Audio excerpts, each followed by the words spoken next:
Hello, everybody on YouTube land. That's Hans Smith coming at ya. Just decided to do live, and I know it's got late, and it's been a while. And as the title says, I apologise that I've been slacking. Been letting things slip. Trying to work out what time is a good time to go live. Usually they there's no time slots that are saying on YouTube that you can go live this time, that time, or whatever. So trying to work it out, it's not as easy as it may seem or it looks, and you're trying to get your timing right for the people that are in different countries, including including the including the UK. So as I said, it all takes time, and then because I tend to get a lot of things from America instead of the UK, it takes time for it to arrive, and that's what sometimes is a hold up. But it can take over a month to get things here, and that's sometimes what the hold up is. And you're trying to think basically what videos you'll do, what content you'll put out there, what content, because it becomes difficult when you try to get content right, and you're trying to put content that is worth putting out there. And sometimes you have high nationwide, you have all these ideas running around your head, and you think, should I do this? Should I do that? Sometimes you want a second opinion because you're not 100% entirely sure. Well, other people, and people are telling you you should be putting out content that you enjoy. But okay, I might enjoy it, but the rest of the people or the rest of the supporters might not enjoy it, and I don't really want to put out content that only I enjoy. I want other people to enjoy the content as well. So I need feedback. I need feedback from all the supporters out there that support the channel in the first place to come up with ideas that what we could do on the channel that would be enjoyable, fun, and also bring some kind of game into it so that we can all play it. Because that was the whole idea, was getting the whole idea was to, when I started the channel, it was about getting clients for eBay, and that then my mind went to a different extreme after that, because while I was thinking about it, I'm thinking, hold on, do you only want clients for to make money off it or to bring money in? This YouTube's different to eBay. You've seen it. You've seen how different it is, and now it's a case of to bring something to the table. But the whole idea was to grow the channel and see how far that I could grow it. It wasn't for as in to be famous or to earn money off it. And now that I've got the 1K or the 1K now, but then I'm thinking sometimes, as I said to Andrew, I was on the Messenger, Facebook Messenger. Sometimes I don't feel worthy. That why should people support me? Why should people support behind me? And I'm thinking, maybe I'm looking at it wrongly. Maybe I'm thinking about a lot of things because I tend to It's like I tend to overanalyze things. Hi, Marty's, I see you. I tend to overanalyze things. So when I'm overanalyzing it, that's when stuff starts popping in my head that shouldn't be there. That shouldn't be there at all. The thoughts. And that's sometimes where I can end up with either the anxiety sets in or the depression sinks in. And when that happens, I don't want to do content. I don't want to even be around people because I don't want to drag them down as well. Because I'm feeling like that, I don't want to drag them down as well with me. And that's how sometimes you don't see me. But I'm always around YouTube. I'm never off of YouTube. I'm never off the internet. I'm always somewhere about. It's like if somebody needs to contact me or if I've said something that they don't agree with, I would rather, instead of doing it on here on YouTube, I would rather take it off of YouTube and then we say, I've emailed you or I need to contact you, I need to speak to you. But sometimes when somebody says, I want to speak to you, I'm like, oh my God, what have I done? What have I done this time? Because I don't, that's the whole thing about my channel. It's not a drama based channel. It never was a drama based channel because I tend to think about a lot of things, the wisdom and stuff that when I used to listen to Cab 7, I took a lot of his wisdom as he was talking, or it was all about God. Okay, it was about God, or the way it was coming over was about God, but a lot of the things that he was saying, I could relate to. It, and where I don't tend to, if anybody ever hears me bashing a channel, I would like them to turn around and say, "Alec, you've said that wrong, or you've really hit that channel, and you've instead of taking because when I tend to say a channel's name, I'm trying to put out something that's positive about that channel, not to bash that channel, because I don't want to bash that channel, because I feel that when you bash a channel, you're actually putting that channel down. You're actually putting them, like, it's like scalding a child. It's like scalding a child and putting them. How would you feel if it was on the other foot? If it was on the other shoe, how would you feel? And that's the way I think about it. So I tend to try and speak positive, or think about positive things that I've seen about a channel. When I saw that channel, or when I went to the video, or when I went to the live stream, what did I hear that was positive? And I'll usually think me, like when I'm doing the comments and that to channels or to videos I've seen, I always try and put positive stuff in it, because when you first start on YouTube, you're nothing. You're nothing when you first start. So you climb, because that's what you're doing, as you're networking and speaking to people and all the rest, you're making friends with other people, you're making connections. So as you're making connections, you're basically putting yourself out there.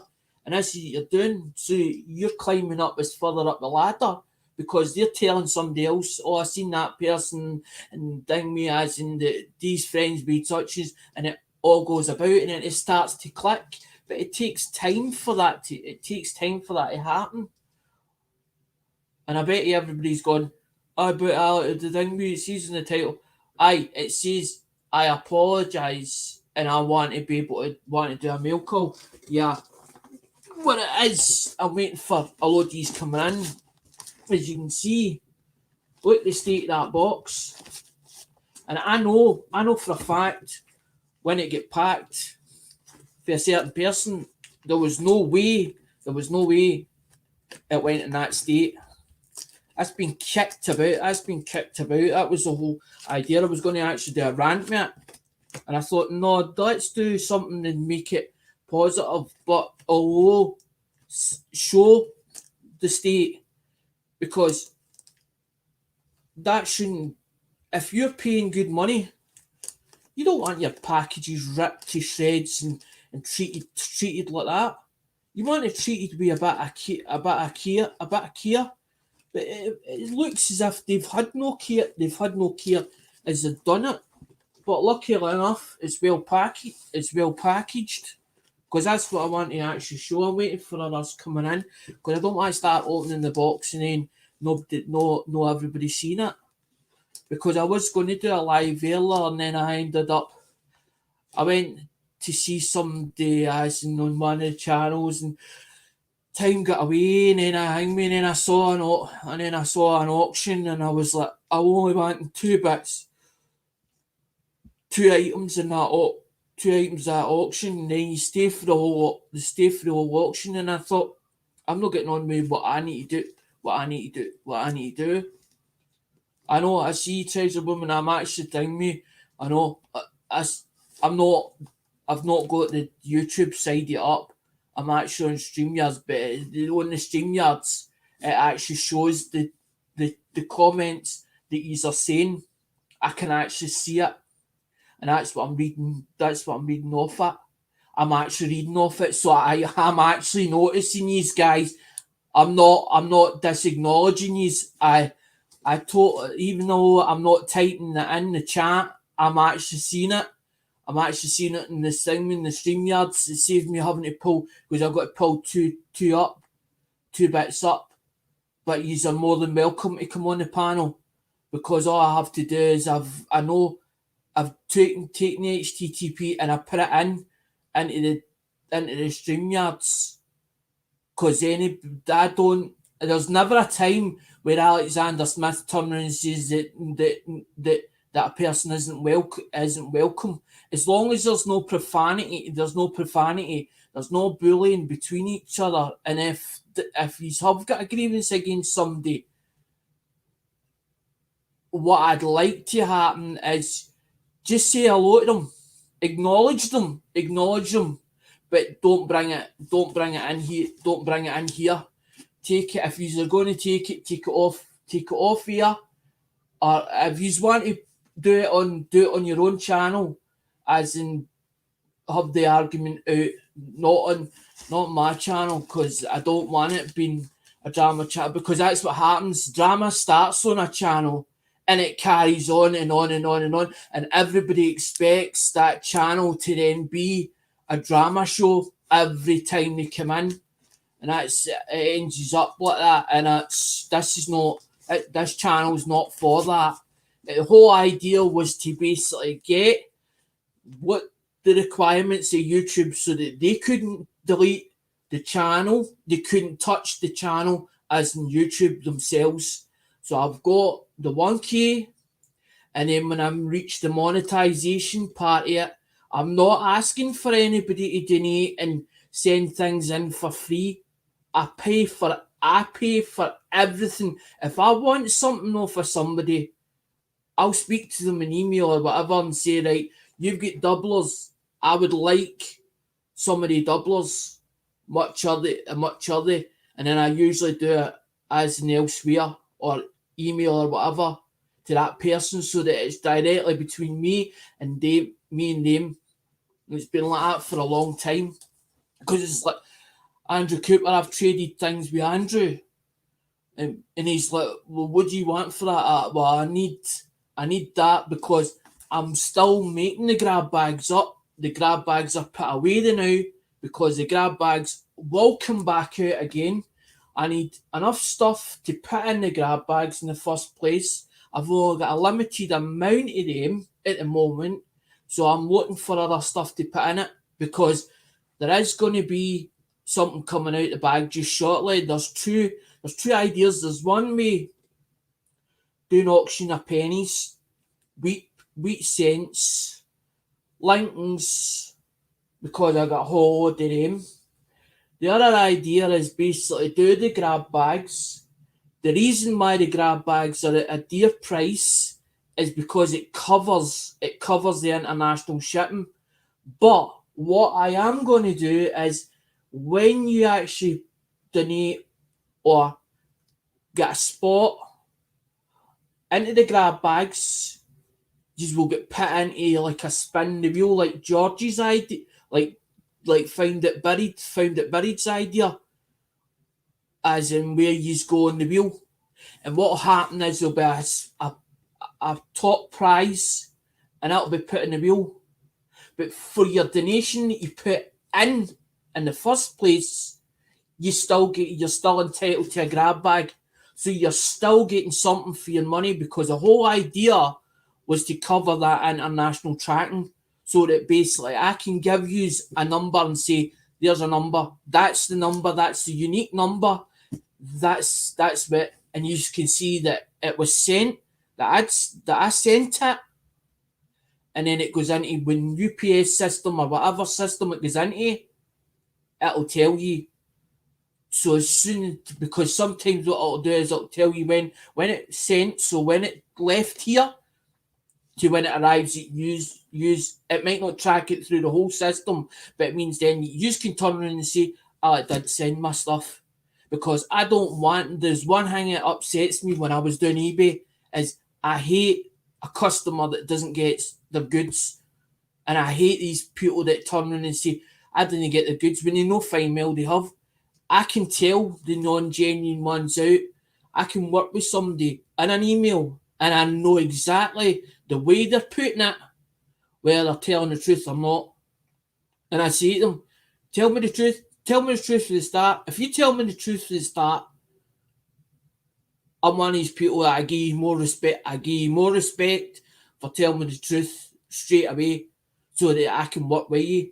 Because I don't want to work against, I'm not out for to work against people. Because the whole idea was, when I saw something that was lacking on YouTube, as in my two communities. There's a UK coin community and there's a USA community. Now, I was taken in the USA community, but I'm based in the UK. So I'm trying to open the doors for the UK, but I'm not saying that you have to buy off of me. I'm wanting basically two communities to come together.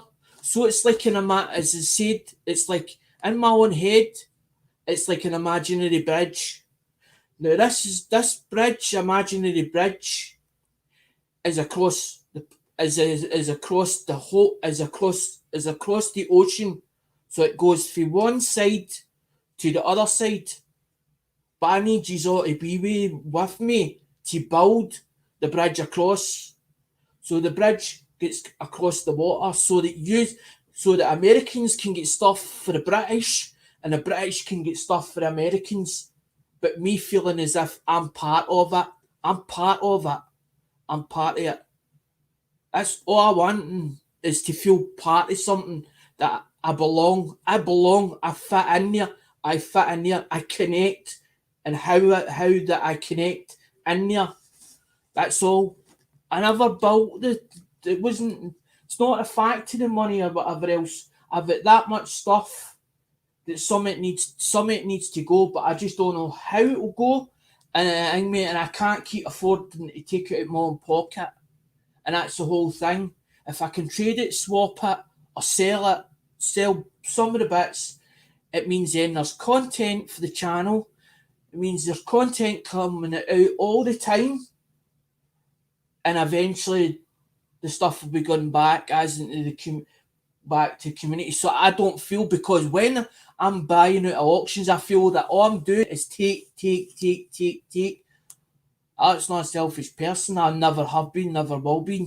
Because the whole idea was to get coins and basically make it into mixed rolls, but different date years. Because I'm finding that when you buy something for auction, sometimes it's all 69s or 70s or whatever in a roll.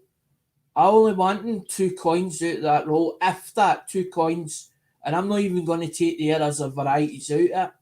I only want 2 coins for the top or the middle, or just below the top section. Take 2 coins out of it and it'll go. The rest will go. The only thing is, if I break a roll, sometimes there's 25 and 40 coins or whatever in a roll. So if I break that open, it's no good to an update. I can't even put it back on eBay because it's been touched. But if I get 50 or 40 or 50s into the same stuff, it means then that I can either ding me. That was the whole idea.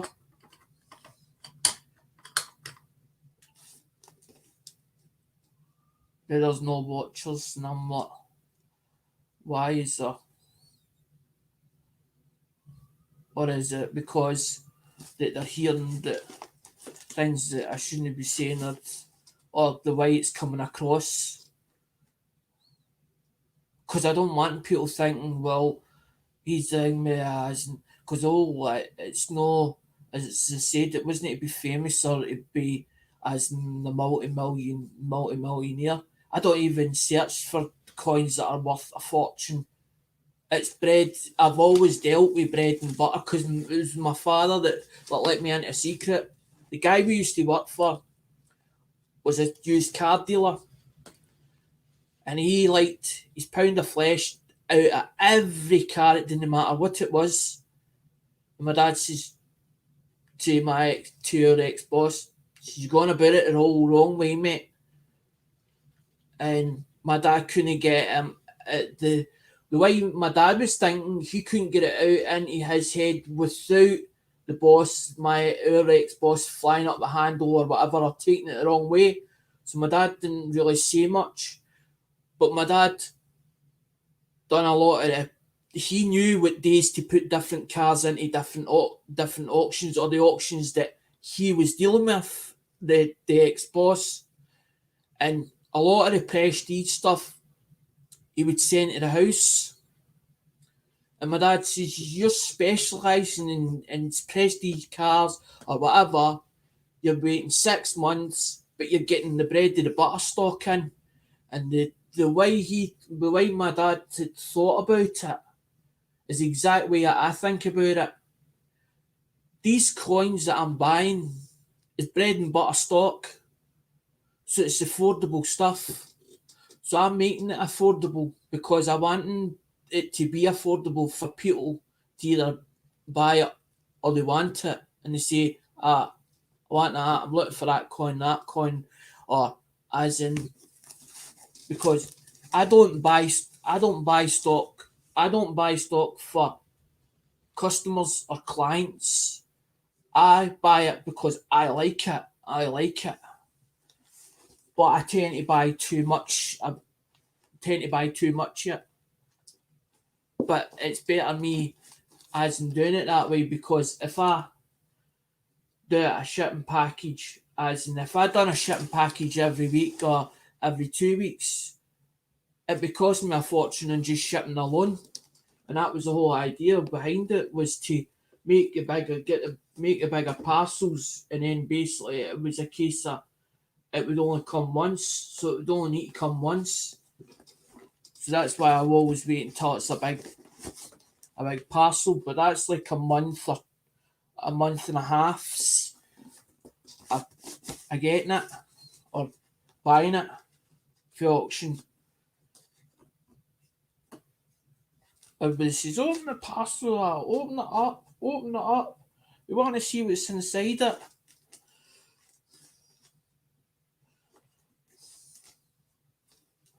I'm sort of ringing, I'm thinking to myself, do I leave it in it? Because I notice that I'm getting 2 watchers, then it's going down to zero, then it's going back up, because I know there's a few auctions kicking about tonight, and I know Saturday's sort of, and then it's sort of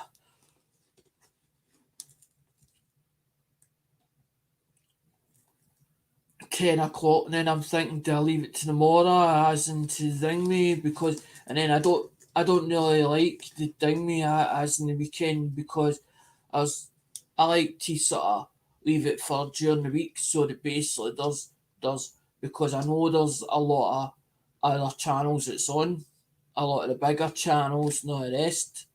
And it's not a case of the bigger because the bigger channels is on, it's because there tends to be like there's less people on, or less ones actually live streaming at the same time, because it's as if we're jumping over each other. We're actually jumping over each other. That's like Coin World, as in he's like Tuesday, Thursday, or whatever, and then you've got Dean, you've got Family Collects, then you've got Warren on a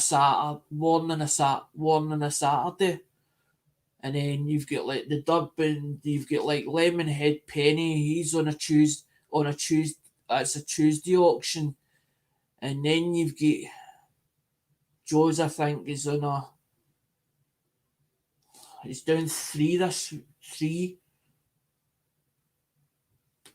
three getting done this month. Is it Monday, Wednesday, and a Friday? But then you've got coin ops as well. And then you've got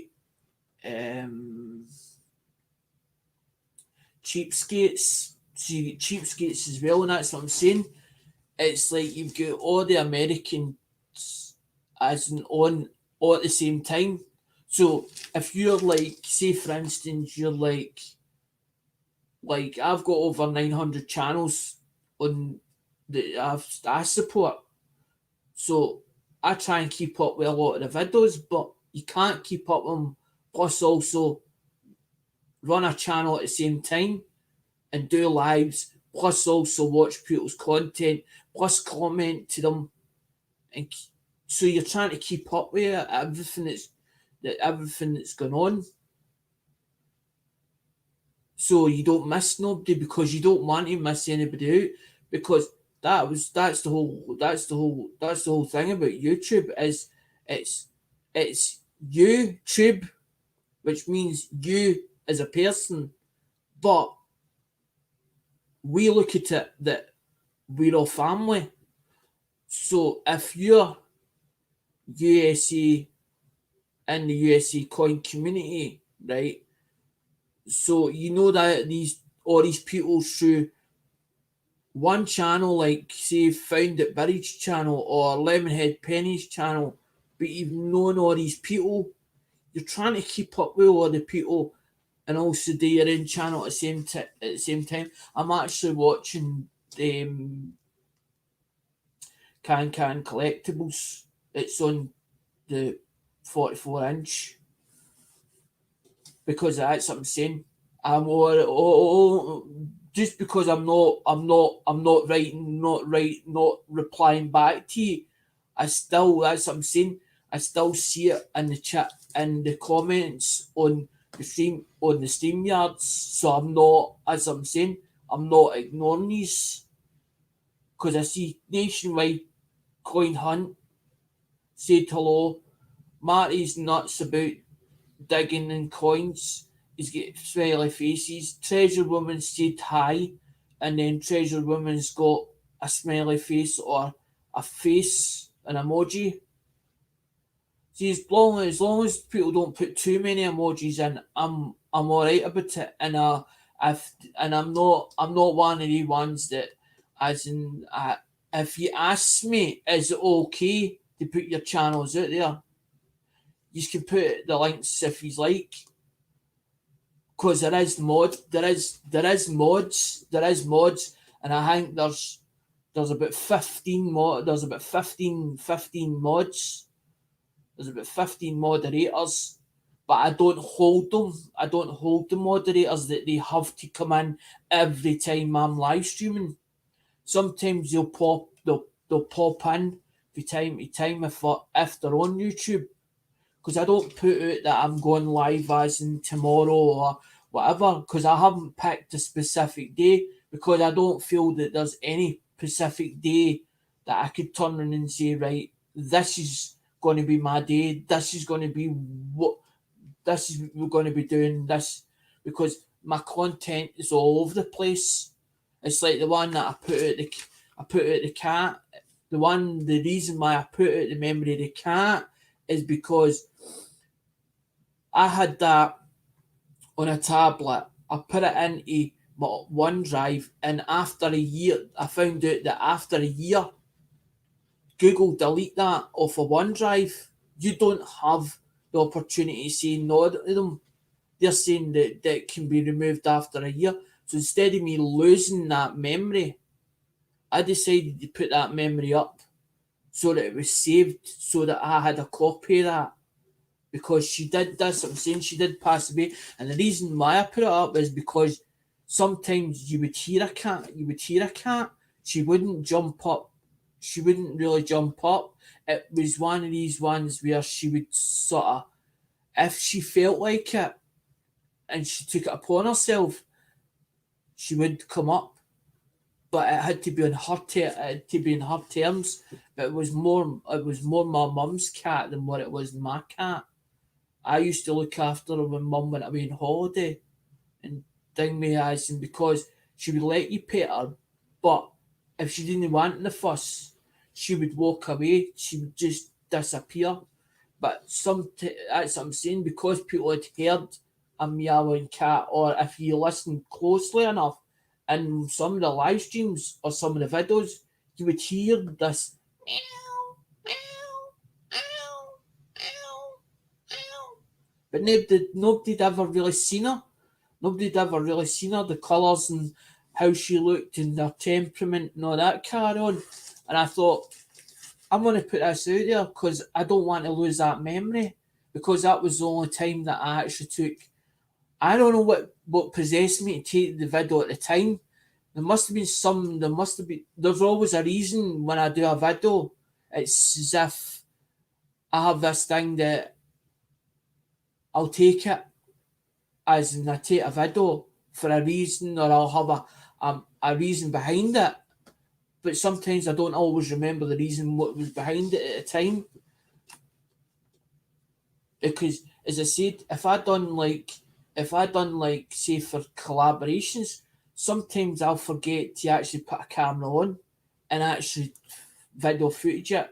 Or if I'm going on a train and people say to me, "We want to see the area, we want to see this, we want to see that," I'm like, well, what do you want to see? To me, it's just I've seen it, I've seen it, but people want to see what it looks on the other side of the world, which I understand.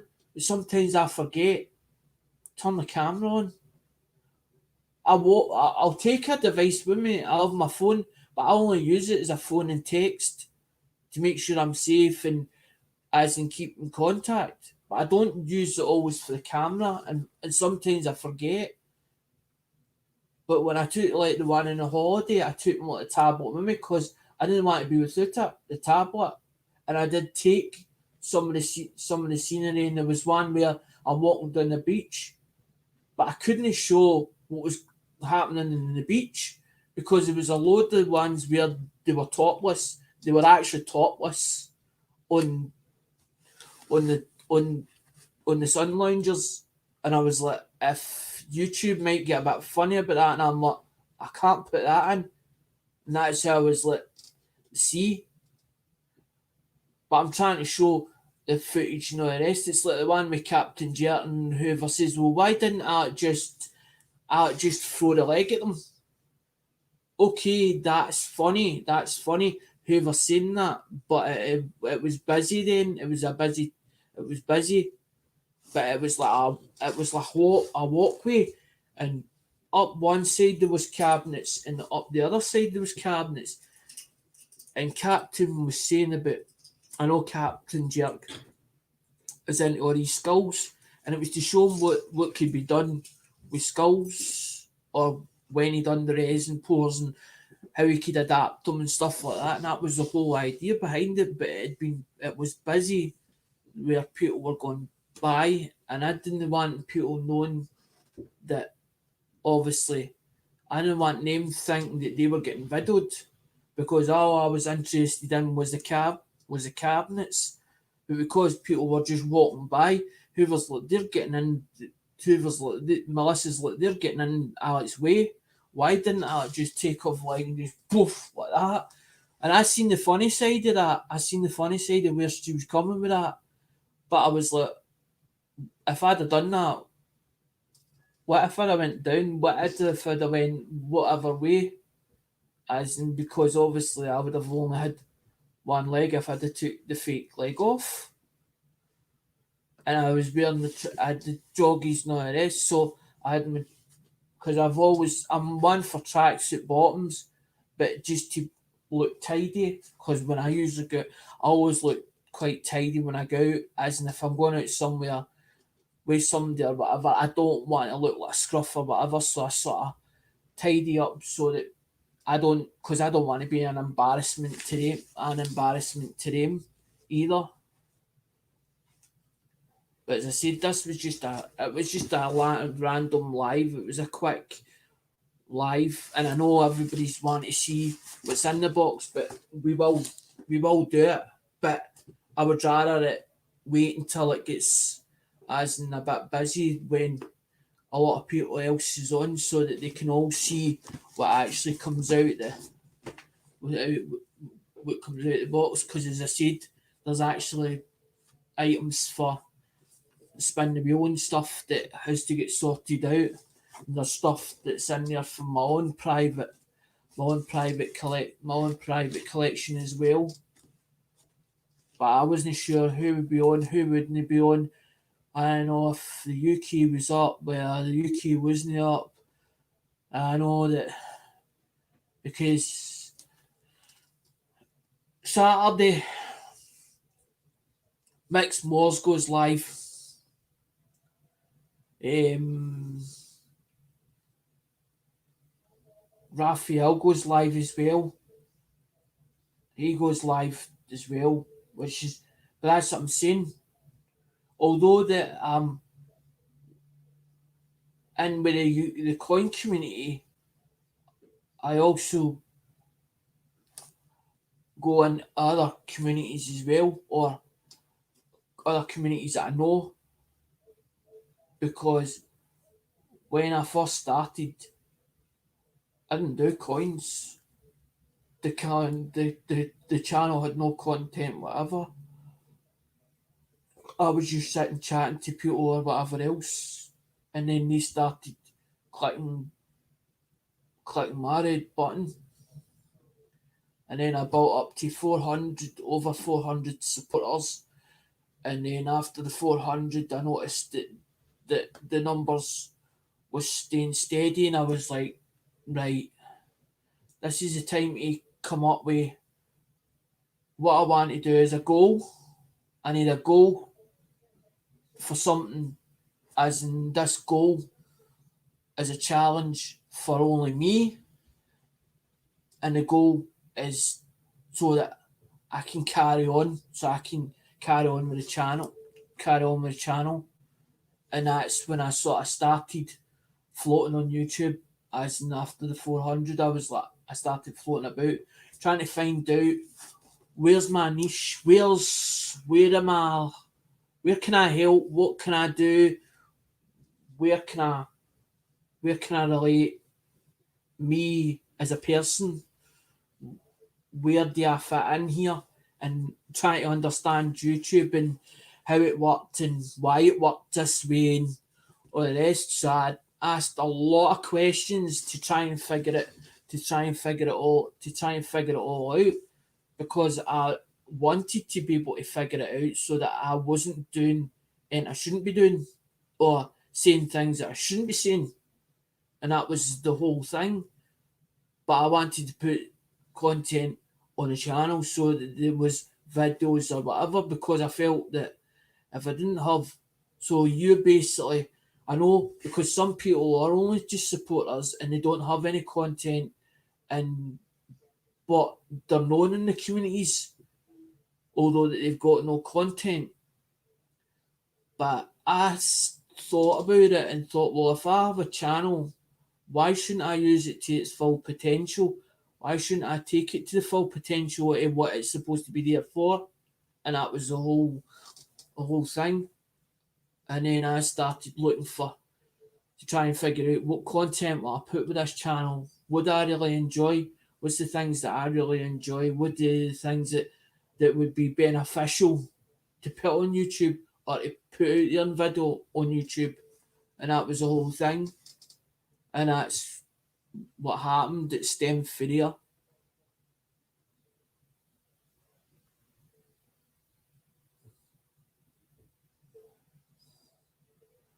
I'm actually watching Can because Can's doing an auction, or he's an auction there.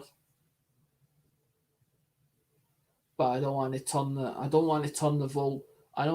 volume up to hear what's being said. And I don't know who the watcher is. But I know that there's a watcher out there, and I know that there's 2 or 3 people came in, and I noticed there is 2 people there, although they might not be talking, but they're listening to what I'm saying.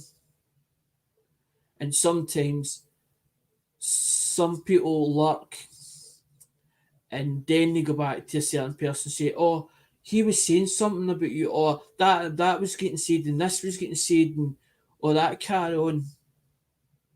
But I'm not talking bad about anybody because I'm not a bad person, and I'm not, I'm not want to create drama, and I don't bash people, and I don't talk bad about people because I don't see why I should talk bad about people.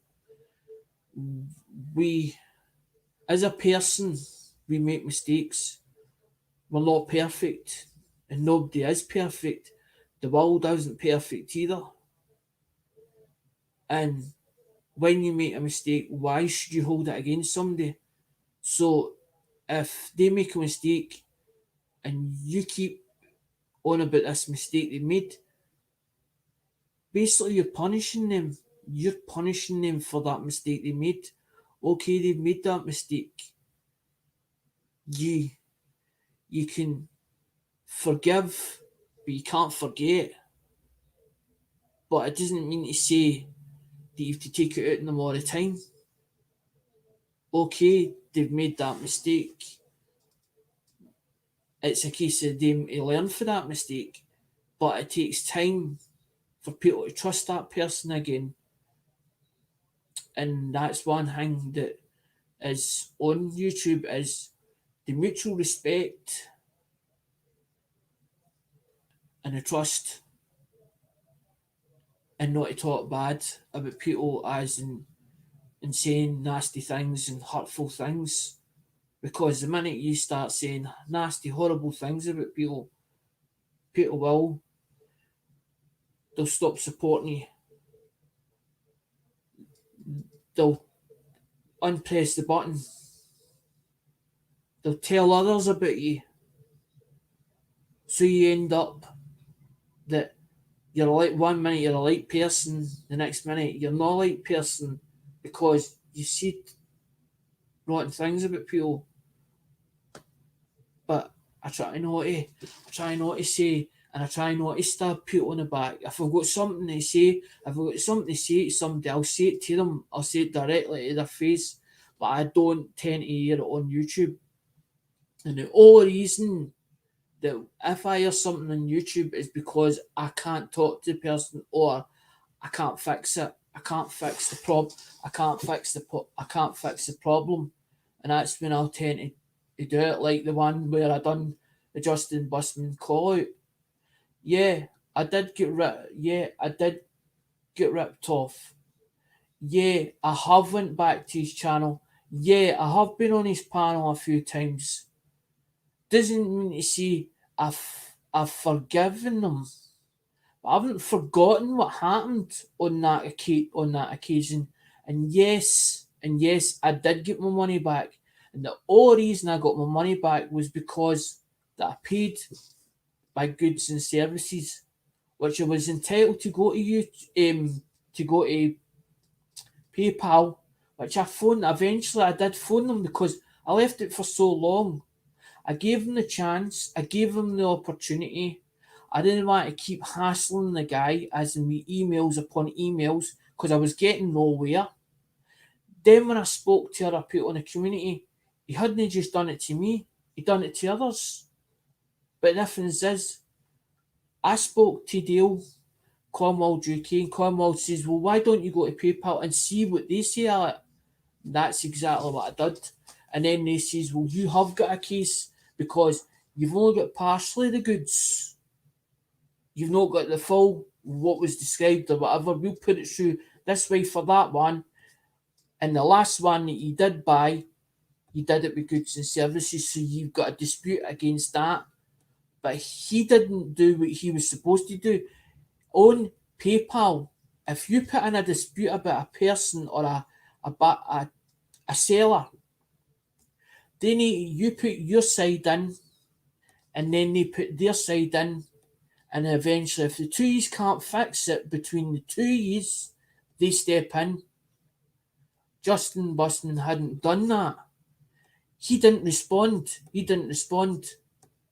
So at the end of the day, PayPal, because Justin didn't press the button. Justin didn't press the button and give me my money back. PayPal did. PayPal gave me the money back because he must have took it out of their own pocket. But then they go after the person on the thing. But I didn't want to, as in how to come she. I didn't want to, as in to, and I didn't want because there's supporters that support his channel that support my channel, and I didn't want us being at loggerheads with each other and the supporters to be on the middle, or be in the middle of it, and that's why I done the way I done it. And then I says to him, but it didn't mean that I was going to buy. I wasn't going. Didn't mean I was going to buy off the guy. He's got to build that trust with me for me to then buy again, and it might take me a year, it might take me 2 years, it might take me 3 years, as in. But I gave him the shot. I gave him the chance. And I'm one of them ones that I wouldn't say a heavy buyer, but I'm a good buyer. I'm a good payer. As in, ding me, if I owe you money, I'm the one that'll chase it up. Because there's sometimes that I tend to be in different auctions and then I'll go, did I buy it out this? Did I buy it out that? Did I ding me? Was I there? Was I there? And then if I'm not sure, I'll email and say, can you remember, did I buy anything off you that last week? If they turn around and say, what did I buy? What was it? Can you invoice me or can you tell me as in the prices? And then all of a sudden it'll come to me. Yeah, I did. Because that's the whole idea. The way I do it is that I request it for the person that I owe, so that I've got a record of it, then it comes in, and then I've got a record of it, because everything is marked on it becomes an invoice sheet on your PayPal where there's all names, and it tells you it doesn't tell you their address, but it tells you, and it's got its transaction number and all the rest, so everything is marked against it, so I know everything that's marked. But that's what I'm saying. The reason why I do a mail call is because that's a Lemonhead Penny. I've been doing this for about a year and a half. So it's been about a year and a half with the guy. And Lemonhead knows I buy a hell of a lot of stuff off of Lemonhead. The same thing me as in it's like I found that it was Lemonhead Penny that turned around and says, Joe kept saying, I've got stock or whatever, or I've got too much. Then Lemonhead kept saying to Joe, why don't you do an auction? Joe still deals with Lemonhead Penny, but they do their own thing. And I'm not saying bad words against Lemonhead, and I'm not saying bad words against Joe, because I like the two of them, and I got on well. Rustic Restorations. I got on me Robert Lawson, which is Coin Up. I got on well with Lemonhead Penny. I also get on me well with the Joe Durbins, and I also get as in I also get on with Lewis cheapskate. But the thing is, I can't buy off everybody, so I might spend a bit here, a bit there, a bit there, a bit here, a bit there, a bit there. But that's me getting to understand people and trust people and build up the contacts and build up the acquaintances and the friends and all the rest, so that we can work.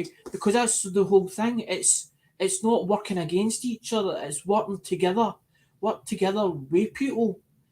You get on better as in when you work with people. It's like they say that the competition is healthy competition, but it's not a case of, well, I've to. It's like getting a whole. It's like getting a whole load of coins and going, they're mine, they're mine, they're mine. So you're wanting everybody, that's mine. You've to buy. Do you know what I mean? You've to buy off of me. They're everybody's to. It's a case of we all get a bit. We all get a bit of tea. We all get a bit. Somebody tells somebody else, go to that person. That person's trustworthy. I know them through such and such. But to give somebody, when somebody's starting at the bottom level, they don't know anybody until they get to know people, and then they start trusting people. But they don't know who in the community is good and who's good and bad. So they're like, I'll pick this person, I'll pick that person, and then I'll go to that channel because I like that content. But when they start buying bits, they're like, right, I want to buy a bit for here, I want to buy a bit for there, because they're they're finding where they get on with people and who they trust, and then they're saying, hey, do you know such and do you know that person?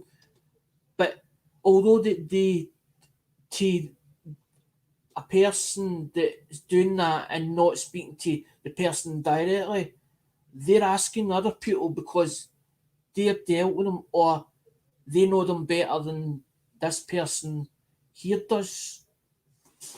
I'm trying to explain it in layman. I'm trying to explain a lot of it in layman's terms, because it's like I watched turning and says to my dad when my father passed away. Says, I want to ask you a question. She's right. So me and him sitting on the table, but we were in the group, but we were sort of sitting away feet or a people, because me and him always got on, because he bring me. My dad and him were friends, but I was friends with him as well. And he done a car boot sale. Now I they'd been doing it for 26 years, and although that we hadn't been there for a couple of years or whatever, he knew the script to what was going on at this car boot sale. And we were talking about things, and I was saying to him that I started buying off her online. And I told him about this situation that had come up. And he says to me, he says, when you go to car boot sale, he says, do you just buy off of one person? And I sort of, this time I'm trying to work out where he's coming from. And I'm like, because I've told him this, something that's happened, this experience I've come across, and trying to overcome it, trying to work it out, why I do in that situation. And he says to me, he says, do you buy off of one person? I went, no.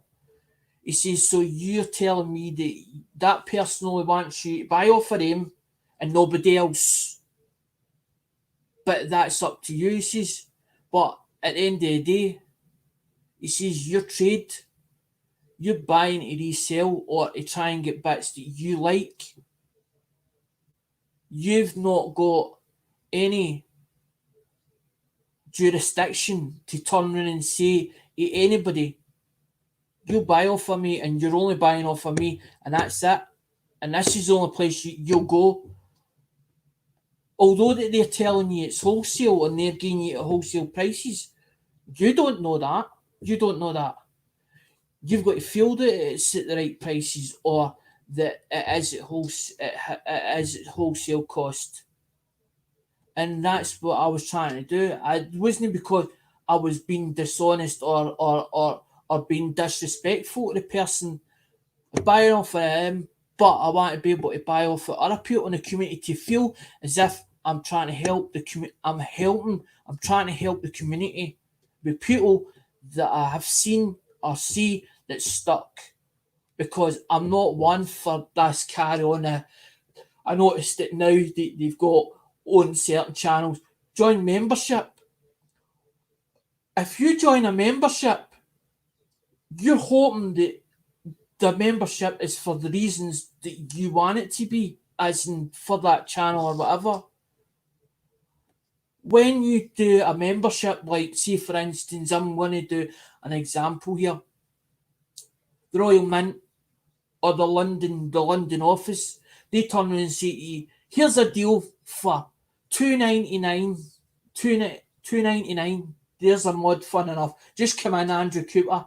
Now, if you don't have Andrew Cooper, please go to Andrew Cooper's channel because he's doing a 1K thing. He's nearly at his end. I don't know if he's managed to get there, but he needs to wait until YouTube send him an email saying that he's reached it and he's top banana. Now, if nobody's got him or the people that's in the chat and you don't have him, please click his button and check his channel out. Thank you. Right, I'm trying to figure out where did I finish? Where was with the story? Where was with the story? Can't remember now. It's totally went out. It's went out of my mind. Totally blank now. I try to keep on topic, but then I'm trying to. What was I saying about? I remember now. I want to be able to feel that I'm helping the community out. So it's like when you see these benefit, there'll be a benefit auction. Somebody's short of money for as in an injection for their dogs or whatever. Okay, thanks, Andrew. Memberships. Aye, but when you do memberships, you want to be able to. What do you get out it? What do you get out it? But then sometimes you're like, well, I don't want anything out it, or you nothing should be as in getting returned. But when I was going to talk about London Mint. Right, London Mint will have a deal. This is why I don't buy off a London Mint. London Mint put a big advertisement on TV. And they say, for this $2.99, this special edition this month, this coin you can get for $2.99, but there's only, and it tells you in the wee small print, only one household, only one per household, right? Now, when you do that membership, this is why I don't do memberships, because there's always a clause in the membership thing. Okay, it might not be on YouTube, but this is as in bigger. I'm talking about bigger companies that have then grown to their full potential or to the potential that they feel that they should be at or the level, right?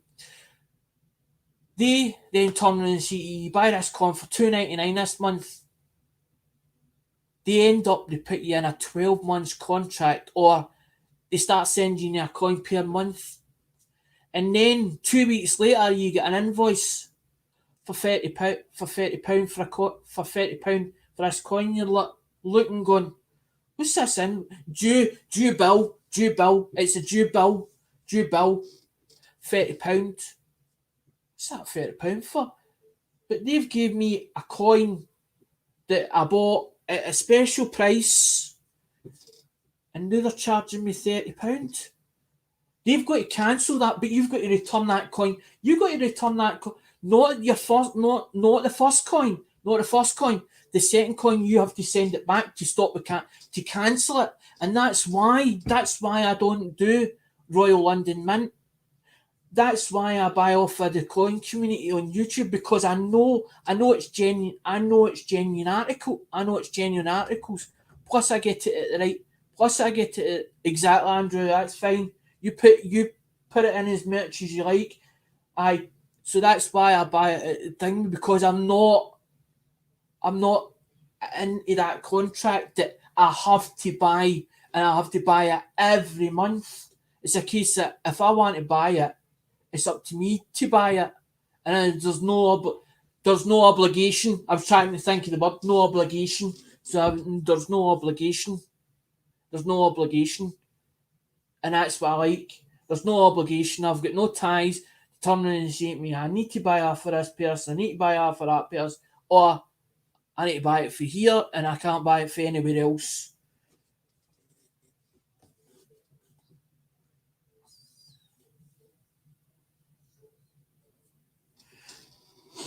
No.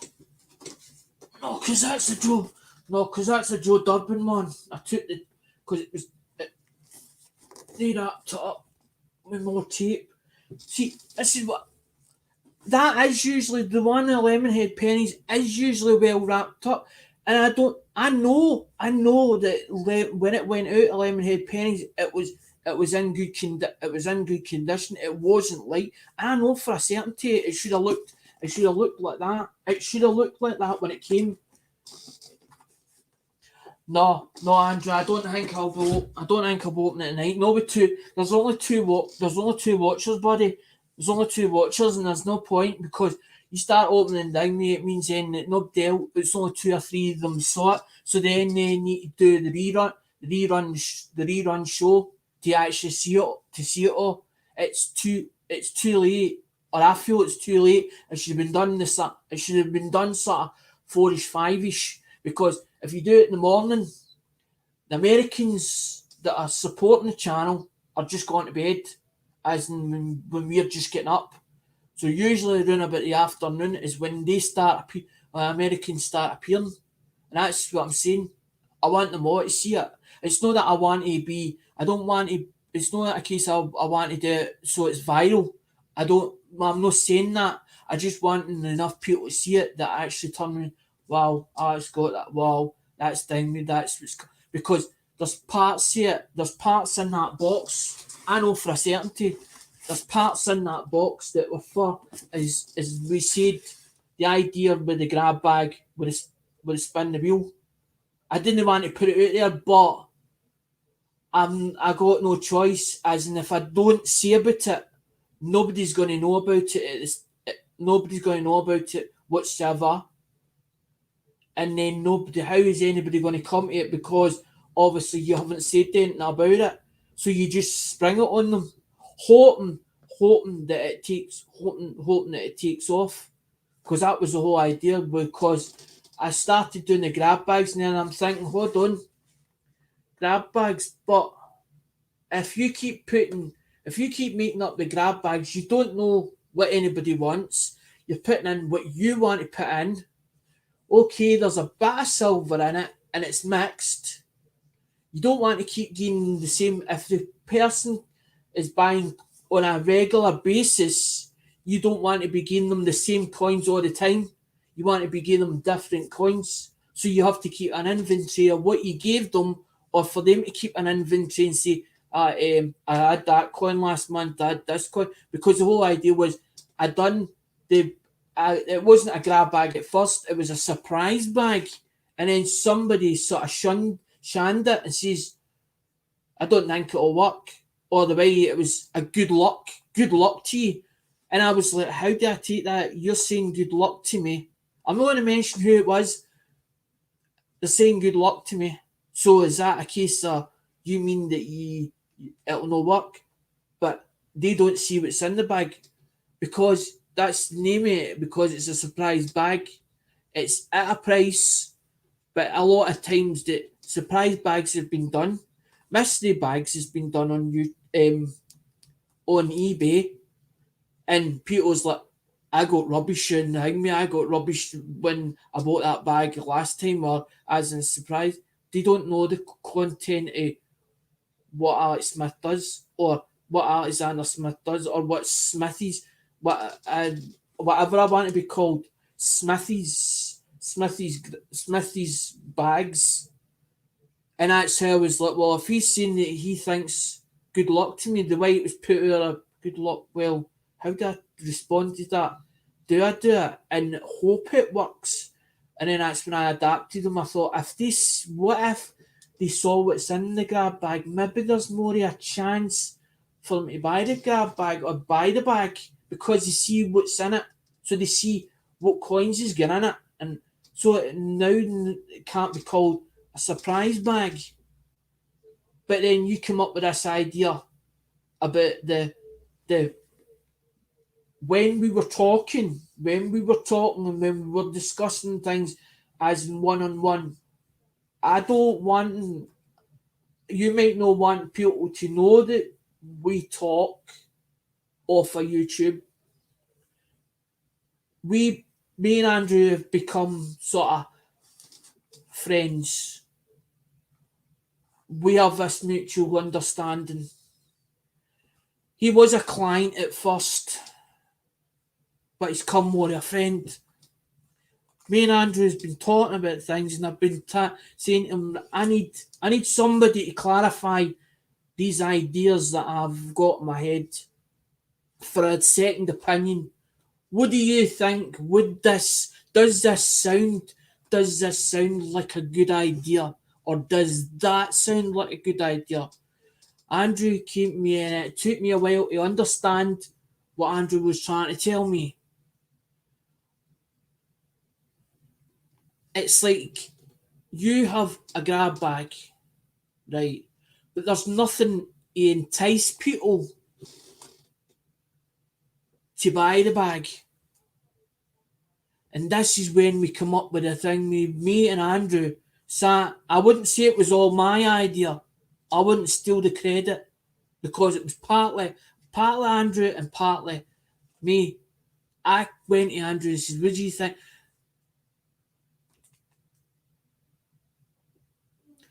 As I'm saying, it's sort of overwhelming for me to time me because I find it difficult, as in because of my learning disabilities and all the rest. I find keeping friends or making friends hard.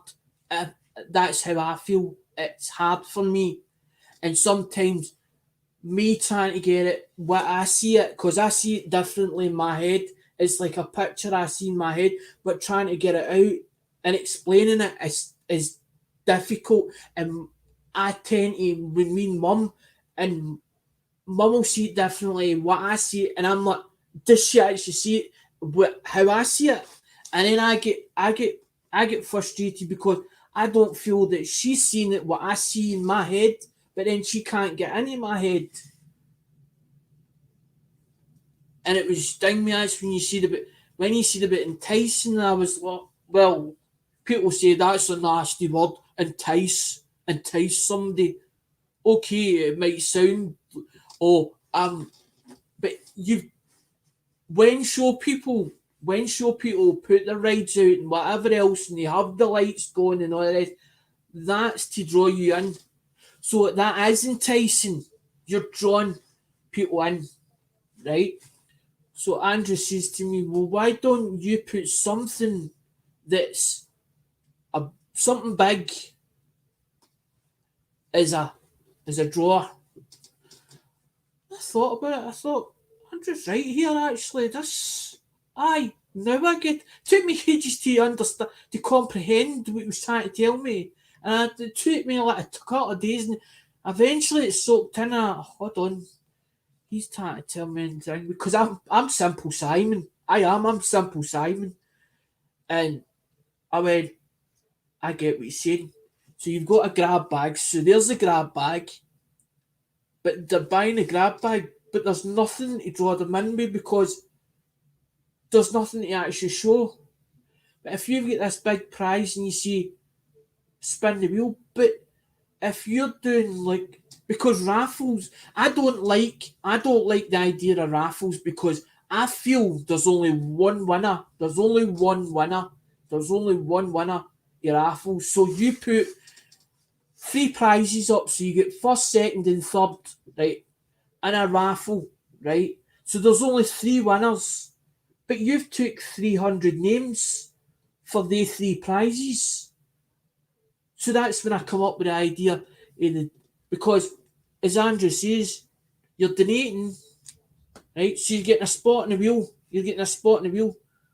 But you're getting the grab bag. So you're getting your grab bag for your money, for your donation. You're paying into it, but you've still got the chance. Of one person winning what's on that wheel, because the whole idea was to put.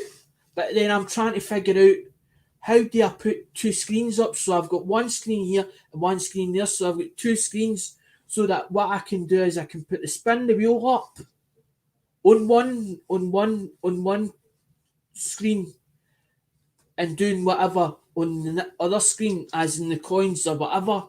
Because I'm going to do the auction one as well, but I'm trying to get the concept That's what I'm saying. I don't want to give too many things out there or too many choices, because you give too many choices, people are totally confused. They're baffled,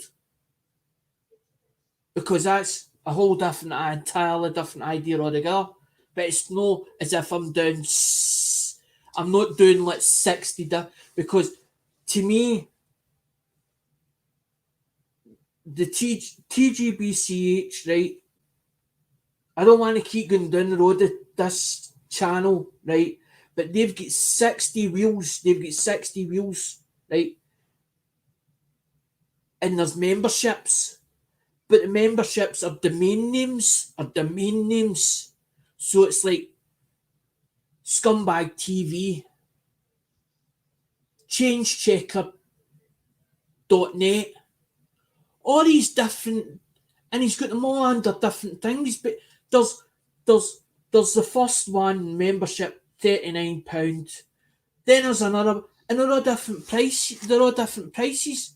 So everybody's if you're doing 60 different domains, how the hell are you supposed to keep what with 60 different domains, 60 different wheels, and you're spinning the same? It looks like the same wheel, but 60 different times for different domains. So you're trying to keep up with that. And then you've got the memberships at £39 or whatever it is.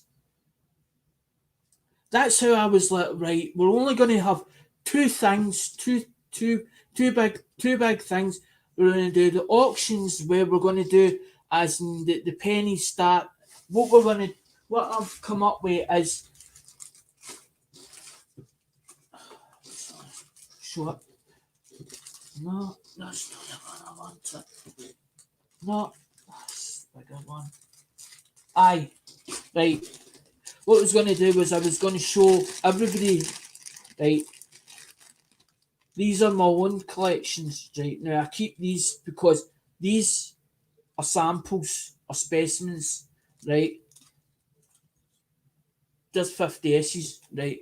Now, the whole concept to the auction one, right, I want to auction Wheats or Lincolns off, right? I could do it with nickels.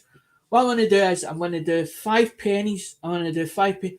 The only thing is, I feel that if I do it for only UK, it means the Americans are missing out. But it's American coins, because the whole idea was to buy coins for America and bring them over, because UK coins, I could get them every day. But nobody's actually specifically asked and said, we want to see UK coins, or we want you to do UK coins. We want you to do UK coins. We don't want you doing American coins. We want you doing British.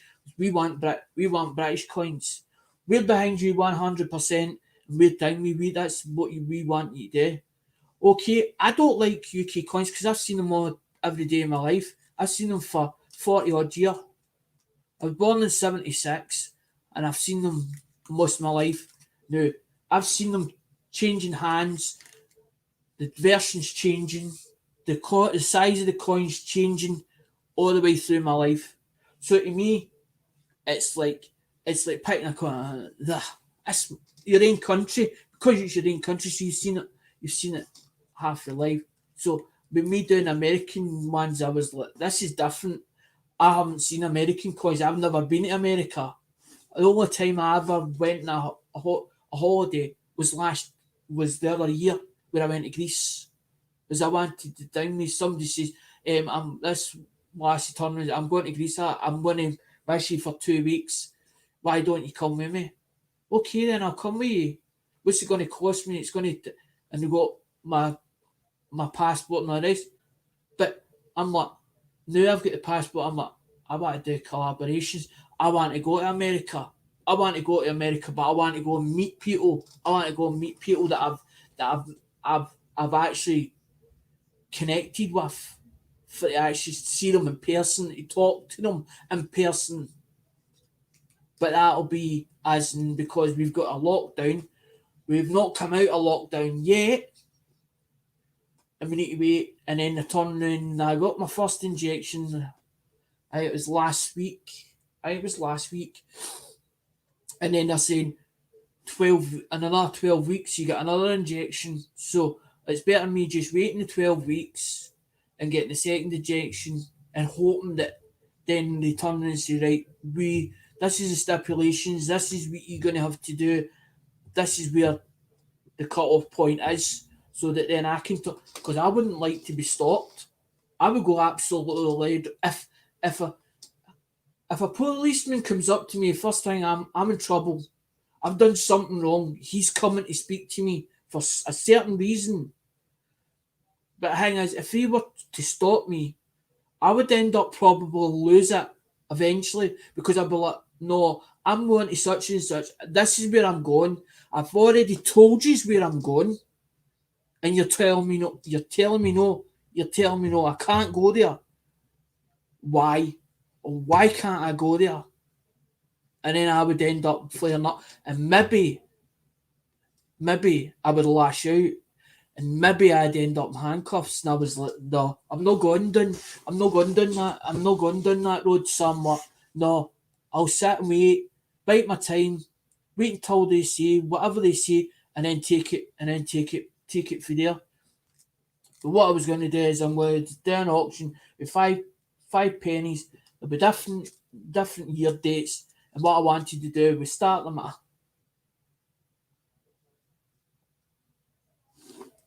I was just saying I'd run. I Polish woof woof woof off. I exactly. I was. I totally. But I'm no one for. I tend to not run because I know that in the UK, if you run away from a postman, they've got good opportunity to turn around and say that you were trying to get away from them or whatever, and make out that you were trying to escape evasion or whatever. They've got a name for it over in the UK, and then because you were doing an investigation or whatever it was, that you were causing a disturbance or whatever. So it's better just to sit there and let him do what he's got to do. But as I said, if it was a case of because that's what they were doing, you weren't allowed to go to your area, or you weren't to go so far, and they were asking you, where you going, and why are you going there for? They were asking you all these questions. Now, what?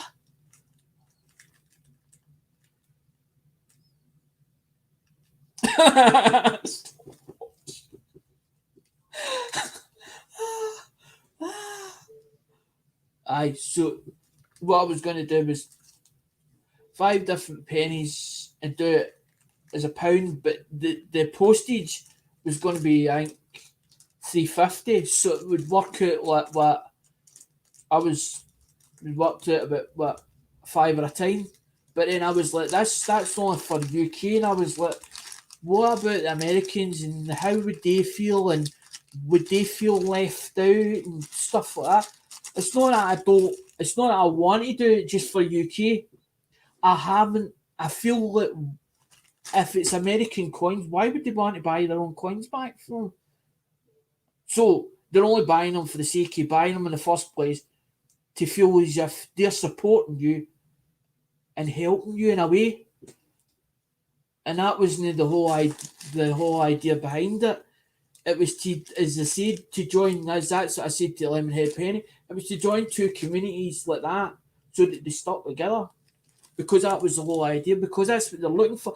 They're looking for coins. They're looking for coins in America that they can't find, or they find that are hard to get hold of, and that's why they're trying to find them. It's like Oz does. Oz doesn't just do art. He does stickers, and if you haven't got Oz either, somebody, as in, because I don't know if Oz has got a blue wrench, can you put Oz, his channel, in the chat so that other people can find him, because he's also trying to reach 1K, and he's giving away. There's quite a few things coming, but that's us to speak about. That's not for me to do it. That's Oz's channel. Oz does t-shirts, stickers, mugs, design work. He also does metal detect. I was going to say he also does metal detecting, and if you want to know anything about metal detecting, Oz is the kiddie for that. Oz is a kiddie for that. You can actually dig a plug hole, as they call it, a plug hole, and it'll look as if when he's finished, it never even get touched, and it never even existed. The plug hole itself, and Oz has found stuff, and he can actually show files as non-computer or whatever, and show you what he actually found and where he found it, some of the history behind it, or the information behind it, and that's what I like, because you can talk as about certain things, but sometimes my information wouldn't be right or wouldn't be 100%. The difference is Oz can back up. Oz can back up the information that he's giving you. He can back it up. And that's what I like about people that can actually back information up. Or they can turn around and say, there it's there, and they can explain to you where they found it, or how they knew that information. Or that's the thing, mate, box of Lemonhead Penny. But look at the state of that box, Oz.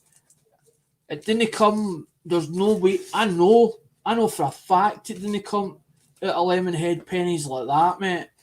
Looks as if it's been kicked about, and it's even got trail marks. That's conveyor belt marks. That's what that is. That's gets either stuck in a conveyor or been kicked up a conveyor belt, or basically done that and been thrown on. I've still to open it yet, because that was the whole idea, was to open it, but then I think there's only two watchers. I don't want to have to go back over it again. I would rather have a whole load of people so we can see what's coming out of it. Because that's at St Andrew. I've got things that for the new idea and stuff like that, because I've been buying stuff for the idea behind it, and then stuff from my own collection. Oh, my blooming, I keep getting pins and needles in my blooming foot, as in the good foot. It's like I feel this, it's like zingy all the way through, and then if I stay in one position, end up, I got it's like no feeling.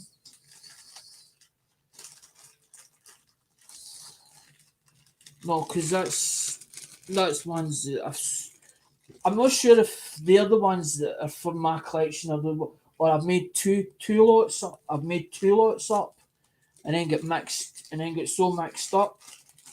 But that's the tangent. I've got it all configured out.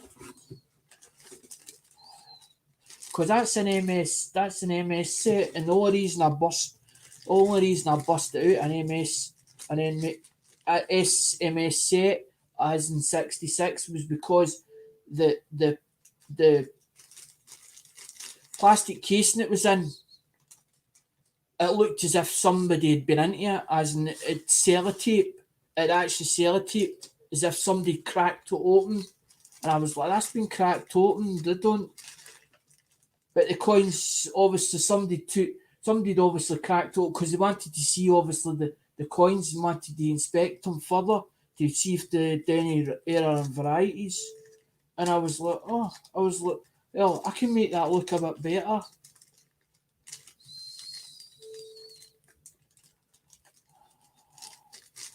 Andrew, there's a lot of things needing, mate. I still not get the channel as in running the way it should be running. I should have had more done, and I've been lacking and slacking and everything else, and then end up I have my down, and then when my down days come down, when I have my down days, about a month, over a month, and all the rest, and then there's days where I go to go up, and I'm like, do I really want to go up? It's as if I've got no drive behind me. I could put it in I could put a hole in the wall, but I wonder where it would look nice. Because that one's get the top. That one's get the. That one. My dad got. My dad was doing this electric. The one with the. It's only about a cardboard. They must have took it obviously off an old Tommy box, as in with the electric, the slot cars. That one's got a pin. It's only a pin to hold it up. So there's not a hole in the wall. That sits on that side. Because my dad was into buying them and then doing them up. Because they took back in the 60s and all the rest, as in they were very popular, this electric stuff, and then all of a sudden there was a slump in the market. And then my dad, a couple of years ago, it come back up again, and my dad was buying them and fixing them up. I can understand what you're saying, but I'm trying to think where would it look nice, because that's a cupboard. What you see there, that's a cupboard with the door taken off it. It's only got one shelf up above, but it's quite big. But a lot of the other stuff is down the stairs. But then, as you saw, as I've sent you pictures and that, there's a whole load of stuff in this room, and the coins is now overrunning. The room's getting smaller and smaller and smaller for me to even walk in it. And I've got it all sort of worked out. There's ones that are all. I could take them and do them in singles. They're all different years. So I've mixed them all up and put them into tubes. That's what I'm saying. I'm making the tubes coming as well. They're 70. They're 74. They're 70. Hi, Bigfoot. They're 74s. As in the ones that were in tinfoil. As you see, Andrew, it might be worth putting some of them on eBay. The 74s, because there's a whole load of them 74s.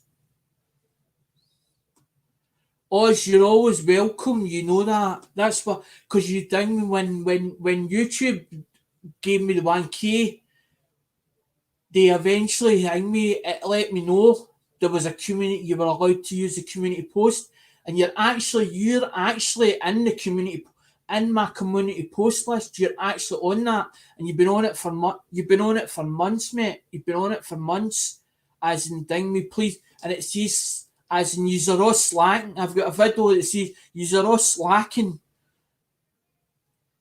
trying to get you up there. But then I noticed that there's so many of them that already know you, that are sub to you. But we're trying to think how can we find you new ones so that you can actually ding, because you've been there before. You were there before. And then you started a whole new channel. And you've got ding me, your channels are good. Ding me, the channels that you still have are good. There's good content. It's on it. That's just somebody. The Gas Nation was going over about content, as in saying she's got a stalker. Gas Nation. I know Gas Nation well. David and Marina. And I was over there I missed the live, and I was listening to what they were saying about content, and I'm thinking, do I really have? See, when she explained it, as in that they gave ideas to this other person, this stalker or whatever else, and they were going over about how she was stealing their content or whatever and creating it as her own. And I'm like, do I really have? The way she was explaining it, I was like, do I really have content? Do I actually put out content that is worth putting content on YouTube?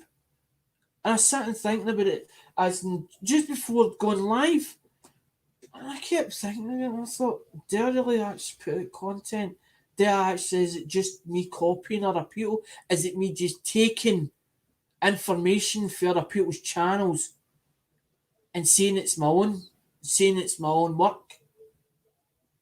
But as I said, it's the coins that really, the content, it's them that should get priority. Why does anybody want to actually see me as a person on the channel? That's what they're interested in. It's the coins themselves, going through the coins. But I don't search. I'm not really one for doing errors and varieties. I buy rolls. I buy rolls because the price is right on them. The price is right. But my whole concept with them is totally different. I got a whole different concept as in that I want to be able to do. I might People might get a whole, if I sent them say a mixed roll, right, a different date years, and I charged them a certain price for that tube, and they got them.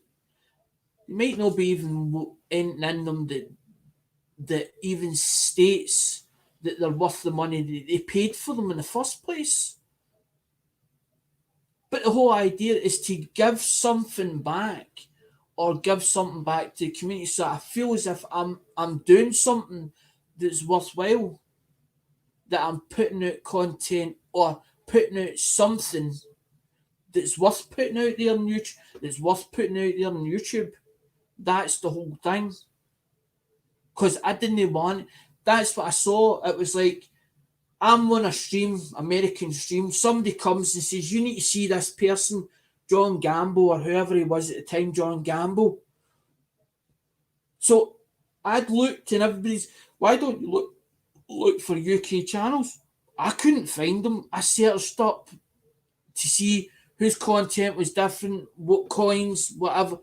I was like, I'm going to be looking for a needle in a haystack. I might be here for months searching for UK channels or whatever else. And then John Gamble appears in somebody's live stream and says, you need to see this. You need to come to this channel. Went to the channel, liked what the guy was saying at first, and then realised this guy's no 100%. I don't want to even talk about that. But that's what I'm saying. The UK side thinks the UK coin community, or the UK coin community, this guy has been made out, he's the god. He's as in the master. And they all go to him. So so it means then I've got to go through him, and I'm like, no, I'm not going through you. I'm not bowing to what you want. So you're telling everybody you've to go by my tune, you've to do what I say, what I tell you. If you don't like it, you're blocked and banned. You won't be on my channel. You won't even be allowed in my channel. That's what he's done. And there's certain people that have been banned. It's been banned for that channel. And then he's going on about how this other channel, don't go near this other don't go near this other guy, as in Warner Lighty Collects. And then he's going on about as in there's moles in camps on that Caron, and how he can't get into Facebook coin groups. There's reasons behind why they've done that. But that's what I'm saying. I don't even want to go there. My channel's totally different. My channel is unique because I decided that I wasn't doing. It's not I'm not doing UK coins. I didn't want to be following and copying everybody else. I wanted the channel to be different and unique to everybody else's and have something that nobody else did. But I couldn't find that on YouTube. I searched, trying to figure out what can I put on, what can I do that's different to everybody else. And I got to the stage where I was hitting my head against a brick wall. And all of a sudden, I'm watching Cab Sevens and he's shouting out SGS Mixed Adventures. And it was a case of every time he shouted this SGS Mixed Adventures, I want to know who this person is. Curiosity to get the better of me. I want to see what she does or this person does. Who's this SG? Went and checked the channel out, done auctions or whatever, decided to do an auction or whatever. on the channel. I quite like this. And then all of a sudden the buzz of this auction fever that I, because my dad used to take me to auctions, intercity motor auctions. We used to go on a Sunday and watch cars going through the ring, as we used to call it a tunnel, where they go into this building that was like a shack, and they go through, and then they would be put back into lines. So they would be lined up in 6 different lines, 15 or 20 motors a line, and then they would go through this tunnel or this building, and there'd be an auction, as in an auctioneer. Right, car, hang me as in ding me, Ford Escort, 1989, as in registered in 1989. MOT to ding me as in 6th of June 8, 1989. Now that got me as in them doing that. And that's when it come back, was the buzz as in the being in an auction hall, as in watching things go through. And I was like, I'm going to start buying off of her. And eventually, because I was buying that much, she ended up, I can't do this no more. It was as if, I don't know, I don't know if there was a thing or something. And she's like, I can't do shipping no more. And then she didn't mention Lemonhead, she mentioned Lemon.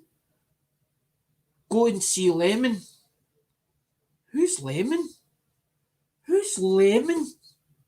Who's this Lemon? And she says, Travis. Who's this Travis? And I said, Lemon? A channel called Lemon? And what happened is, because I'd hit her button, I'm watching YouTube, and all of a sudden, Lemonhead Penny. Notification there, Lemonhead Penny is live. Or as in, before this was a way back, a year and a half ago, this guy chatting, Lemonhead Penny. That's when the penny dropped. That's who she's been talking about. Lemon. That Lemon. Right. Now I've got you. Hit the channel. Like what the guy was saying. Like the content. Right. And then I started going about, right, do you ship to UK? Right. You don't ship to UK. Okay. You don't ship to the UK. I'm not going to get offended by you. Can't come in here. You can't come in here. Why can't I come in here? So I can't bid in this auction or the auction that you're doing. No, because you have to have a USA address. I've got a PayPal. No, I don't have a USA address. I don't ship. Okay, that's fine. You don't ship. I had to find ones that did ship, and I'd went round all the different coin communities, or everybody in, or I felt everybody in the United States which had a channel that was doing auctions for coins. And eventually I found 3. I think there's 3 or 4 people. And Andrew's got one that I don't know about, as in Shabby Rob. And he ships to Andrew. He ships to Andrew. What?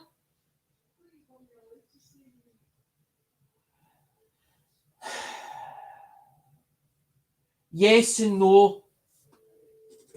Yes and no. Mum's saying about, because I said that thing we weren't to mention names of channels. And she's going, but I thought you weren't supposed to say as and thing, man. I'm not bashing. It's different if I was bashing the channels, but then somebody tells you you're not allowed to say that, and then somebody says, no, you are allowed to say that. So then they end up become confused. So I'm not allowed to say that, but I'm allowed to. But then you're telling me, no, it's all right to say it. So then you become so confused. So you tell me, but I'm not bashing channels. I'm explaining what I done and the way I done things to find these channels, or to then start because it was like Joe Durbin's. Joe Durbin's got a moderator, and it's no that I don't. I got on with the moderator that in question, but the moderator was doing what he was supposed to do to keep the channel good by the host. I couldn't get in there at first, although that I'd been there before and was trying to bid and stuff, and was told, no, you can't buy for here, or no, you can't bid in this auction. And it wasn't until two people in particular were like, they were on a different channel or whatever else, and there was a big, they were talking amongst themselves, blah, blah, blah, blah, blah, blah, and they were like, hi, Alec, how you doing, blah, blah, blah. And they're like, hold on, what's going on? And the two of them went, I'll vouch for Alec. Redneck, and I'll tell you two people in particular it was. Redneck Stacker, which is redneck, redneck metals, or big cunt, or big, or three different channel names. One of them's like looks like a Chevy pickup. It's got RN Metals, and then there's Redneck Metals. They two vouched for me as in red or redneck for Canada. I think he's for Canada, and also Craig Durbin, which is originally, I know Craig through Small Engine Nation. And he's like, why is Alec not allowed to bid? And they're like, you need to thing me. And that's when Joe started doing the thing me, as in where he will ship anywhere in the world. Joe will ship anywhere in the world, Joe and Diane. But the thing is, the stipulation is to register, as in if you're outside the USA, you need to put $5 into their PayPal account, into their PayPal, and you email them. You email them and you put a $5 donation in the pot, but that gets taken off. That gets taken off your purchase, the first purchase you do. And then when you're a new beginner, and Joe Durbin and Diane's auction, they actually, I've seen them giving a new face a bonus coin. They'll throw it into their package, and that's so that they ding me, because that's them introducing you to their auction. Okay, it might only be, it's one coin, okay, but that is out the goodness of their own heart. You haven't paid for that coin, you paid for the other one, but that's the way. And I respect that. They are good people, and I've been dealing with them for a long time. But I'd met them. I met Joe through Lemonhead Penny. I met him through Travis. And I can't say any bad words against Travis or Lemonhead Penny. I've never had a bad buy. I've never had a bad buy yet.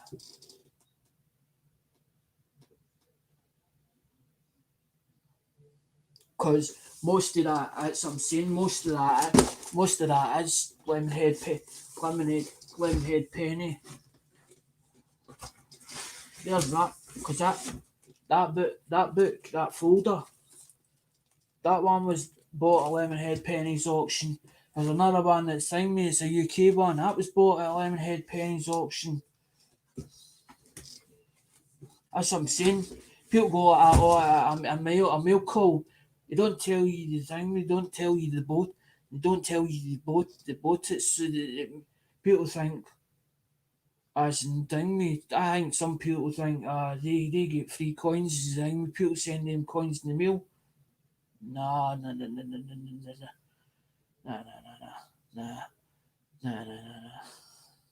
Maybe maybe from time to time, but no on a regular basis. It ends up so they're taking it's like your mum saying, if I got a money tree in the back, I just keep picking, I just keep picking. I could just picture it as an American money tree, pulling it off a tree. But they're subsidised. They people are subsidising it with full time jobs or whatever else. They're actually angry. They have to go an LCC or whatever, as in to get these coins. They don't get them for They don't get them for nothing. It's like my mum's saying, as in thing. We used to see things as a kid, and mum, Paul and your mum, that's free, that's free. My mum turned and says, no, hold on a minute, you have to look in the small print. There's a clause, there's terms and conditions, on that. Nothing's in this. But that's what mum kept saying, and then she goes, maybe I've said it wrong to you. Maybe I was. Mum kept saying, maybe I was wrong. To tell you that. To tell you that as in that I made about as in free. But they say on YouTube that you can't take money off a person because if you're doing that, that's promoting gambling. So I understand the concept with donation because you're getting it out the free your heart.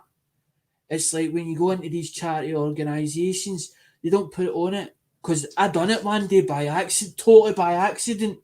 And they were like, you to tell me as in that customer or whatever, do you deal with them? Was they're showing us the ropes, this company. They were a charity organisation at this time, or they were charity organisation, or registered up as a charity organisation. They actually tore see the invoice, they corrected it on the invoice. I puts cash on it, right? And he goes, no, put cash on it. It's a donation for tax and VAT purposes, as in we can't take it as cash, because the minute we take it as cash, we then get thingy as in tax or whatever hit for it heavy. They're like, no, you put it as. I forgot.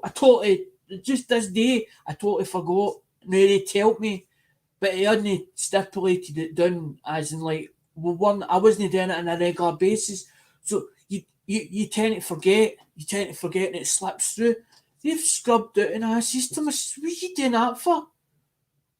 It's wrong. It's no thing, me. You don't put cash on it. I was like, but why? I'm trying to understand, but why? Why do you not do it this way for? So it's taking me a while for to understand, because to me, when you say donations, that's like when they used to do they're not allowed to do it they're not allowed to do it anymore. They used to shake a bucket or shake a charity can. They used to shake a charity can, and they're that. They're not. That's classed as begging. That's now classed as begging in the UK. It's classed as begging, right? So I understand the concept of when it's said donation.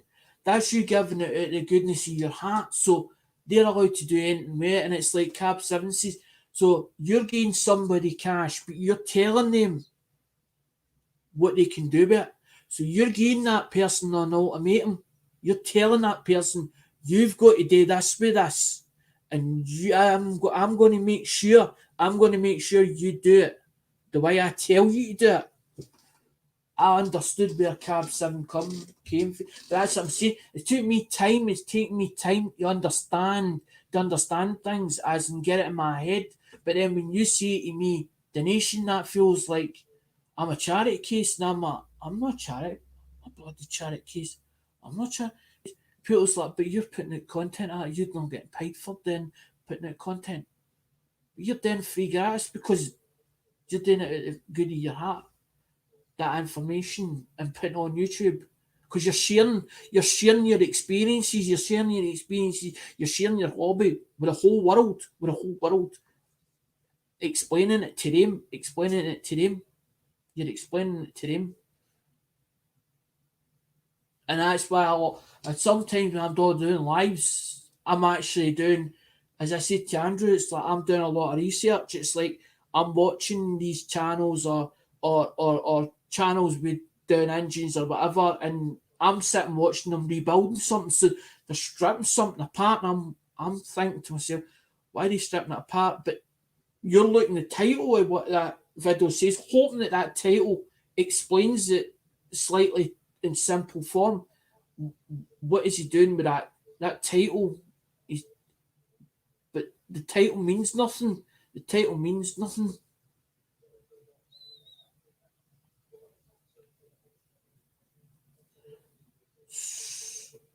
So when that's what I'm doing. I'm researching and I'm taking information in and I'm soaking it in, because if I read it in a book and I read too many pages, it's like I don't know. It's like as if it's going in.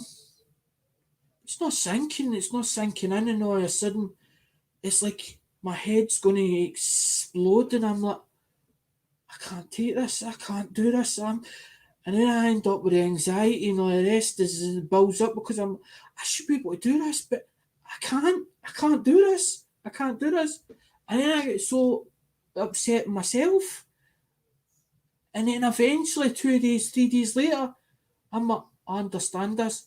But instead of me doing reading, I'm watching videos. So I'm watching the video and I'm taking it in. I'm soaking it in. So it's like, as I'm saying, it's like I've got like a photographic memory, and it soaks in quicker. It soaks in quicker. And if I see something, and I see something like, say for instance, somebody's doing a different engine and they're like, I don't know how to do it. I don't turn around and say to them, and I'm shouting in comments or whatever, you're doing that wrong. I then turn around and say to them, I seen such, and I'm trying to remember, where did I actually see that? Where did I actually see that information? To try and let them see the information, because they want to be able to understand it. They want to see it for themselves. They don't want you telling them what way to do it and how to do it, how to do it. So instead of you making it, you have to do it this way, and that's the way it should be done, because everybody does it differently. I might be doing my videos wrong, I might be doing my mail calls wrong, and people, but fucking Alec, you're doing it wrong, you down me going around. If somebody comes to me and says, I want to be able to show you, I want to show you, don't take it. It's like if you go like that, say for instance, I'm holding that and you took it off me, I would go absolutely ballistic. You've just took it out my hand. My dad didn't like that. You grabbing something out his hand. You've just grabbed that out my hand. You show me, or you do it, you do it, you do it, and I'll watch you, I'll watch you. But as long as you're okay for me watching you over your shoulder, so that I can see what you're doing, as in pressing buttons or whatever it is you're doing, so that I then understand where I'm going wrong, where I'm going wrong, so that I can then put it right, because that's what I'm doing. If that's why some people go absolutely daft about the disliking the videos and all that cat. They dislike my videos, and they're going absolutely rental, and I'm like, that the dislike is nothing to do with you. It's not even about the creator. YouTube put that system in place for them. For them, it was to stop them sending you notifications of videos that you are not interested in. You're not interested in.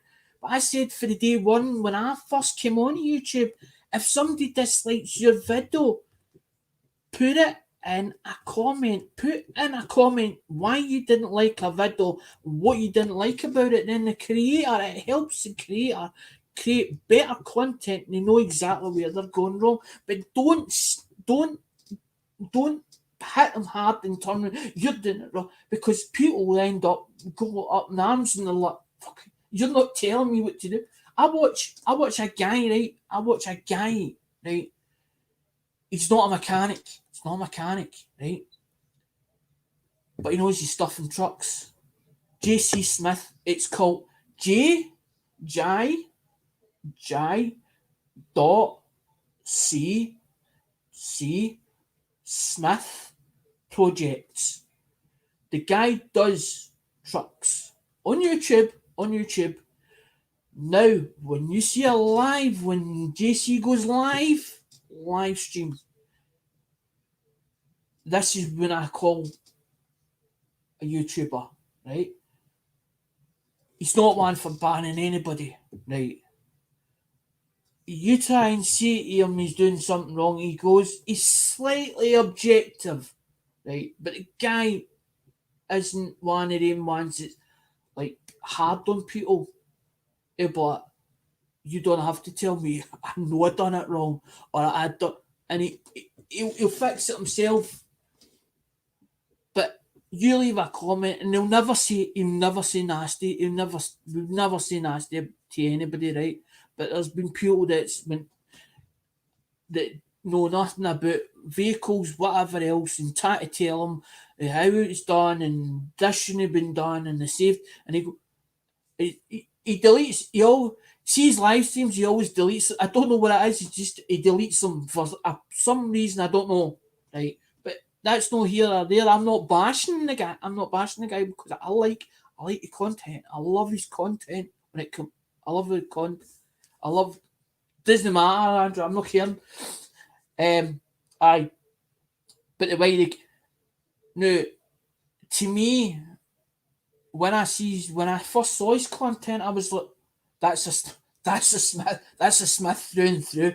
Definitely, He's not related to me, but it's Smith's surname, and he's like a Smith to me. My temperament and the way he does things and the way he goes about things is very much like me. Very much like me.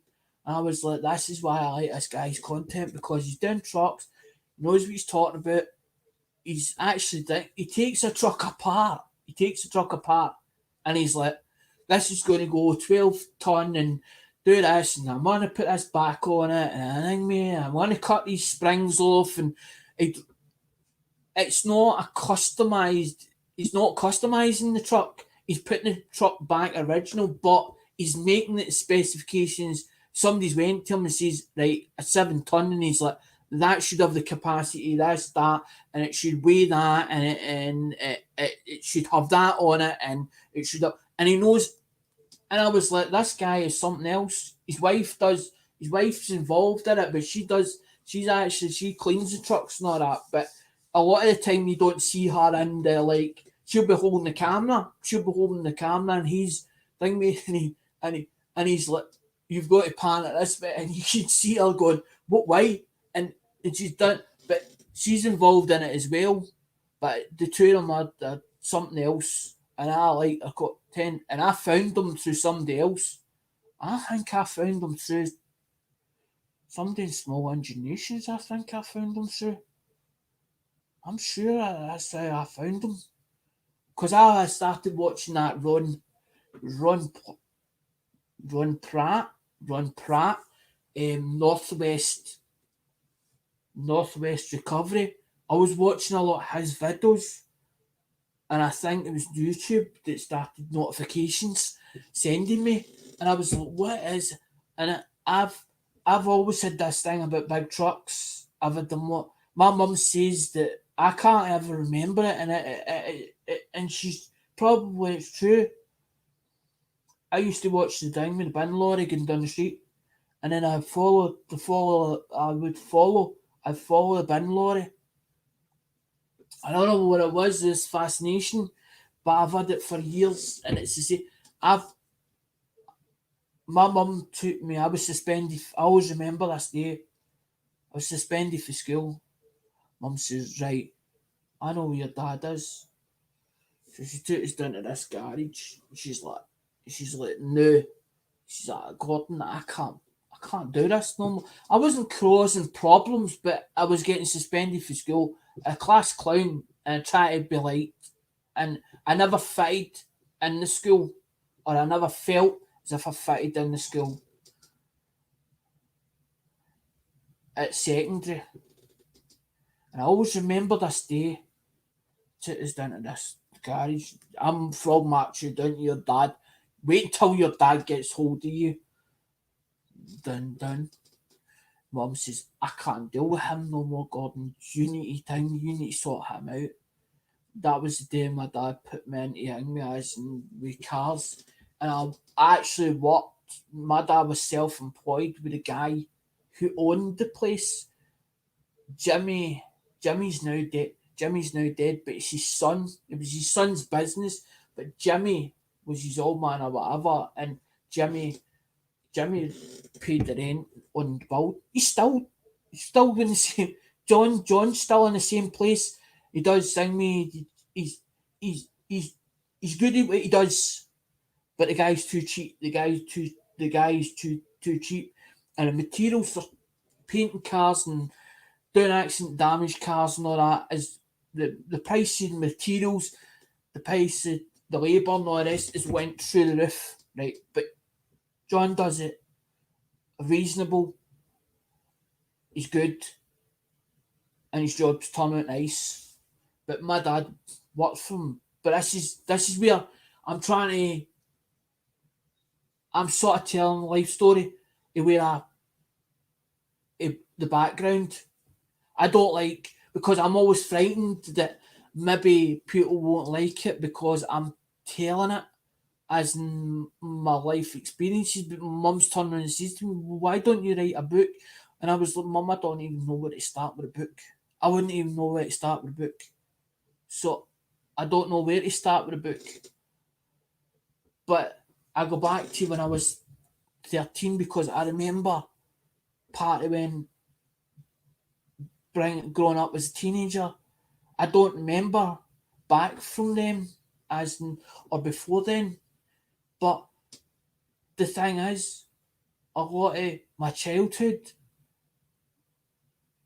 I moved from place to place, as in because I was mum or us growing up.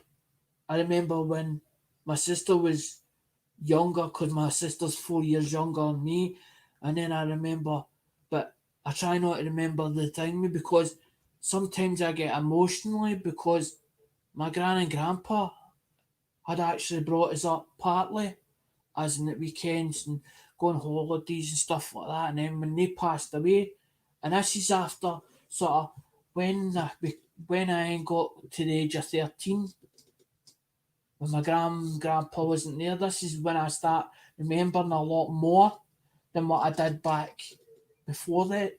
Before then, and that's sometimes I get these flashbacks. I see these flashbacks, and I'm thinking, am I just dreaming it, or am I actually did this actually happen? And why am I only seeing parts of it, not all of it? And how can't I remember as in certain parts, but not? And this is and because they sent me for counselling and stuff like that.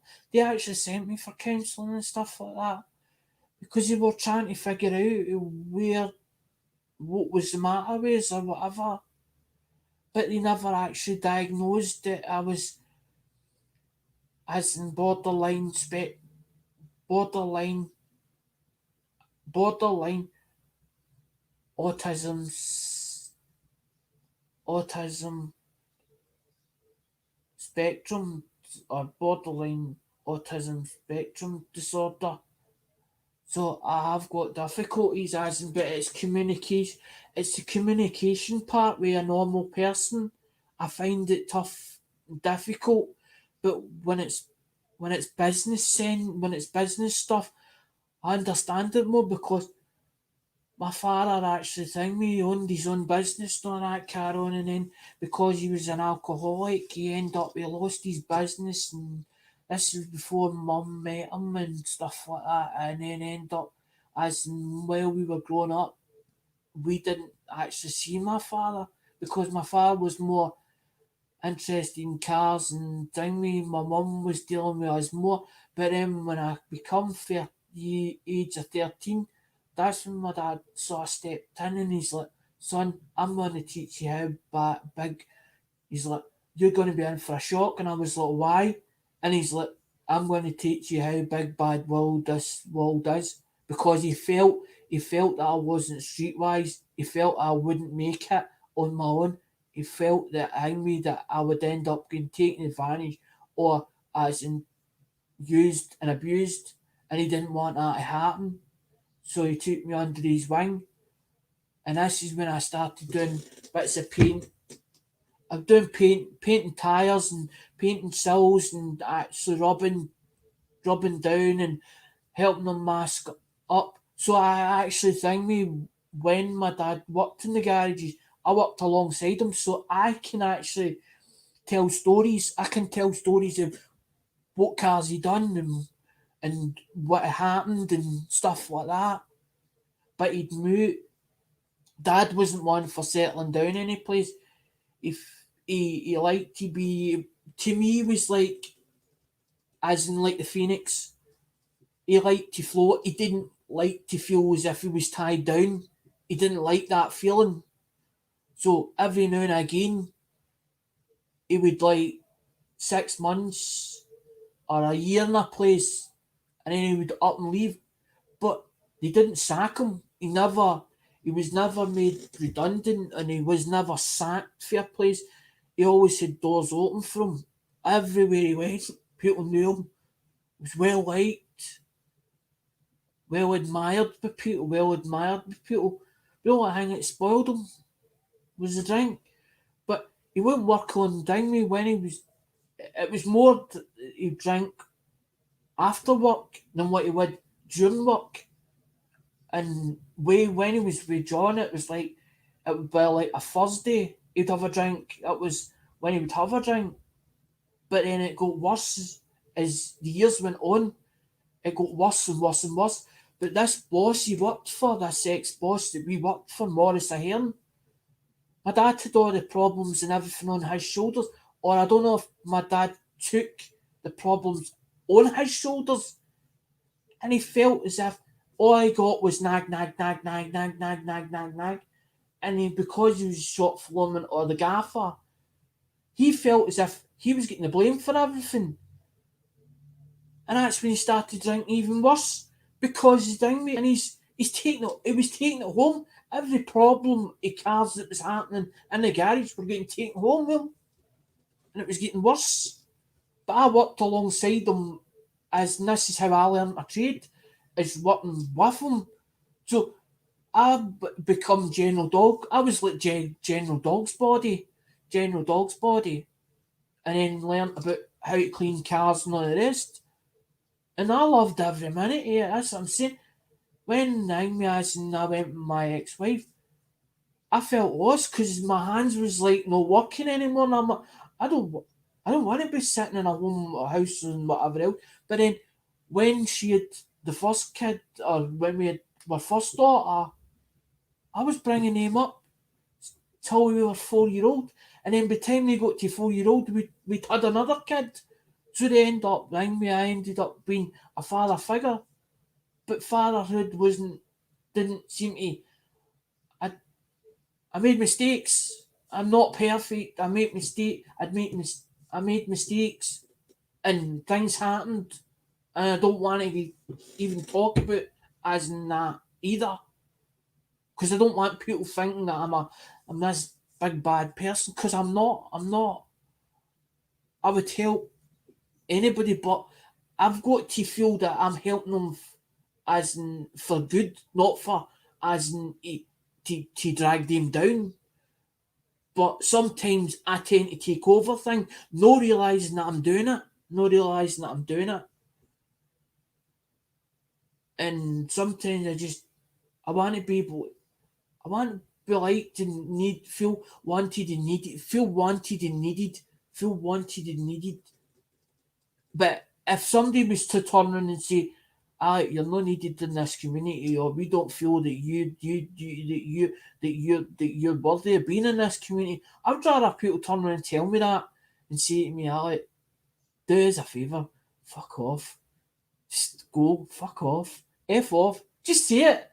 Just say it to my face. Fuck off. Because at least then I'd know. At least then the hangman can make up and turn around and say, right, okay. And then just, because I'd be like, tomorrow, fucking here's the coins. Do you know what I mean? Here, this is not working. This is not working. It's not working for me or whatever else. But I wouldn't get away, and I wouldn't think we sell it cheap because that's what happens in the community. Somebody sees somebody that's a bit down their luck, they're in there like a hangman. They're in there like vultures, I don't. I'm in there at the benefit auction to try and help people because I feel as if Fingweed that's what we're trying to do. We're trying to uplift them. Trying to help them that bit further. It's like my dad says, you don't kick a horse. You don't go there and kick a horse when it's done, when it's feeling, when it's sick, and it's laying in. It's like a horse and it falls down, and it's laying on its side, and you go and look at it, and you're thinking, why is that horse lying? Why is that horse lying on its side? Is it just sleeping or is it just resting? So you go at it and you're touching it gently and you're thinking, why is that thing not moving? Why is that thing not moving? But everybody wants to get a kick. Everybody wants to get a kick. Kick the fucking horse. Kick it. Kick it. It's done. It's done. Let's kick it. Get a kick, mare.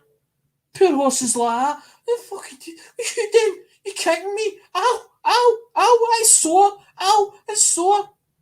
It's the same way angry. It's the same way when a poor man goes down. A poor man goes down. Instead of picking him up, give him a horn up. Give him a fucking horn up. Say to him, look, you need a horn. You need a horn. You need a horn there, mate. You drunk? No, I'm not drunk.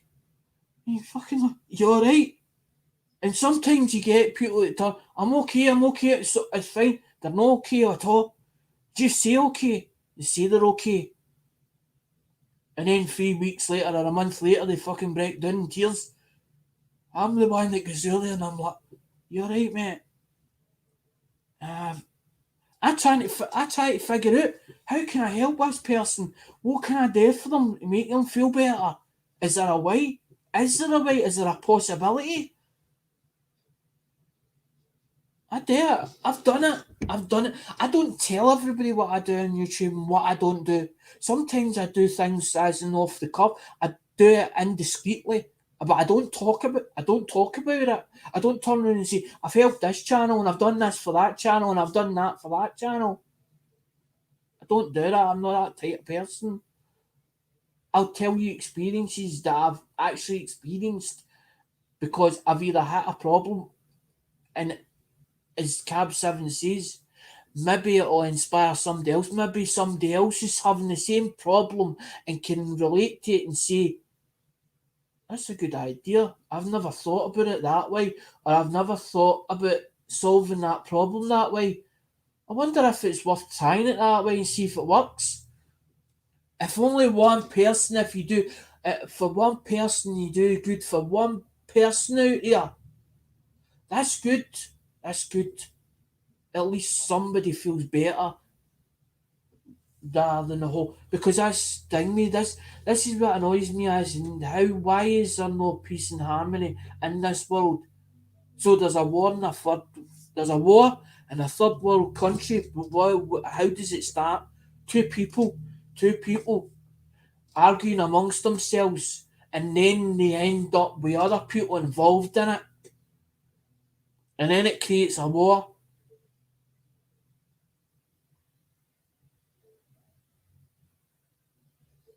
I know Bigfoot aren't people, but I'm thinking it phil- philosophically, as in how the world is and why the world is the way it is.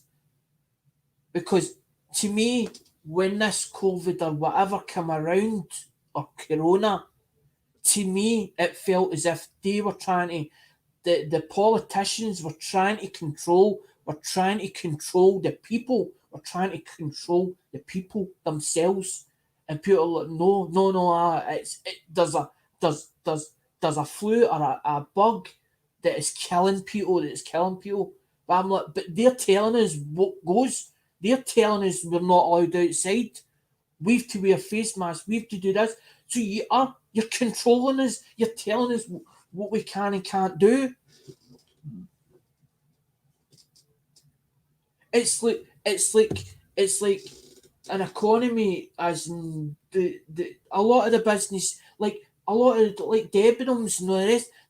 There's shops shut down here. There's umpteen things that's happened over in the United Kingdom. The same as what's happened over in the USA. But if you drain an economy, the only way is to put back into the economy. So you're trying to figure out a way of putting back into the economy, but you've locked people up in homes or whatever, and you shut businesses down. They can't earn money. They can't earn money because they're trading. I'm not, because that's what the EU is all about. It's like we United Kingdom. They're not importers. We're exporters. But we've come out of the EU Union, and then they're trying to get a deal or whatever. I was like, I don't see. I don't go on about politics or news. I don't even watch news. I don't even watch news because I live in a wee bubble of my own, a bubble of my own. But although that I live in this wee bubble of my own, in my own world, I still understand what's going on in the world, but I don't want to know about it because it's too much, and it ends up you would just basically your head would explode because you wouldn't know. You'd be so confused. You'd be so confused. You what's what because one's telling you one thing and somebody else is telling you another thing, and it becomes confusing. And then they put it as media papers, and everybody then it ends up like, oh my god, and the world ends up just going totally crazy, and you see people running about and all the rest, as in like it's like it's like chopping heads off, like headless chicken, just running. So it's like it's, my dad explained it one day. It's like a rat race. It's like they call East Bride, where I stay. They call it Parliament City. Right. The reason why it's named Parliament City is because amount of roundabouts. Right. But at Christmas time, Easter time, or whatever, right, when it becomes the busiest period in the years, you see people running about. So it's like a rat race. It's like a rat race trying to time. It's like dog. It's like dog eat. As my dad explained it years ago, it's like dog eat dog. It's a dog eat dog world. And I'm like, no, no, no, I don't agree with that. And then there was one time when my grandpa said years ago, or the way he related to my dad is, in, it's like somebody comes to you and they want a favour off you, but you're not going to use that favour up right now. But is that the way I see it? Is I call it swings and merry-go-rounds. It's like an ever growing circle, right? So somebody said about coins the other day, and I actually thought about it, right? So somebody sells a coin, right, and somebody else buys it, right? But eventually they pass it on to somebody else. So it's basically like the way I can see it, or the way I think about it is recycling. It's recycling, but it's recycling coins. So the coins have gone into somebody's took coins and they've searched them or whatever else. They've searched them, went through them. They've took all the ones that they wanted them and they've taken them to the bank. So they put them back into banks. So somebody else goes along and takes them back out the bank, and they find stuff that they didn't see in that. So it's basically like recycling coins because it'll never stop. It'll never stop. But worried. Everybody's worried, even in the USA, that coins, because there was a coin shortage, whether the coins are going to be taken out, so that eventually coins will be phased out and it'll be digital. But then my mum turned around and says, right, and I says to her about because she saw it in the paper or whatever, and they were talking about digital currency or whatever. So basically, that's a plastic card, digital. So my mum turned around and says, but what if the power went off? What if the power went off? I thought about it. I thought, hold on a minute. She's something that I never thought about. I thought about it. I stopped and thought. I thought, hell, wait, Mum, where are you coming from with this about no power? So you would have to have a backup generator, but what if you didn't have a backup generator? So you can't even you wouldn't even be able to go shopping. You wouldn't even be able to use the internet. So how the hell are you going to take the money out? Because it's on digital currency. So you have no digital currency, so nobody's going to ding me.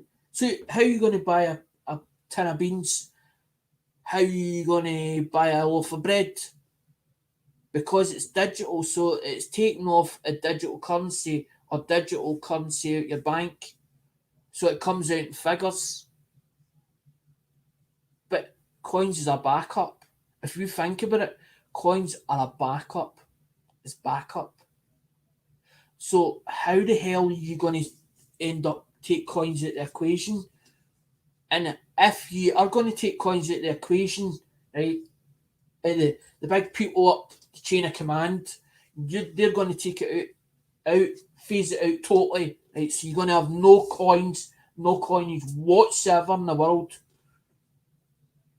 How the hell are you going to survive if that power goes off? You're going to have a backup plan of some sort to fall back on if that power goes off or if that power stops. So they're talking about because this is why they were bringing solar power in and wind power and wind power as in with these big wind turbines because they're trying to work out how they can make energy out of basically the weather. So the weather with the solar panels, as in with solar sun, as in sunshine, which is solar, so it makes solar panels, and then you've got the wind turbines. So basically, you take a wind turbine, and then they're talking about these plants or these big plant manufacturing plants that are green energy. They're talking about green energy where they put plastic, as in melt plastic in them, but it doesn't bring any fumes out.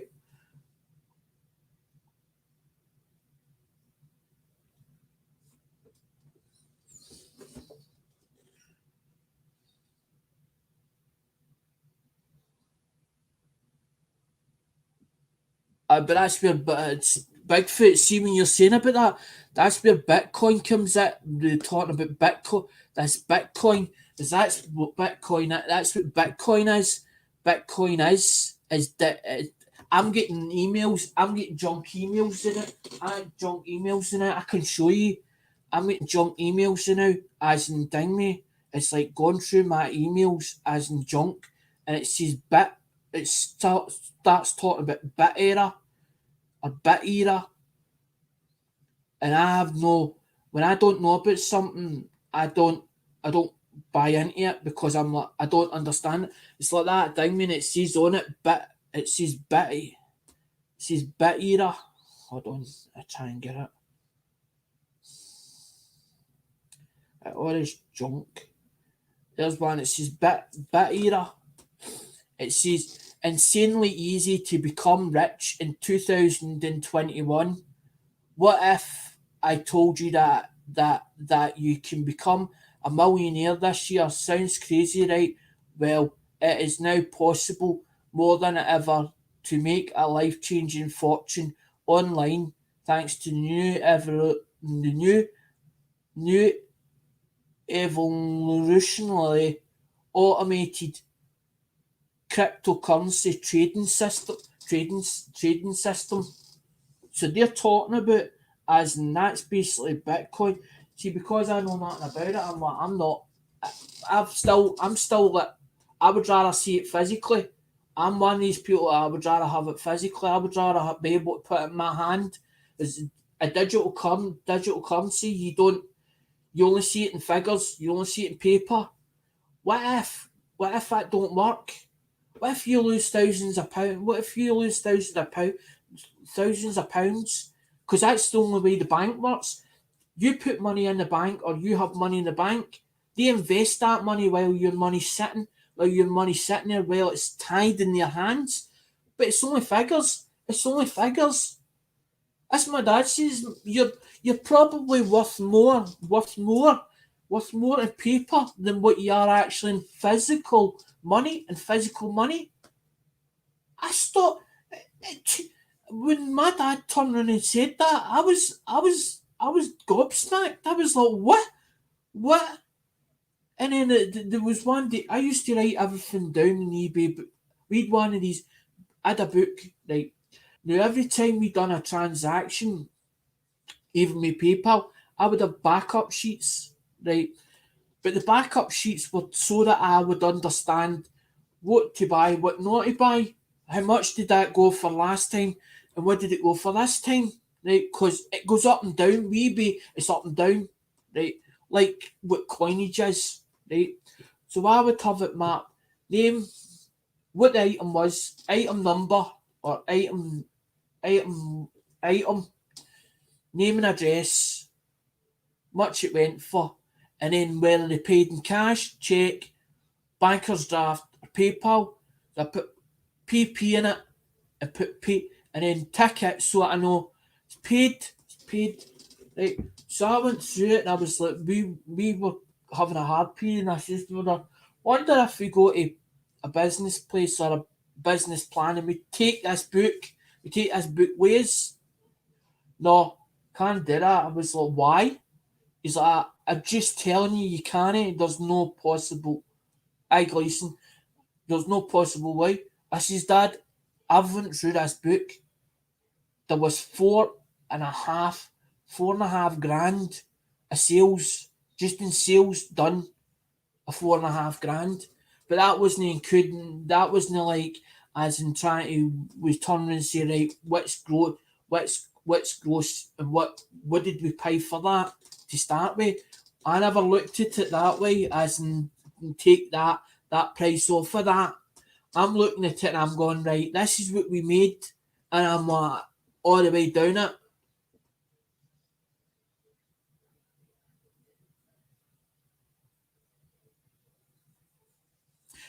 Bigfoot's right. Cash and carry is less likely to incur debt. I was I was doing it, Bigfoot. I was buying. I used to go on a Wednesday, and this is true facts. True facts. Before I even came to YouTube, This is before I even met my ex-wife, right? Because she is my ex-wife. I dissolved the marriage. I have paperwork that proves that I hang me a decree, a decree thing, whatever they call it, right? This is way back when I was doing it with my dad. I used to go to ABS on a Wednesday and pick £25 because it was a minimum. It is. It was either Pakistani or Asian. I can't remember, but it was dark coloured, right? But we never said nothing about as in being racist or anything like that, right? Now this guy, you walked in, and if you had a bag in on you, he'd be like, "You can't come in." He would be like, "You can't come in here," or some people would be like, "You're telling me you can't come in here." No, your bag, I want you to put it in that locker.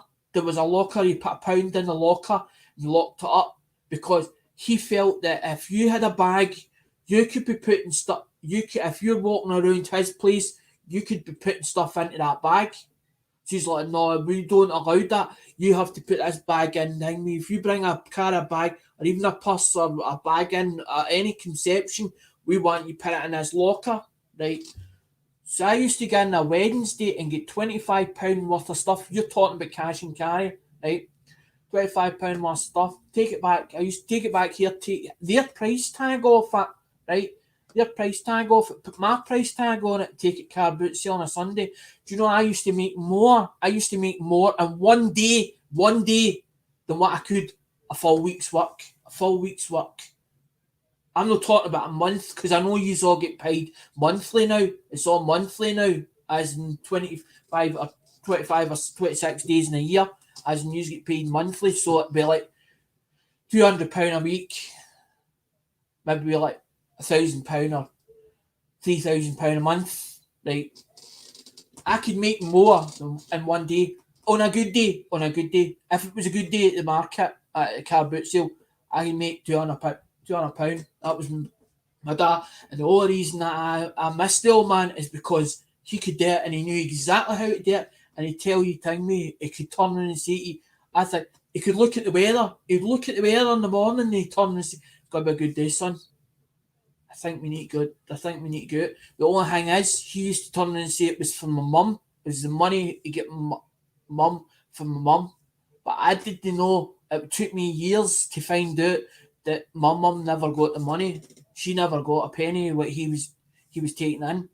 He was telling me he was using it for drink money. I didn't know this. It took me years. Because you believe in a thing with your family member, so you think they're doing right by you until you find out differently. And I was like, nobody needs to be sorry or take sympathy or whatever, buddy. I know it's one of these things, you love somebody with your heart and you believe what they tell you. You believe what they tell you. And because it's family, you believe it even more. But I didn't know. I never knew. But a lot, when he passed away, when I actually seen him in a coffin, I actually went and seen him in a coffin, as in when he passed away. And that's when I realised I actually went onto YouTube. Everybody's like, how you on YouTube? Your father just passed away. You're on YouTube. Just to take my mind off it, because when they took him out in that box, or when they take him into, when they've got the tray, or the it's like a trolley, and they put them in a black, it's like a black plastic bag, and there's a big zip, and they zip it up. They put it in the ambulance. That's when it hit me, when he went out the door, knowing he wasn't coming back. But see, even worse. It was even worse when he was in that coffin, as in thing we done at the cooperative, and he's got his jacket and all the rest, and he made him look pretty. And you're thinking, oh my God, he's getting in that book. He ain't coming. He ain't coming back. And that old sod, I miss him like crazy at times, because I tell you something, his mum said, he'd fall in the Clyde. And come up with a box of heather. That's how good he was at buying and selling. I can't do what he did, but I think me as in my dad he could tell stories. He would tell white lies. They weren't huge lies. But he knew he had to, because in business you have to. You've got no option. You tell somebody all the bad things about something, an item, they won't buy it. So you've got to make them feel as if they actually want it and it's worth buying it. He was good at what he did, and that's why I loved him to bits, because he knew he'd tell me. Because he used to go on eBay at night time. He sat on eBay at night time. It was me that taught him, hang me, as in Bob. Bob Flynn was a fireman, an ex-fireman, or a fireman, right? Now, Bob Flynn was high up, right? Now, he built websites. Dad went and got a shop, right? Leased a shop, right? Doing games, rental games, buying it off of Sean out of game.co.uk. They'd shops, right? Used to buy it off of Sean, stuff that they couldn't move, take it down to the shop, rent it out in the shop. But he also said my dad would sell bits, but the good stuff he put on eBay, right? So they had three different accounts for eBay, right? Alone, right? I'm trying to think where the story's gone. I'm trying to ding me to get. I've lost my train of thought.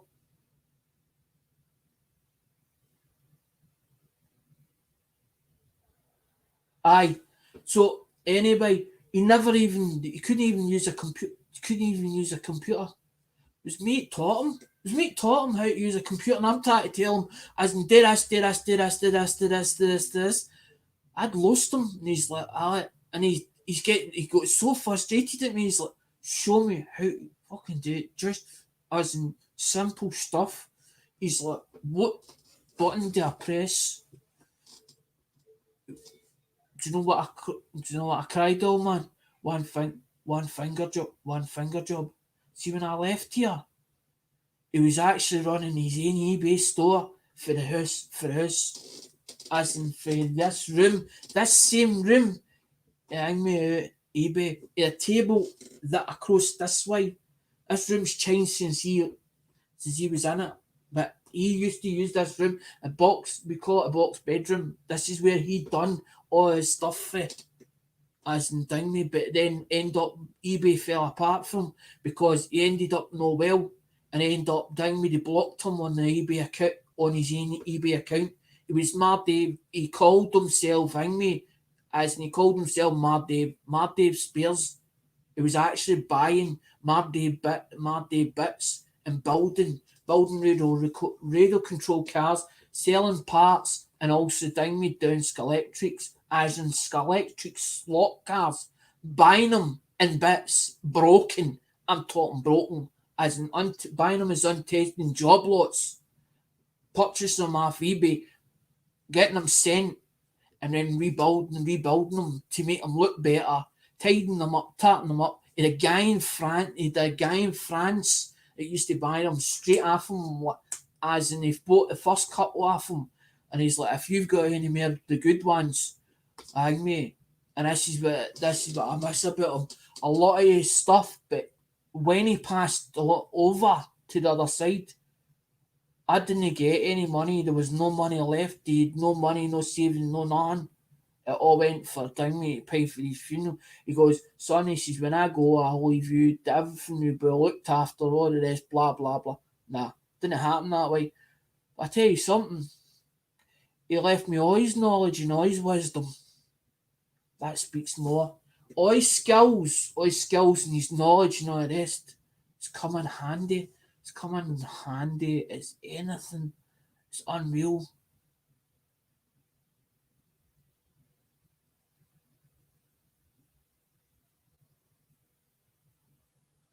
I don't know what that is. Chicken pick. Is that one thing? Is that what they call one finger, or as in what it would be called? Oh, you telling me I'm not Bigfoot. I'm not good with time. I'm not good with photography, right? The old man could do better pictures than what I could. I'm talking about for eBay. Used to go into town. We used to go into back bedroom with this Hewlett Packard. The driver's now distinct for it. I tried using it as in years later, but the driver was knackered for it, right? Now the camera sat, it was that size. That's how long it was. It was a Hewlett Packard one, right? Paid about, I think, 30 odd quid for it, right? Sat that size, boxy looking thing, right? No memory card whatsoever in it. You had to put a cable in it. It would take, it was 15 or 20 pictures in the actual camera. It would hold in the camera. He's sitting at night time. He's like, he's showing me. He's like, watch this. And he's like, put it in that bed. What do you mean put it in that bed? And then he's like, turn the light off. Turn the light off. And I'm like, how the hell can you see? Watch this. Flashlight.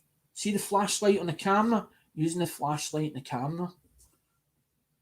Just put it there. Just set it there. Put it nice and neat. Click. Every one of his pictures used to turn out something else on eBay. And there were only, now it's I think 6 or 12 pictures you're allowed on eBay. You're only allowed I think 3 pictures on it, and then you had to pay 5 pence more. I'll tell you what, he was born in 1948.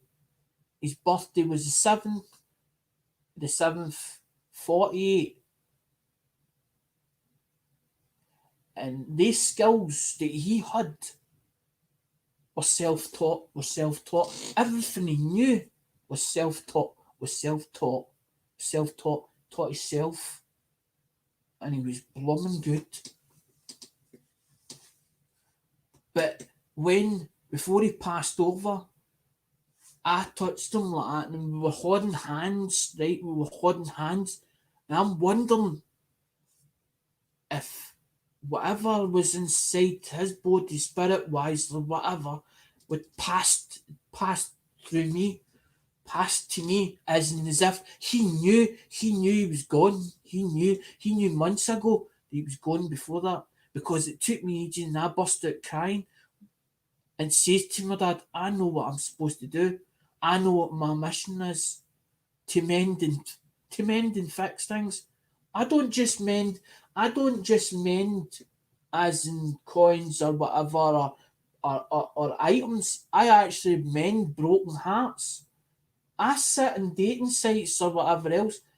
I don't get any luck as in with women or whatever else, or God's gift or whatever with women and get dates. There's people that come to me and they'll talk to me, and then all of a sudden they disappear from me, and I'm like, why you disappeared for? Because you're giving them valuable information, as in me, because they're hurting inside. They're hurting inside. They're hurting inside. But instead of them telling you that, they start talking to you like a normal person, and then all of a sudden they disappear, they vanish. It's like they call it. Do you know what they call it now in dating? They call it ghosting, and there's also another one called catfishing. Catfishing. I'm like, what the hell is catfishing? And then you can see about ghosting. It's somebody that's there for a short period of time and then just vanishes into thin air. And that's what's happening. Facebook have got a dating app. It's got a dating app at the moment, a Facebook dating app. And it's free. It's free. It's free. Everybody's on there. The amount of people that's on there now is unbelievable. And the only reason they're on there is because of lockdown, because nobody can get out. And the only people that are the getter is people that are actually married and tied to each other. The rest of them that are that are casual relationships, or they go 3 days because they're only allowed 3 days with a person. They're all bloody locked up in their own home, and they end up behind me. They're all single and they're all complaining as in they can't, because they can't go out dating, because they can't go out because the thing they locked down. You can't go in a pub and all the rest. The pubs is all closed down. But the pubs is all shut. It's only the essential stuff. It's only the essential stuff that's opened at the moment. So they're going after that. They're tearing their hair out. And they're all on thing me as on the internet and all the rest. So the population is like 20 million online, but they're coming on and off as not at different times. A couple of hours or a half hour and 20 minutes here, 30 minutes there, then coming back off the internet and then go and play games, online games and all that carry on, just to keep them occupied. And some of them are back at work and some of them are back at school, but only for as in temporary short period, because the government is turning. Well, we've no eased it. We've only eased it. We're only just starting to commit it, but we don't know how far to commit it, because they're only just getting vaccinations. Because I was waiting for a vaccination. I've been locked up. I've been locked at home since March. Not this March. Since last March. And that's what I've done. I've done everything. I've watched YouTube. I've played games. I've done all sorts to try and keep my mind occupied. And I think that's why they time me. But me buying coins, that's me comfort. It's like comfort buying. It feels good at the moment, but after it's done, you're like, did I actually really want that? And then I'm like, but I'm collecting from my own collection. But instead of me doing it like small scale and doing it like a tortoise space, I'm like a hare. I'm like a jackrabbit at a thing with a trap. I'm like you put a greyhound in its trap and it's sing me. There's 6 of them in the trap. You let the door open there and poof, and I'm straight. I'm one of these one. I'm straight out the door. As in ding me try to do it so fast. As in ding me trying to get the sets. as in 75, 76. That's how you see me in there, bump, bump, bump, bump, bump, bump, bump, bump, bump, all the time. But that money that I've got is my savings. It's my savings. It's my money that I've saved up for 4 year, for 4.5 year, for 4.5 year. But my bank doesn't. I don't let my bank drain. I go down to a certain. My bank goes to a certain level, and then I'm like, I'm not buying no more. That's how I've sort of cut back. You see me cut back because I just don't. I haven't got the funds at the moment, and I'm like, I've got that much stuff, and I'm like, now it's time to sell it. And I'm like, where do I start? Where do I start? But I'm only a one man operation trying to do it myself. My mum takes nothing to do with it. She's like, I don't want nothing to do with it. It's your domain. You do it how you want it. If don't come crying to me. So listen, they hang me and give me advice. If I go to her and say, what do you think about that? And I'll come up with scenarios, and I'm like, hang me, and she's like, but I don't want nothing to do with hang me. And then she's like, that room. And I'm like, I know you don't need to tell me. I don't know. I know about the room. And she's like, I know another box. And then she's like, other day or last week, no another box of coins. They're buying again. I thought you said you dang me. I thought you said you dang me weren't buying any more. No, that's for last month. That's 2 months ago. Or that's a month and a half ago. I've not bought many coins now.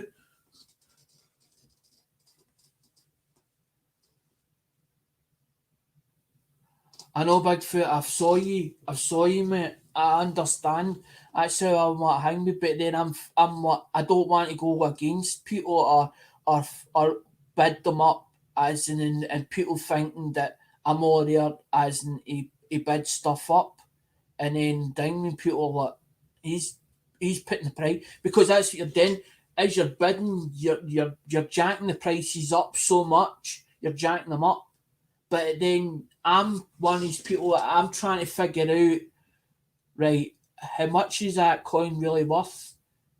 If I bought it or I went to an LCA, say for instance, I went to an LCC, how much would I be paying for that coin realistically?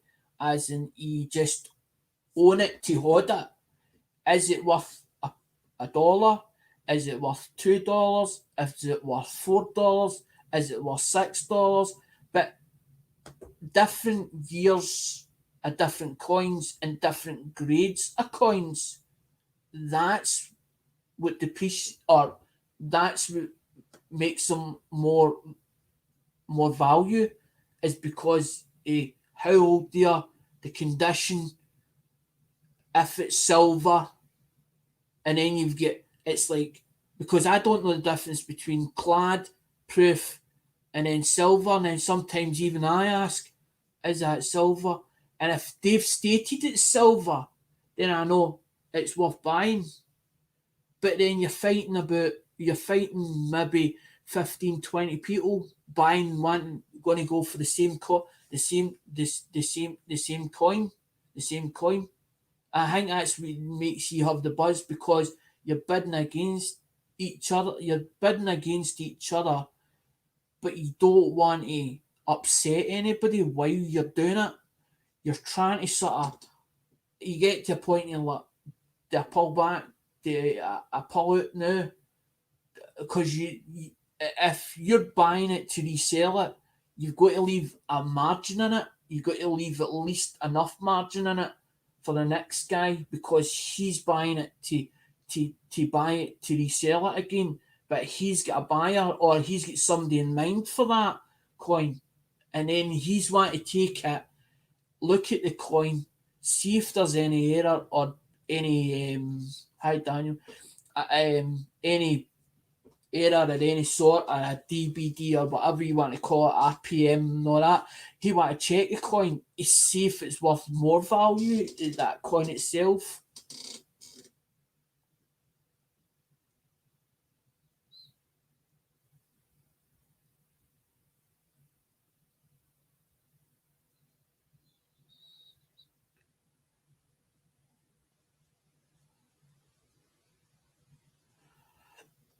Bigfoot, I totally get that because the thing me that's like me. I'm like, dang me, am I actually helping the community out as in going to these auctions? And because you're giving them money, so you're helping them grow. You're helping them grow their channel every time you're buying off them. But are they actually earning a profit out of it, or even getting a profit out of it, or are they just selling the coin, hoping that they'll get more for the coin itself?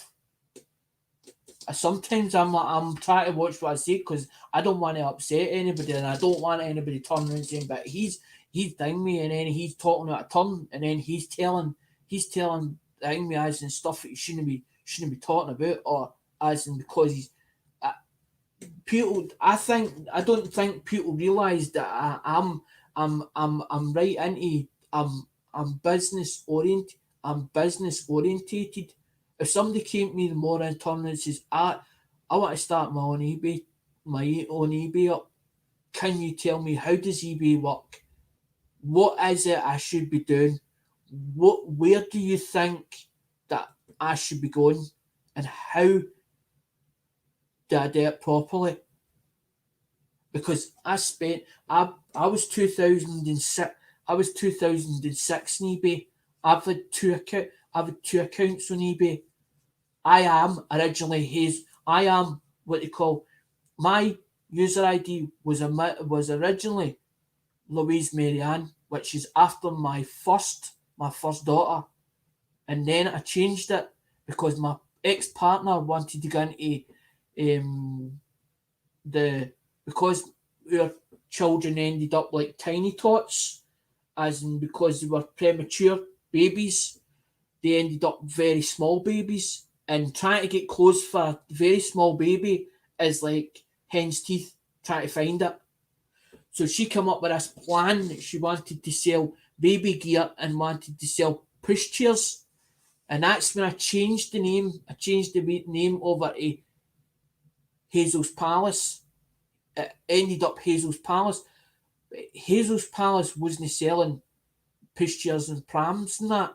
It was selling electronic gear, electronic devices, mobile phones, Nintendo handheld games, consoles, stuff that was because I looked into a lot of market research and all that, Karen, and I found that there were three niches. There was three niches that were big sellers, and they were everyday sellers, and I was like, this is quite interesting. This, I actually think that's what I'm saying. Coins, I didn't pick coins. Coins picked the coins. The coins actually picked me. The coins actually picked me. I'm actually thinking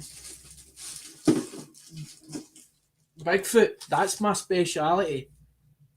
I pick them up as untested. I buy them or I used to buy them as untested. I could go to somebody in a car boot sale and say to them, "You get any phones?" And they go, I think I got a load of phones as and stuff that they didn't want.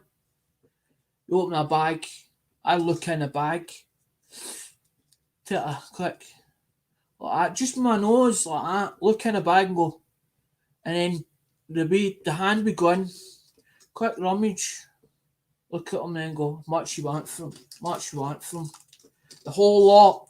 I'm not gonna mess about, whole lot, much you want from. 30 quid.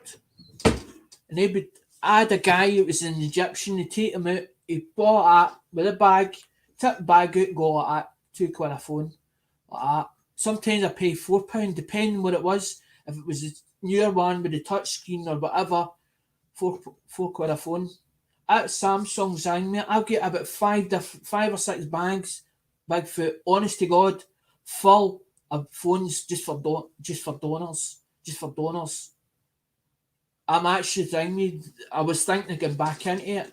I bought all the unlock. I've got all the unlocking gear, buddy. I got all the unlocking gear.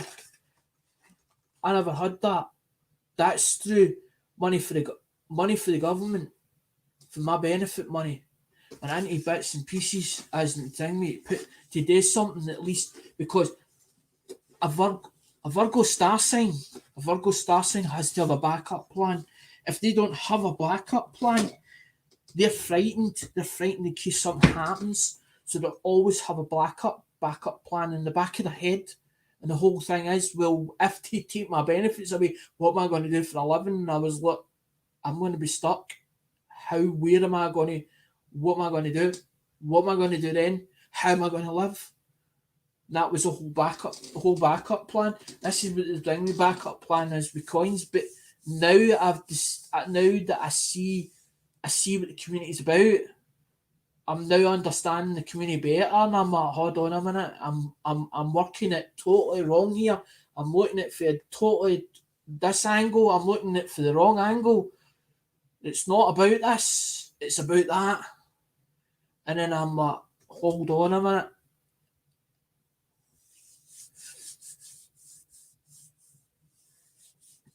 I don't do what the scrappers. I don't do what the scrappers do.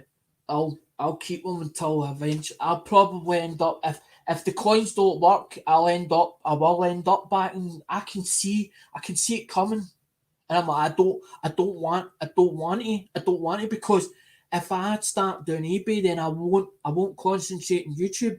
Because the whole idea was to get clients for eBay that was originally the plan.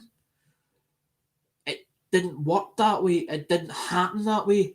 What happened is people turn around and says, I don't know you are, I don't know who the hell you are, we don't. It was as if the not Americans, the UK didn't trust me, and they were like, we want you, we think you're fake, and then that's when I had to then not hide anymore, because I didn't have a profile, I didn't have a picture on my account, nothing like that. I was doing a lot of things behind the scenes, and nobody knew who I was, and that's the way I liked it. And then one day somebody's like, and then that's when the second video I ever done was one about a leg, because somebody egged it on. The next video after that was a video that's the title was I'm real, I'm not fake. I'm real, I'm not fake. This is when I end up coming out of cover, and this is when I come out the shadows, and then I ended up. That's when the thing I was when I got to the 400 or 500 mark with this other community Hazy Days and New Dizzy. I used to go with their shows, and it used to be a Saturday and a Sunday, and I rolled with them for a long time, as in with the thing with like Ian Matthews and that. And then all of a sudden, when I got to the 400, its numbers just fluctuated, and I was like, I set this goal. I want to be able to see me get 1,000, at least 1,000. But I was like, how do I do this? And this is when the thing we started thinking about what content do I put on the channel. And this is when the whole thing started revolving. But I don't feel that I'm worthy in the community. I don't feel, why should people watch me? Why should people watch me? What do I bring to this community? I don't feel as if I bring anything to it, but people like me for the way I am, or like me for who I am, not what I'm not. And that's what I always wanted. I always wanted that to happen, for me to just be as in, because when I was with my ex was like, you're too soft-hearted, you're going to have to harden up. But I hardened up too hard, and then she didn't like it. She was like, I want you to change back to the older you, what I fell in love with. After that happened, I didn't know how to bring him back. I tried everything to try and hang me, bring him back. Couldn't bring him back. It wasn't until I left her. Then that's when I went back to who I was. Because I didn't even know who I was. I didn't even know who I was while I was with her. And then after, when I come back here, it was like, I don't know, it was like God coming down in this angel, and you've got this dark cloud hanging over your head. You don't know how to lift it, and then all of a sudden, this dark cloud was taken away, and you're like, fucking hell, I've been in I've had this dark cloud hanging over me for the last 3, 5, 6, 7 years, and all of a sudden, just this weight comes off your shoulders. Fucking what's going on? What is going on? What's happening here? I could hear angel. I could actually hear out in the air. I could hear like children singing, like Heart the Herald Angels sing. Stop it out there. I'm looking out a bedroom window, as in the front window, as in that other room. There's another room over the other side, right? Now there's a toilet, there's like a bathroom, and then there's a room, but you see out in the I'm looking up at the sky, as in it's just it's either after or before Christmas, right? This is going a way back when I come back here, and I hear Heart the Herald Angels. Fucking nobody about Bigfoot, and it's like 5 or 6 voices, as in, and I could hear it's like they, as if they were standing there. Can't understand. And then all of a sudden, I was through Facebook Messenger, and on my phone, I was getting this person turning around saying, I want to marry you and all the rest, and blah blah blah. Do you know what it was? It was using quotations, but I didn't know this at the time, and I got scared of it, and I chased it away, right? Then I found out, when I looked up the quotations, there's a book out there, right?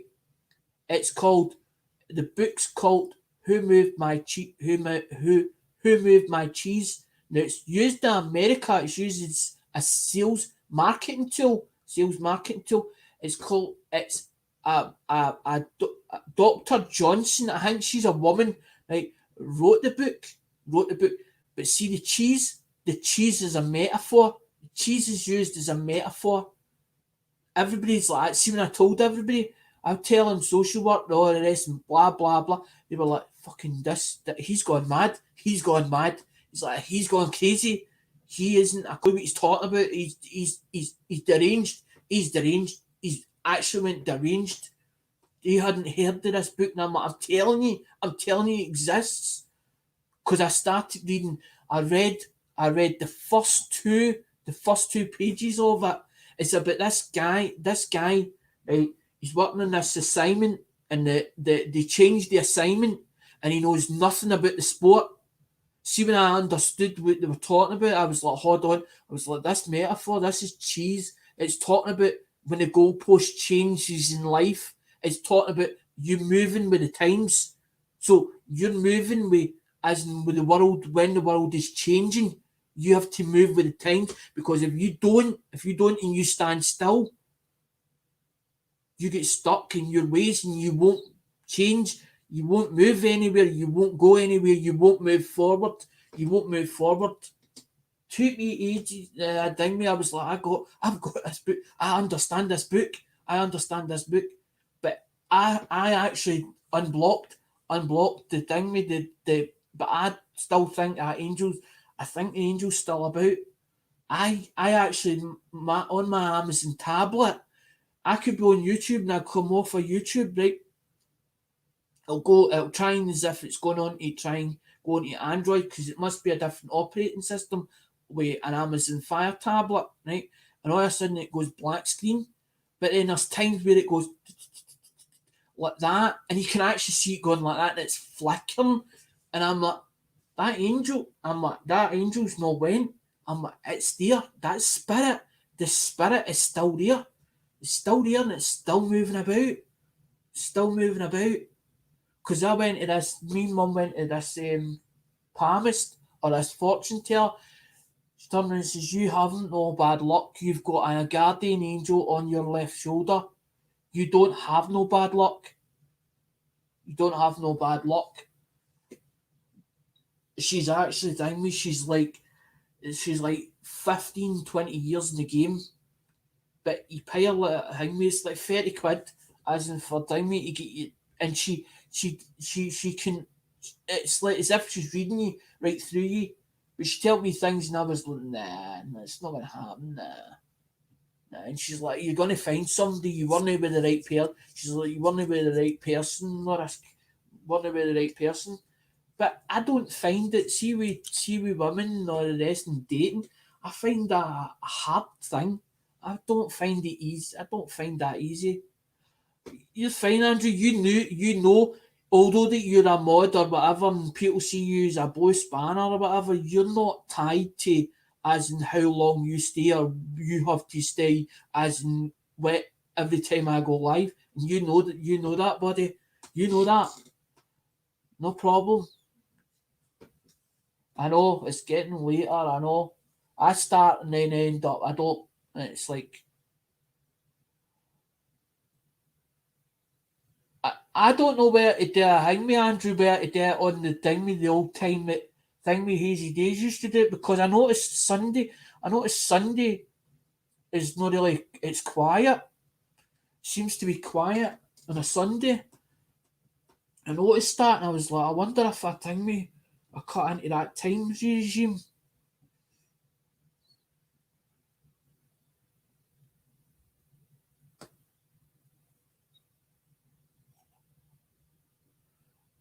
See, that's what I'm saying, Bigfoot. Although that I'm not, if anybody time me starts going absolutely daft because I'm not writing in the chat. I'm actually watching the chat on Dingy.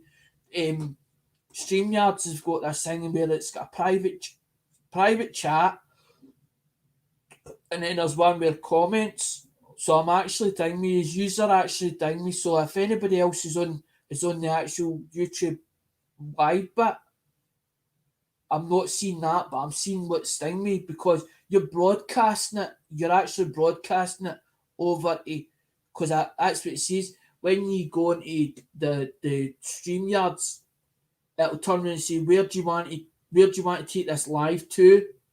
And I've got it as in linked up to the channel. So all I have to do is go over to the bubble, hit the bubble, and then when you down before you go live, it says add to stream. So you add yourself to the stream. That's what I'm saying. If anybody else wants to know how to stream, how to use StreamYards, I can if I went live, I can actually explain it to you as in thing me step by step stage. Because it took me ages to understand it, because YouTube keeps doing changes every time you get used to one change or something. They change it again, and then you got to change over and try and work out what's going on and how we use it and how it's done and all the rest. Because StreamYards is putting a lot of new features on it, because they're actually wanting you to go to the next package. Because I'm using the free pack. I'm using the free basics, which you're only allowed like 6 in a pack. I think you're only allowed like 6 in a panel if you do the next one. But then they sent me an email saying for £10 we can get, as in you can get it for £10 or whatever. And I was like, nah. It's not the fact I'm thinking to myself, if I'm gonna buy something, or I'm gonna as in pay for something, I need to work out if I'm gonna use the full potential of it, and where it's worth me buying into it in the first place. But every time that you don't hit there for the next package up, because the next package was, I think it was like £25. It was like 25 no £25, $25 a month. It was $25 a month. And then they turned around and says people that weren't taking that, they were giving them like a lifetime membership or something for half the price or something. And then they done away with that. And then I had an email as in saying for 10, I didn't see $10 or £10 as in something's available or something. I just ignore it. I just ignore their thing, mate. Because I've actually, that's the, I couldn't find a webcam, and Dad must have got that from somewhere or something, and it was a Windows one, and it had that bit underneath it, and it was like a stabilizer bar there, and then there was a bit there, and I was like, I can't put it onto the back of there. So that was my own. I took the cube part of it, took the bit off it, and then made it up and glued it all together. It does work because I come up because I'm like that webcam. The webcam I'm using or the laptop I'm on is a one of the Acer Chromebooks, and it's Google Chrome OS it uses, and the camera is built into the frame round the actual the screen. The camera is built into the top of it, so you can't actually angle it proper. You can't angle it properly. So I was like, well, how? And I'm trying to figure out how Lemonhead does his one, and I'm like, but he's using two screens, and I'm like, how the hell do you do this? And I'm trying to figure it out, and I'm like, trying to ask people, and then I'm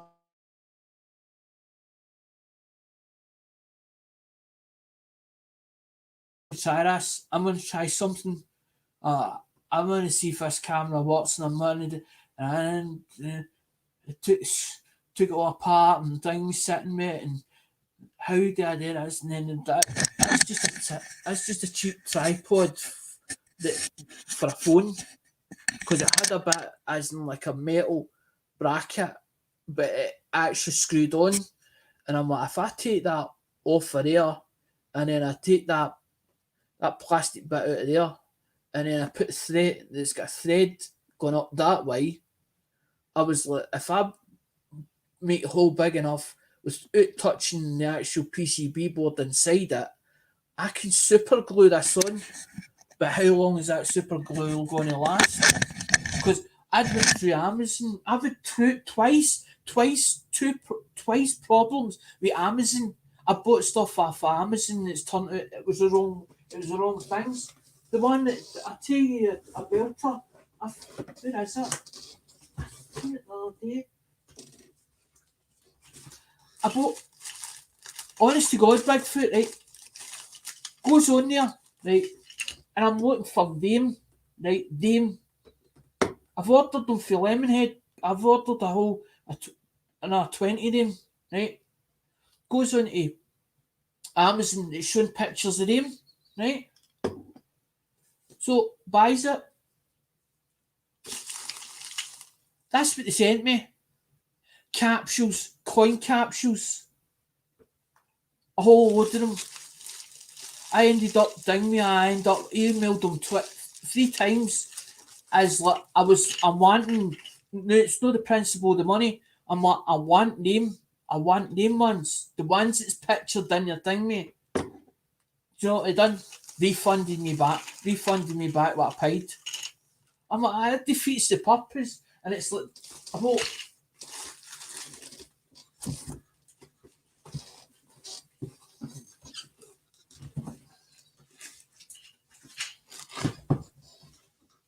drill bits, right?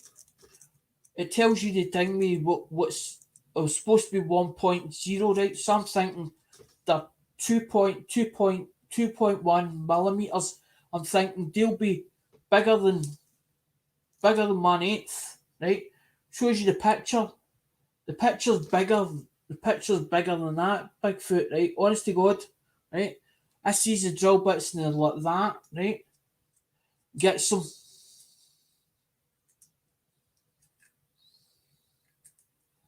There's 10 of them in a pack. That's the size of them. That's the finest drill bits, as in that's up for the like a pin needle for the pin needle, and that's pitch. I'm looking at the pictures, so I'm going on the pitch. I'm going on the pictures. So I basically as I said, I've gave up by time me. I was like to us week there. I was like going to time because I know that us he doesn't get money, but he's telling me he's enough. They become an affiliate or something where they put links and they get a bit off every time somebody as in buys for Amazon, but they go through their link. I was like to us a week because I was wanting. I was actually after a new webcam, but I was like, I'll go through us because it was us that put me onto that one with the microscope. That was a good buy, actually, that one. I want a better one than that, but because I wanted it for Dingy Chromebook, and I was like, give me the right link cause for Dingy, and I was more appreciative because somebody that knows what they're doing or could understand that. Because I did have an American account, and the American account was better than the British one, but I couldn't remember the thing with the details of how to get into the American one. I had two accounts. I found out I had two accounts, right? But I couldn't remember the details, the sign in details for the American one. So I'm now using the British one. It's a nightmare. It's a bloody nightmare. I was like, I'm not. I was like, I'm giving up with Amazon and eBay is even worse. eBay is even worse. Everything's coming for Shenzhen. It's that Shenzhen, which is China. It's China. It's like a It's like a warehouse in Shenzhen. They actually they you you put a product or or or or you have products and they actually time me they'll actually send it to the Shenzhen web warehouse and they actually send it in your behalf to the customer. I seen a big there was an advertisement or something a couple of weeks ago. I was watching it and I was like, this is interesting. This and I was like, that's products or you're buying products to somebody else, and they said, "Oh, we handle it or something." But funny enough, they mentioned Shenzhen, and I was like, that's why. It's like they're handling it. They're handling it for for the sellers. So it's coming to their warehouse. They're holding it as in they're holding it for the seller or whatever, and then they're sending it to the customer. And basically they're using example. They're doing what eBay used to do, and they stopped letting you do it. It was using example pictures onto their system. So what they're doing is they're using an inventory of, say for instance, you get 40 products, the same product as you're trying to sell. So instead so it basically as that product sells it tells it it's 39, 38, and it goes down the list, but you keep adding the same list back on. But it's the same picture, and then it's got like boxes where you can change the box. It's like very much like AliExpress because I use when I go to get um adapters for them for the adapters for the unlocking devices. That's what I use. I use AliExpress. AliExpress because AliExpress is cheaper, but the products still come for China. But it takes about 40, I think it's about 14 or 20 odd days to come for China. If you just do normal, they've got a thing where you can pay more for delivery or whatever. But then the last one was like it was where is it? That that was bought that, paid 200 and odd for it, gets it delivered. It comes over here and it turns around and says, you as a chat, you as a charge for that. It was the same like them boxes and stuff. They were holding the boxes like them medium priorities, Bigfoot. They were holding them, right? Turning and saying you're paying duty on them. Now they've stopped it. They've stopped it now. They stopped telling me as and tell me that I need to pay duty on them. So I don't know what the hell's going on.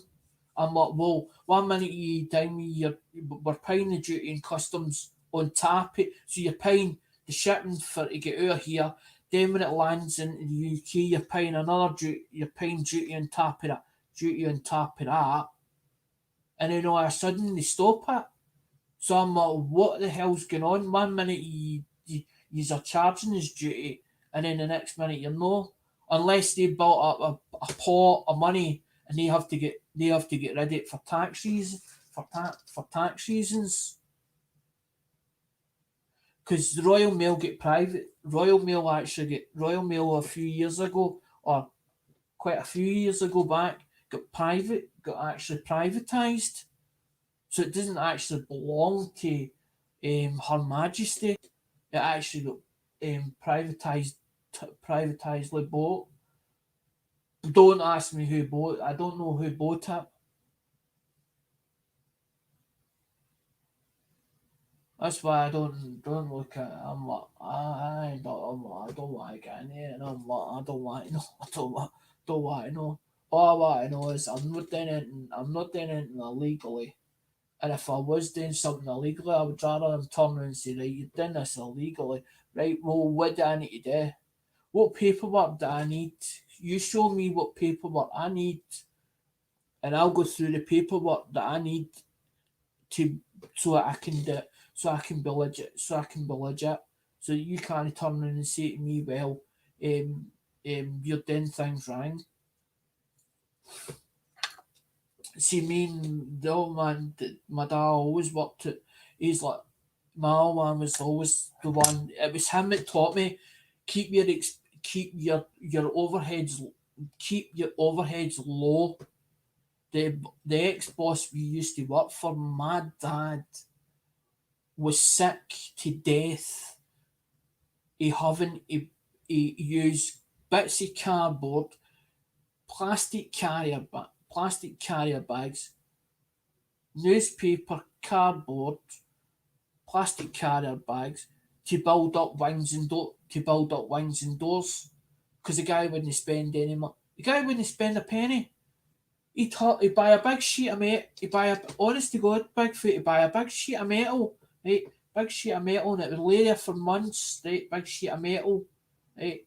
You're talking about 20 odd quid for a big sheet of metal, as in a 1/8 gauge, right? They would use it for welding floor pans, not that for actual big. I'm talking about massive holes, wings that have got bits missing at them, right, like that. But at least that a rot. My dad was faking it up. Faking it up because he didn't have time actually to pin it or anything. He's like because they what it was is he buy so many cars for this main agent, and then what he'd do is he would write a check out to them, right? But he'd tell them, I found this out because my dad told me how he was doing it. He'd write out a check and tell them don't put it in the bank for like maybe 20 odd days. This is how he was working. Get the cars in and try and get them back out within a week. So my dad was sting me as and doing them all up or whatever because he was spray painting a panel beater in the shop. Put them through, get them as tidy as possible, get them through the market as quick as possible, get the money back in so to pay them. But the money he would take out was like 25 grand out they would take like 25 grand out a year, as in the thing me, like it was like a double mortgage in his house. He done like a 200, he bought, honest to God, big fit, I know what the lie, this guy bought a 250 grand house, right, a way back, done it up. He sold it about 4 year ago, right? It was worth more than that. I could walk in the place. I walked right through his house. I was allowed in his place. But we never used to go to his house. It wasn't until that garage as in that we worked in because it was the back. Nobody knew we were actually in that garage. We weren't supposed to be in that garage. Volkswagen, it was a place it was going derelict, but until it got bought over by this development property or developer, the place was still getting run for it. Nobody knew we were in the back garage. Nobody was supposed to be in the back garage, but he was renting it off the guy who actually owned the property. Aye. So we never used to go to his house. It wasn't until he decided that thing he bought that what was it he done? It used to see Brenda used to keep her stuff for the car boot and for today the bars. And then he demolished it and he built a double garage, like one of these ones that it's like it looks like brick, but it's all like a flat pack kit. But it's brick wall. It looks like brick wall. It looks like brick walls, and then you put bolts through it. He built a double garage over the house, right? Built a double garage over the house. I can't remember if it's when we come out of Volkswagen and went into that big unit down at Hunter Road, or was it after that? Because he bought a place at Hunter Road. He'd only had it less than a year and a half. He sold it up. But my dad had to write out like when you go out a guarantor and you have to have a second person. He had my dad signing the thing with the contract, but he bought the building. Because you got to have it's like a witness. So he had a witness and he turned and says to my dad, when I sell this place up, I give some money out it. My dad never seen a penny. My dad was his right hand man. My dad would tell him what cars to put in, what day, as what auction. That's how good my dad was. My dad would do him up from. But if it was like a prestige stuff, let's say for instance, Morris bought a prestige motor, he turned around and said to my dad, do whatever it takes for that motor. I want it right, because that would end up over at the house and he would sell it for the time with the house. But that would go on at prestige and it would go into the auto trade. It would go into auto trader, as we used to put the thing with the prestige, the big prestige. I've been in like BMWs, I've been in like Rolls Royce, I've been in Rolls Royces, I've been in Porsches, I've been in the Ford Cosworth, I've been in Ford Cosworths, I've been in Ford Befores, I've been in XR3Is, I've been in nearly every motor that's as an set a Maserati and a Ferrari, or a limousine. I seen one night, he came up one night, I wasn't at the garage at the time, I come up and I one of them American things. I don't know where the hell they got it for, as in they didn't have it long. They painted it up or something, they'd done work on it, and it went back. They didn't have it a week, and it was gone. He bought 1 month when we were down at that big garage. He bought 22 motors and he sold 12 of them within the space of less than a day to other thing with another trader. Because I was polishing a BMW 318 and he's like, get off quicker, don't even clean that motor. I was like, what? Why are you telling me not to clean it? It's gone. He already sold it. He took them for down me Parts of Rover. We used to get them for Parts of Rover East Bride, and then they come down to hang me Rutherglen where we were, and then go for Rutherglen and hang me. He sold them to Annie's Land Trade Centre, and then he bought hang me. Then he done a deal with Annie's Land Trade Centre. He bought Michael Sharp's Rolls Royce, and he sold it to him. And what they gave him was some cash, and I think he bought he got like 12 trade motors or something. He got a one of them metallic blue, like a Jimmy. He got a white Escort Orion. Was it an Orion? Is either an Orion or a Escort back in the day. This is before it down me the Fords become classics. Nationwide. I have. I because down me as and that's what I'm saying. Because I worked with I was self-employed. Well, I wasn't self-employed. I was actually down me. I was actually on job seekers at the time, and I was flitting between job to job, and I couldn't get work because I've no got a trade papers or a driving license or whatever forklift license. I couldn't get work, and I was going through the agencies at the time. and I'd been working this YTS. This is when I started them was YTS, as in YTS, and then when Smitty left, Smitty walked out one day. Thought, fuck you or something. He said, walked out, and then I got roped into then the following work, but I didn't know at the time. I didn't know at the time what was going on. I was only on, honest to God, Bigfoot, I was only on 40 quid a week, but I was then more than my fair graph for the money. I was getting like my breakfast, my lunch, and sometimes I was getting the odd like dinner from time to time. The only time we got dinner as in or whatever, like dinner, but me and my old man were working like for 9 o'clock on the day. We were working for like 9:30. Sometimes like quarter to 11. We weren't coming back here as in God knows what time, as in get dropped off and then picked back up again at 9 o'clock, half past 9 in the morning.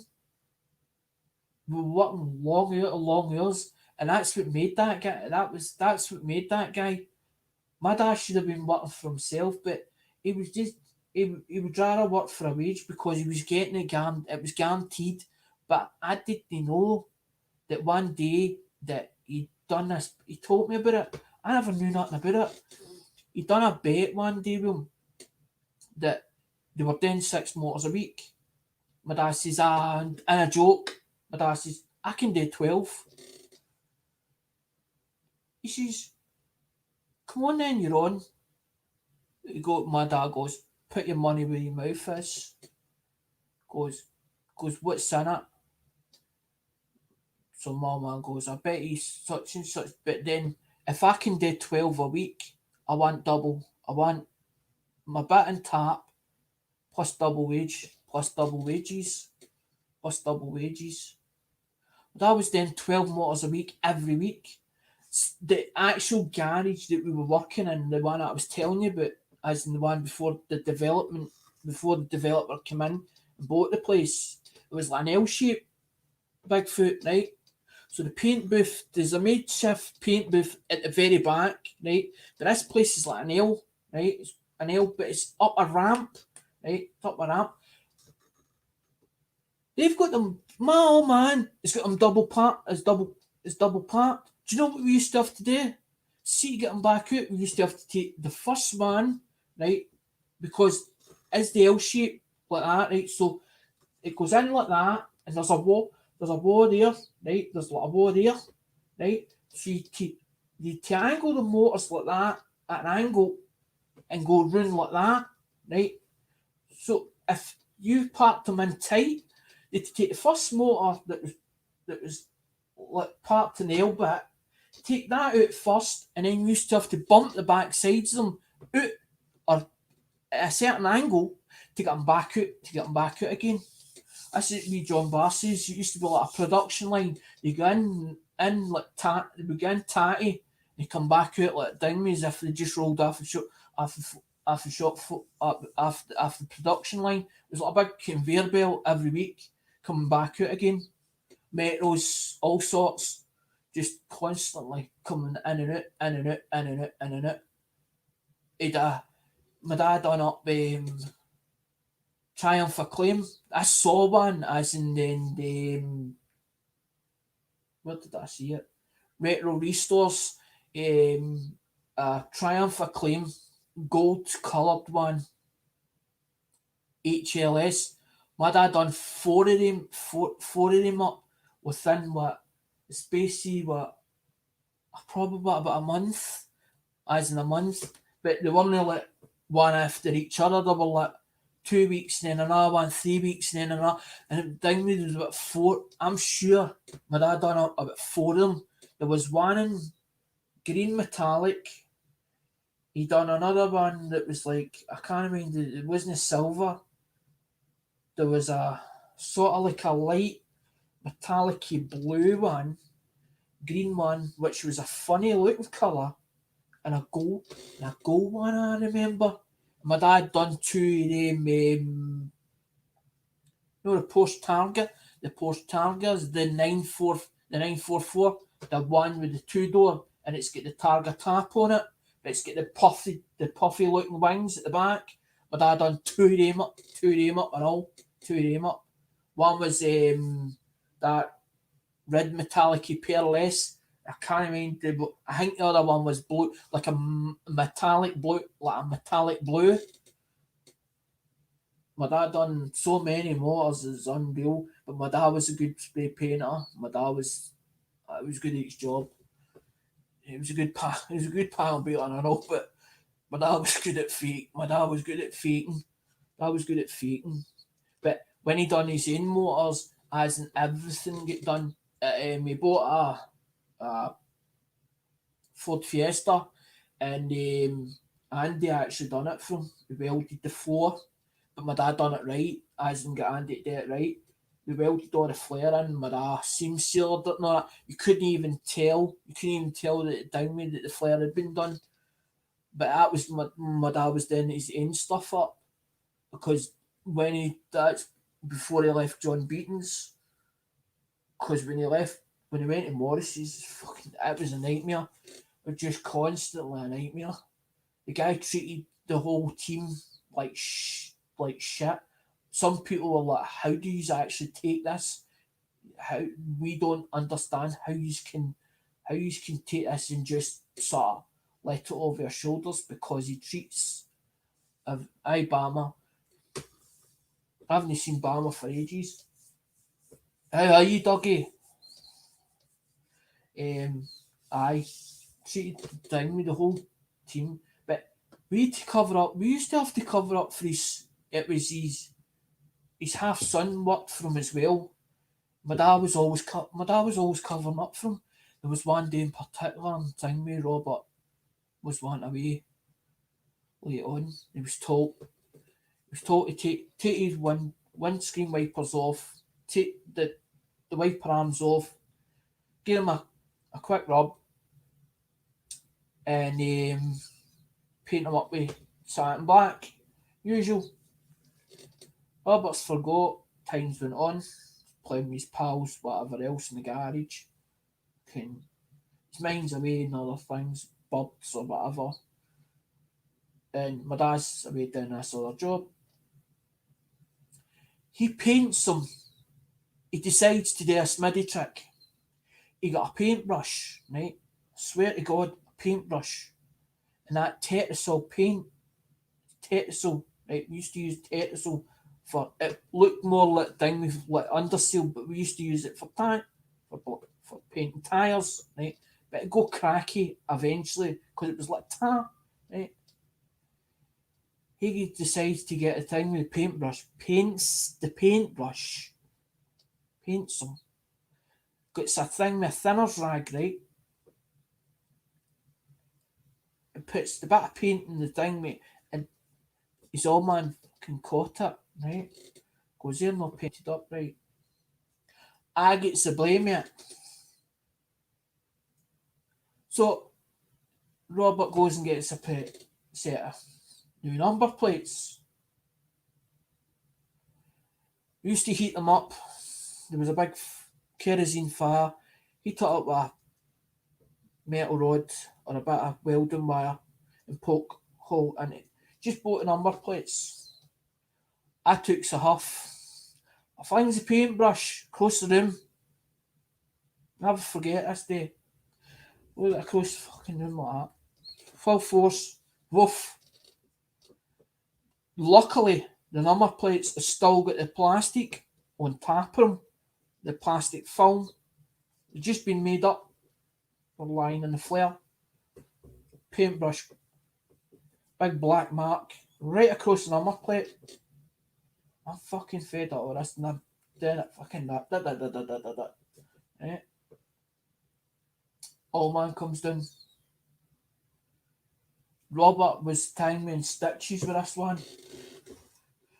He goes, my old man goes, "You getting cheek to me, man?" I haven't done like that. I haven't done my hunkers, right? Because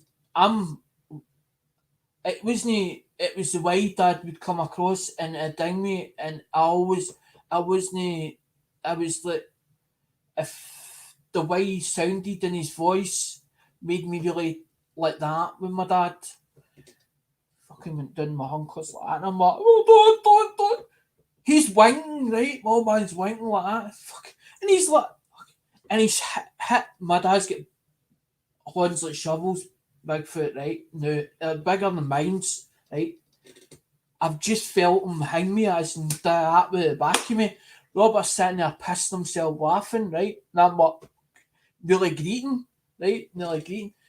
He's sitting there pissing himself off because he knows that he's done it, right? I gets the blame, mate, and I was like, I says to him, I says, why is that? I says, at the time me the valet are always, and that's what I stood by. The valet always gets the blame. It's always my fault. I always get the blame. But when my man done that, he's winking at me, right? Telling me to play at it, right? But he's not realised the thing me when he's when like that tapped me in the shoulder. But as he's done it, he's followed through, and I felt the thing me the palm his on because he's not realised the weight behind him, right? And I'm sitting there, but I'm greeting because I felt it, but it's no stung, and because I'm getting into trouble for what he's done, and because I'm being cheeky, so because Dad's the shop floorman, he's getting me into trouble because I'm being cheeky to the wee man. His dad,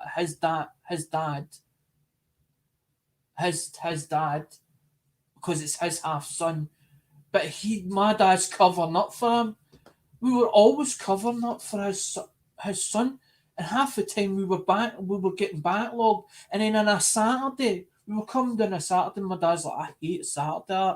He's like, hang me eyes, and we've got to buff these motors or go over them with a damp rag or whatever. Make sure that everything's fine, and we're waiting till 6 o'clock till because what they used to do was Intercity. He used to give them a phone call and say, "We've got 6 motors here. We've got to pick them up. You have to pick them up." So we'd have to wait for the transporter coming to them to get picked up for us to go. Me and my old man to go. My old man hated the Saturday because Saturday was supposed to be a half day and finish. But I was like, I was not getting here fucking 5 o'clock. Time my old man was getting a drink, it's time me 6, 7 o'clock at night time, as in a Saturday. My old man liked to drink at the weekend. At the weekend. That's one thing my dad didn't drink while he was working. That's the part I love because when he wasn't drinking, he was quite funny. It was quite hilarious. The things that he would commit if he was in top form, as in like my dad was in a good mood because my dad had like it was like Jekyll and Hyde. He had like mood swings. My dad had mood swings. My dad had them for years. Mood swings, but when he was in top form, funny as fuck. Honest to God, fucking scream.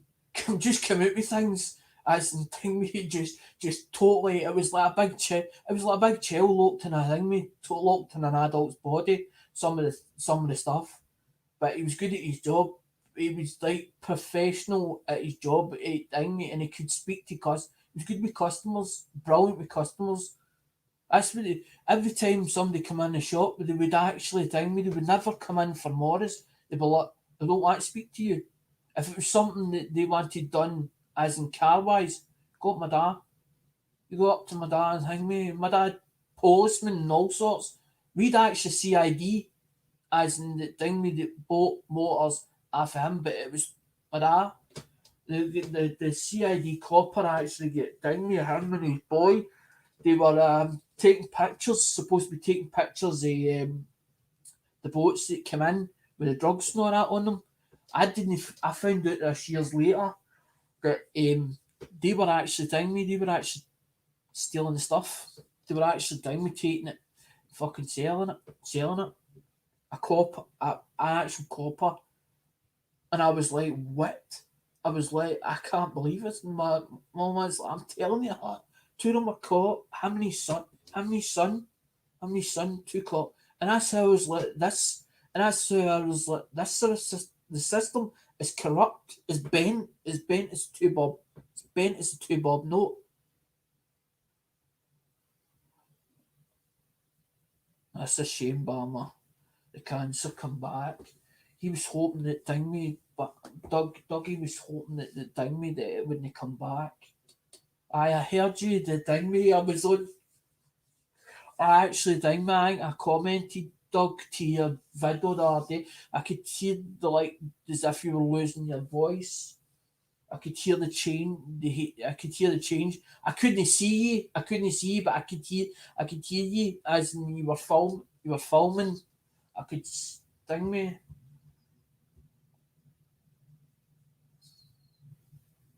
That's what I'm saying. Sometimes that's what I'm saying. Sometimes I miss them because the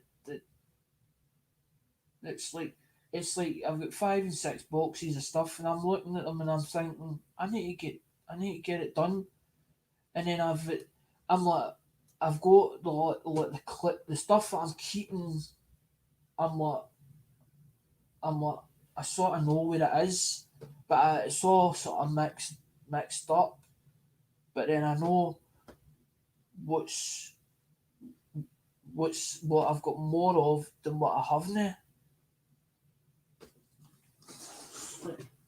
Because that's for big that's for spin the wheel they're all for spin the wheel as and thing when I come out with it, but I'm short of stuff for the grab bag. That's what I'm saying. That's what all the slab stuff was for. That's for the idea. That's for the idea. That's for the idea, and then there's thing with the copper. That's why I was buying the copper rounds, because I know that the copper rounds are. I sort of know the sort of prices, but then the copper rounds just went up in price. I noticed that the value of them went up since I was first buying them. Because I was buying them off a thing. I was buying them off of Jesse Greenhagen. I had a whole load of them for Jesse Greenhagen a way back. I was getting them for like £4 a time. At the time we were buying them for about $4 or $5 a time.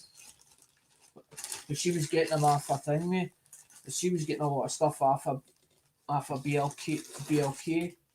I actually miss BLK because I used to get good deals off them.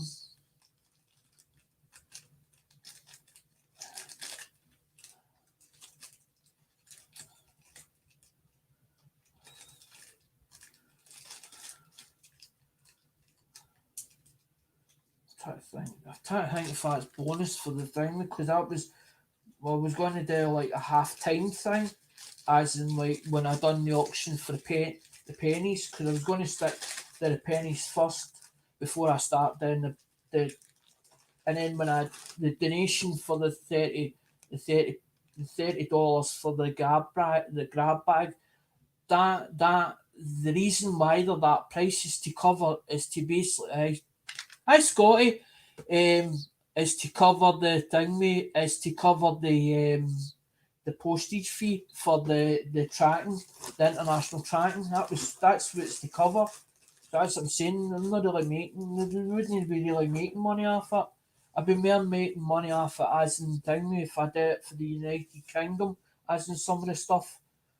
So it's like two and a half a dozen. It's like two and a half a dozen. It's like saying, as in like two and a half a dozen. So you're selling bits to the UK, so you get your money back after that way because it's cheaper than the postage, but you're covering your thing, your USA cost. So you're balancing it. You're basically balancing it out. Because that was the whole idea, was to try and get others into it that are interested in USA currency that's over in the United Kingdom. Because I know Andrew's into it, I'm into it, Dale's into it, and I'm trying to think if there's anybody else. I see you, Scotty. I know you're there.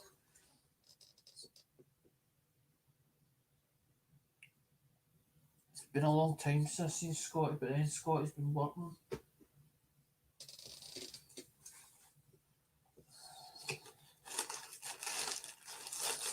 Fucking believe it or not, and I'd all sorted out a couple of weeks last week. Yeah, time me, I got it all mixed up again.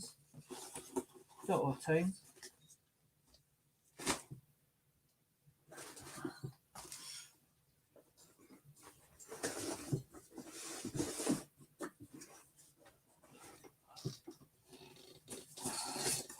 No, because that was what it was to do. Did that was another one of the ideas. The the the 5 pennies.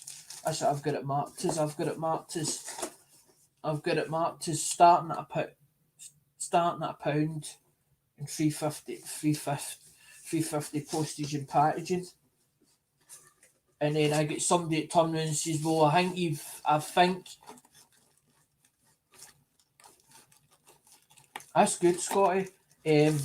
Somebody's like, "I think you've overpriced the postage cost," but then they didn't realise that I was going to put two extras in anyway. I was going to put like two coins or whatever. So I had a full roll of quarters, and I think it was like 25 nickels or something. So I had sort of that hiding, but I wasn't going to tell them, "Look, you're going to get a bit of bonus here. I'm going to put this bit extra in because I don't want." Because I used to do that with eBay. I'd advertise one phone, and then what I would do was I would send them at two, but instead of being the two phones the same, sometimes it would be like one would be advertised properly as in the description and the title, so that they would see the title of that one, but then not it. And I stopped.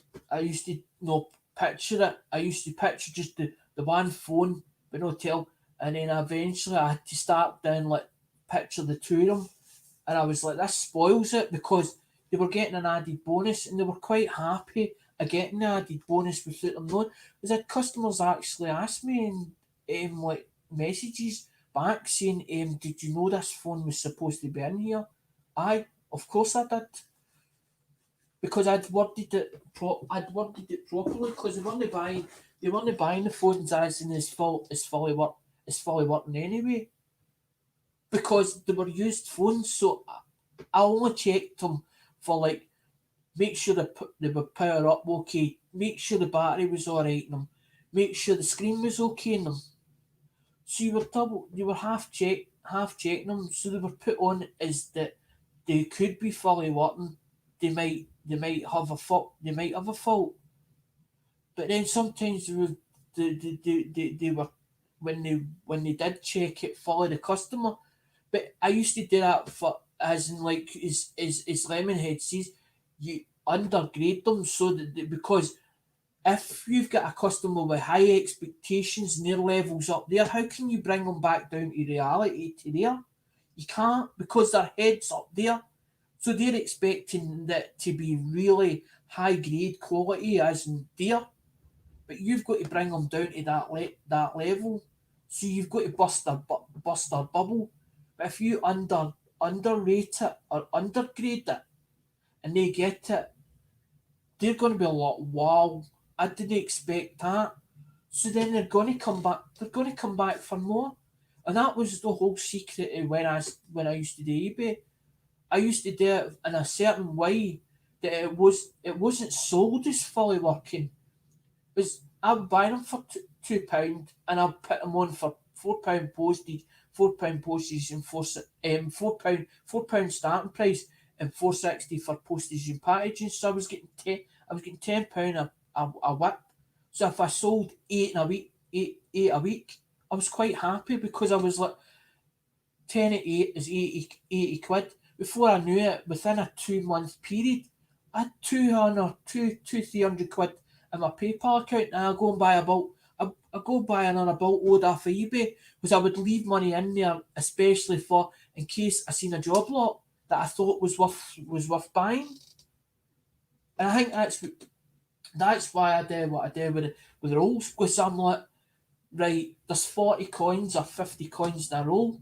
I'm like, okay, I'm paying over the going rate for them, because if I took them back to a bank, like when I checked them the other day, I was like, well, where did I send these ones that I don't want? I don't want anymore. I looked them up, and they're like 50 pence. There was a company or something, you sent them to the company. We had to do all these forms, fill in the forms and ask Karen, like 50 cents. And I'm like, I paid more than 50 cents for that roll.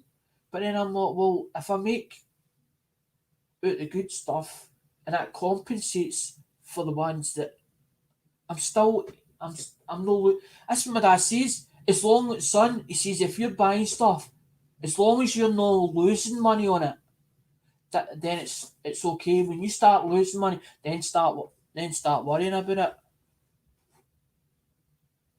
No problem, Bigfoot. I know. I've kept you long enough. I might end up shutting it down anyway.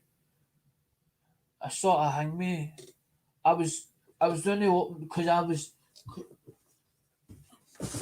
you need to come back, as in another life when I open that, because there's unbox and all sorts in that box. I never I know I was going to do the mail call. But then I was like, there's only two watching in here. I was like, I'm not doing it. Me as in then then a live, and then two or three watching, so that ends up they have to all catch the rerun of it, and then I have to do it all over again. Was no. I'll leave it to there's 10 or 15 years, and then you can all see it, so they can all get a proper look. Because that was the whole idea, was to open the box, because Royal Mail or one of the postal services made a right dog's ear. They must have kicked it about and everything. But luckily, I'm hoping. I don't think anything fell out it, because it's only just caught there. Morning, where's my cocaine? Morning, where's my cocaine?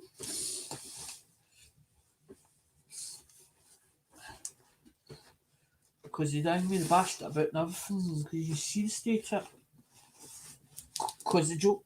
Because that's I couldn't understand how the Joe Durbin one came in. That's perfect. So somebody must have had a bad day and decided, bugger it, I don't care. I'll just chip it a bit, unless it's the conveyor belt is it too much on it, and as it's run up the conveyor belt's caught it going up, caught it going up. As I sort of watched all the inside of there was a guy, there was an investigator or something that was on Channel 4. They were showing you all the ins and outs of Royal Mail services. So I'm wondering because if that came, it would either go onto the plane or it come off the plane. So it's either happening going on the plane, or it's when it's been coming off the plane, or it's been on one of the conveyor belts in the thingy when it's been going on to trailer. That's happened, because it definitely, and I know for a fact that didn't leave Lemonheads like that in that state. I know that for a fact,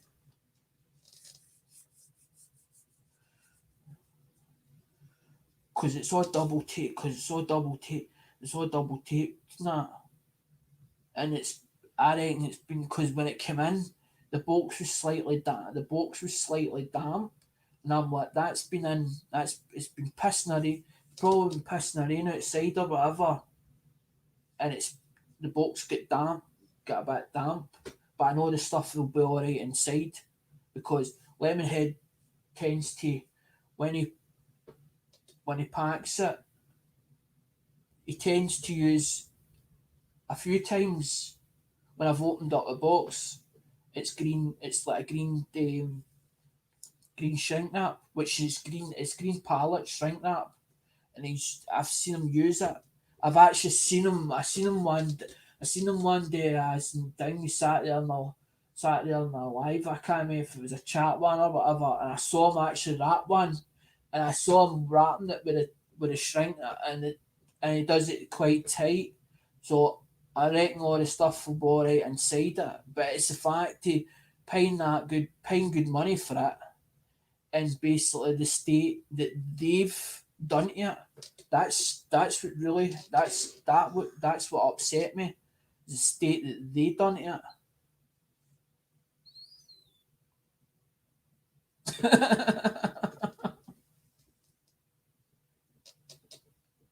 Ha ha ha, 710. What, does it go that fast, is it?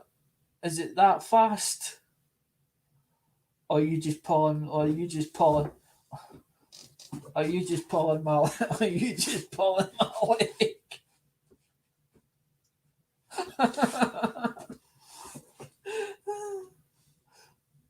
I used to get right up when bef-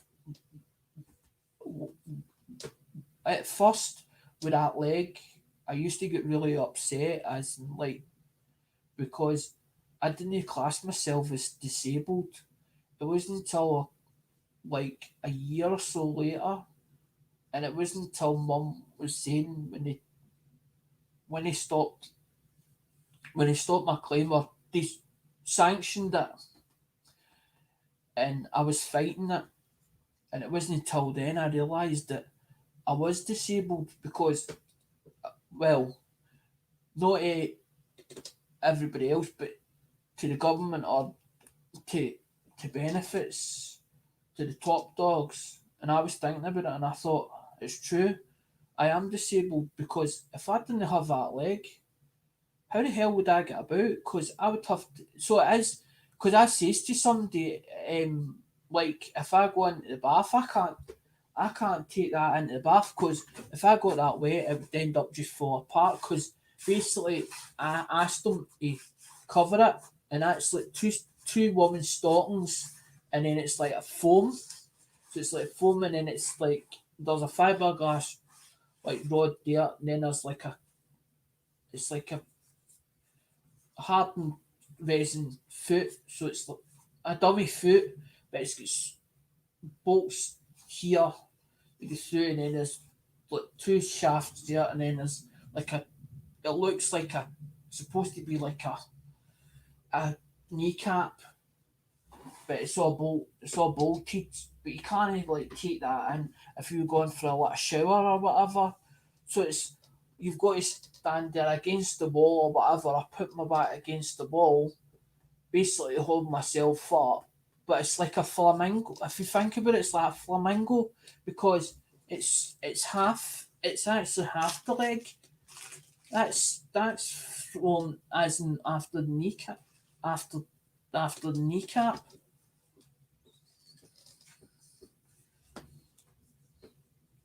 So it's like when I go in for like a shower or a bath or whatever, it's like a flamingo.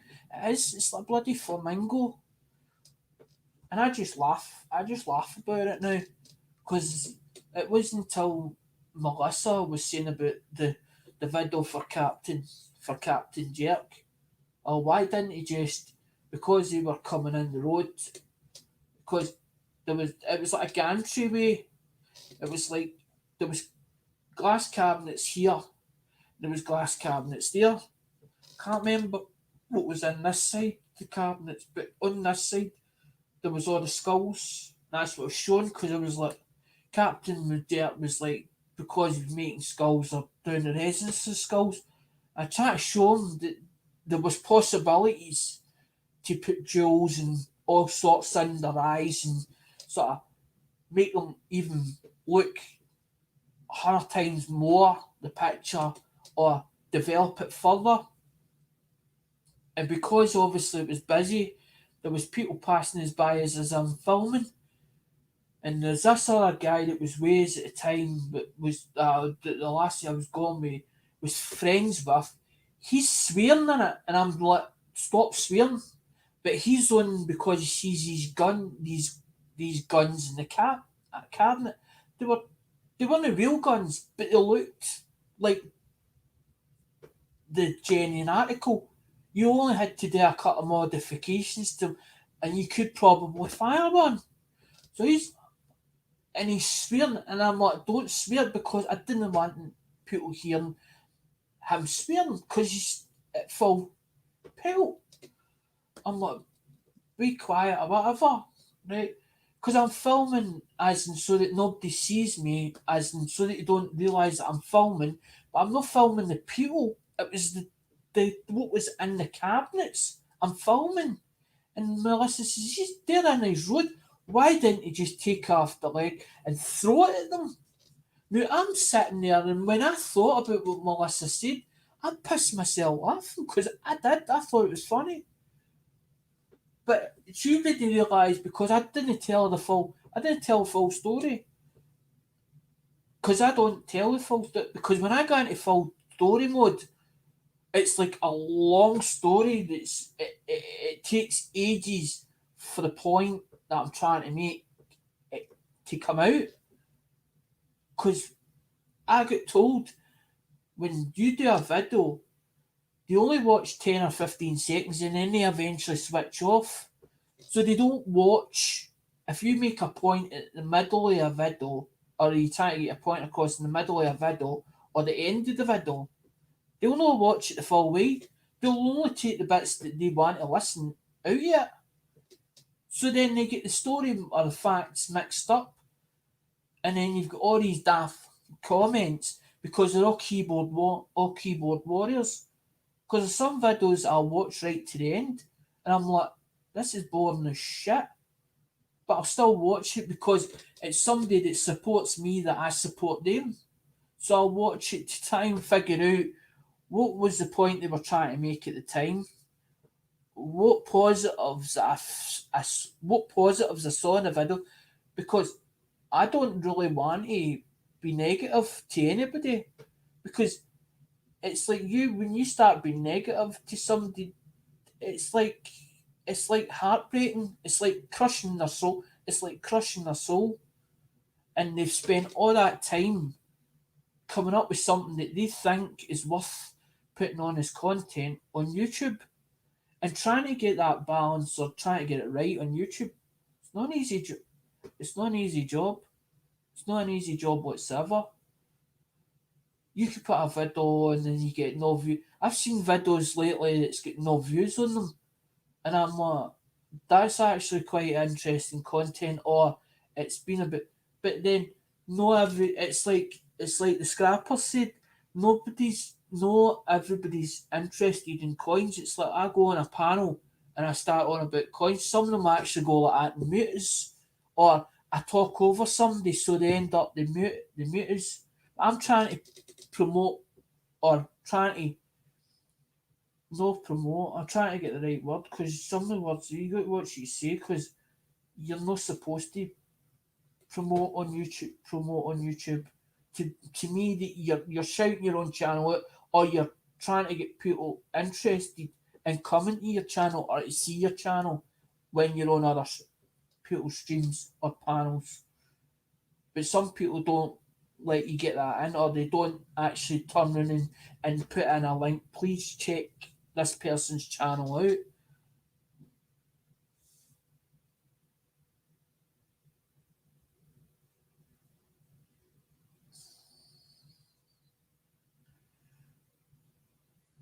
Because it's like I don't specify a day. I don't turn around and say, well, I'm going to do this day, or sometimes I'm one of these people that I'm random and I'm spontaneous. I just if I feel like doing a live, I'll do a live. Because the part that I'm actually missing is the watchers.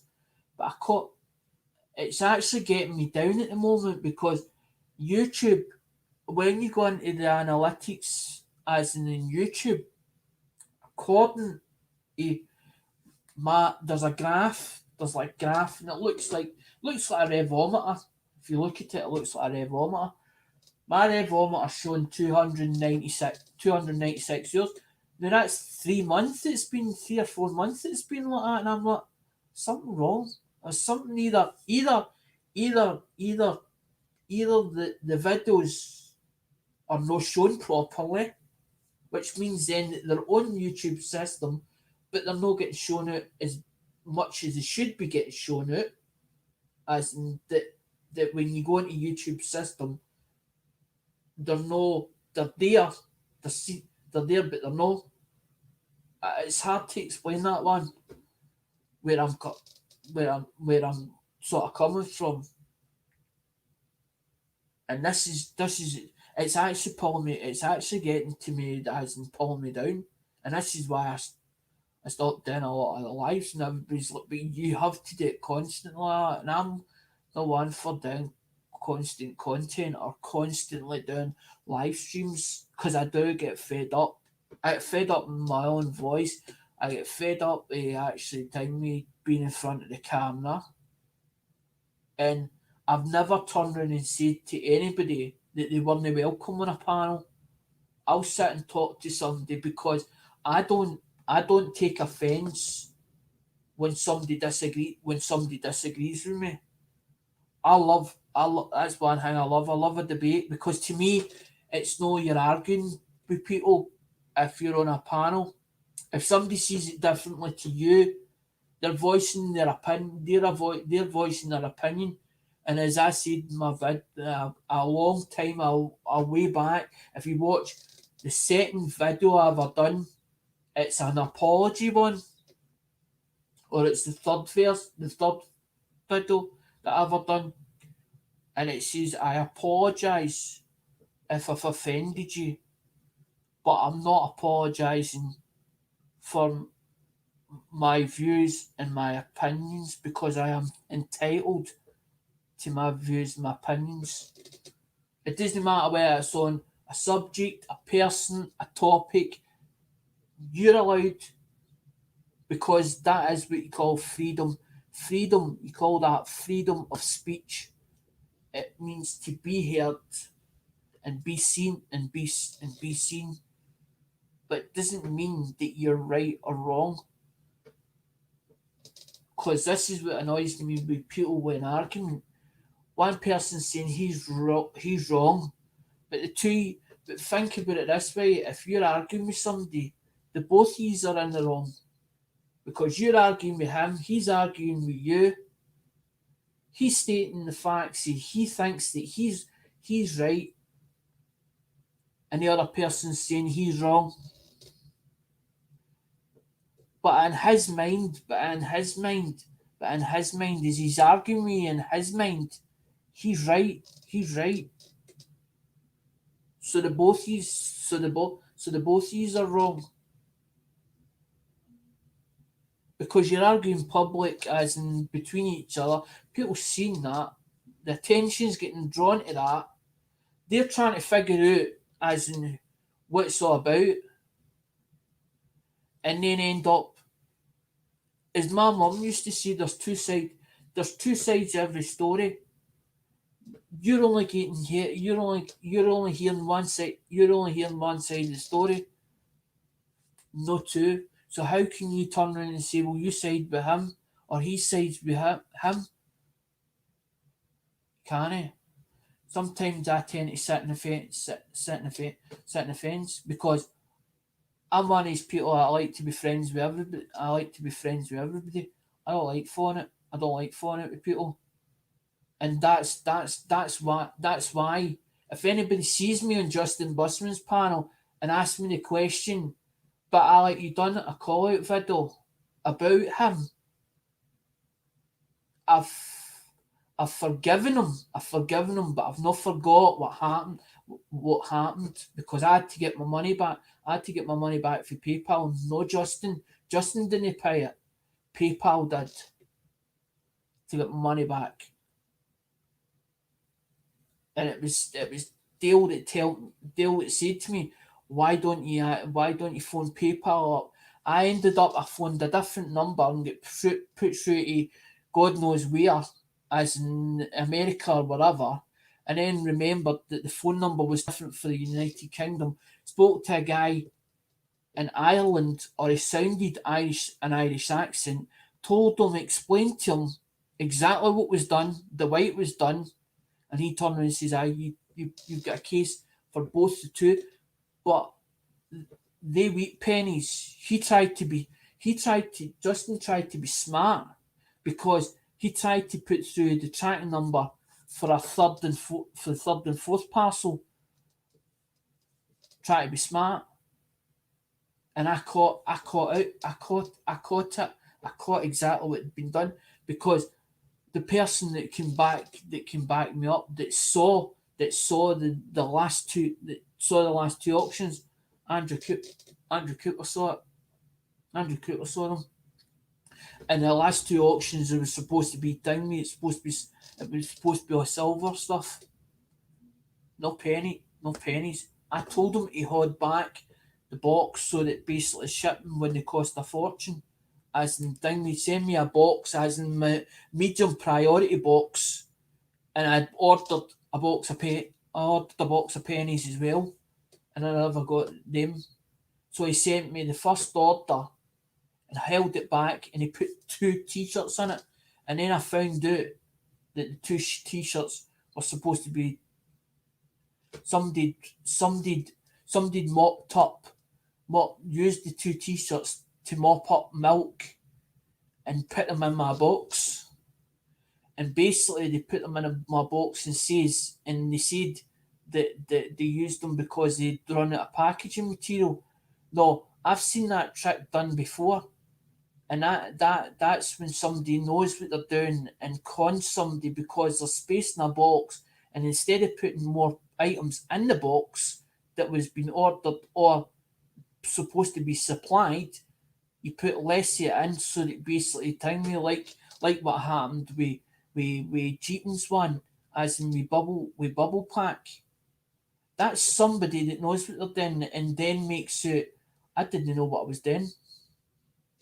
I've seen it all before. It's that's old tricks for a way back, and a lot of the tricks my dad told me about, as in how they were done. And then that's when I was like, Dad, why did people do things like that? And he's like, money orientated, money. And then my dad turned around and says one day, he says, son, he says, I'm going to tell you something. He says, money is the root of all evil. And he's right. Money is the root of all evil.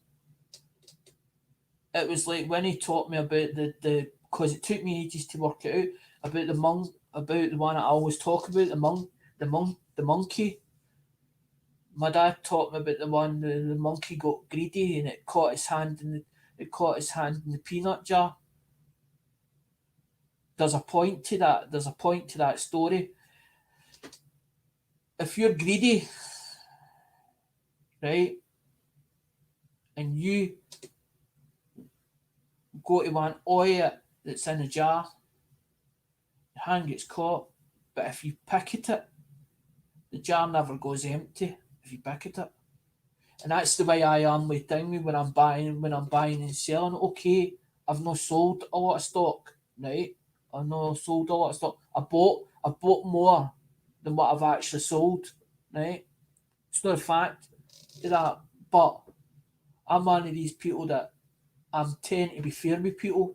If I have a customer and I agree a price with them and they feel that price is too dear, I'll wait until they tell me, well, I think it, because I'll ask them, well, would you think, or what you want to pay for that? And then if it's a kick in the if it's a kick in the if it's a good kick in the if the person gave me a good kick in the stones, I turn around and say, I think you've slightly offended me by that price, but would you be willing to pay X amount? And then what I usually do with that customer is once, because I never take I do it with Andrew Cooper.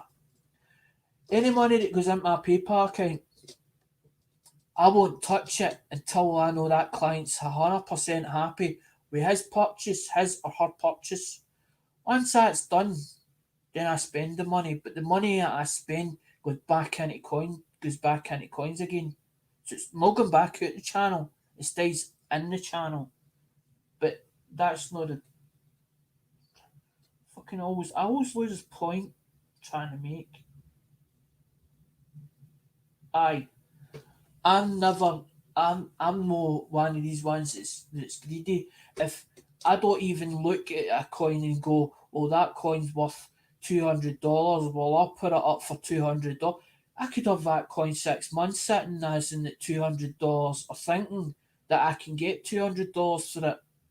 If I bought it for 30, if I buy a coin for $30 and I sell it for 60 or 75, that coin, I'm quite happy. As long as there's a bit of leeway in it for the next man, because you don't know where that man's buying it for, that man or her buying it to either put in their collection, if it's not going into their collection, to go and resell it again, or hoping that eventually the value will go up in that coin to resell it at some point. At some point. That's what my dad was like. As long as he got a profit or he got his money back, he was quite happy. He was quite happy. He was quite happy.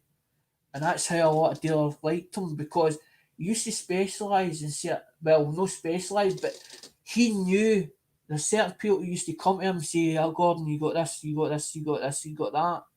And eventually he used to go to auctions and he tend to put stuff, he wouldn't put it on his stall.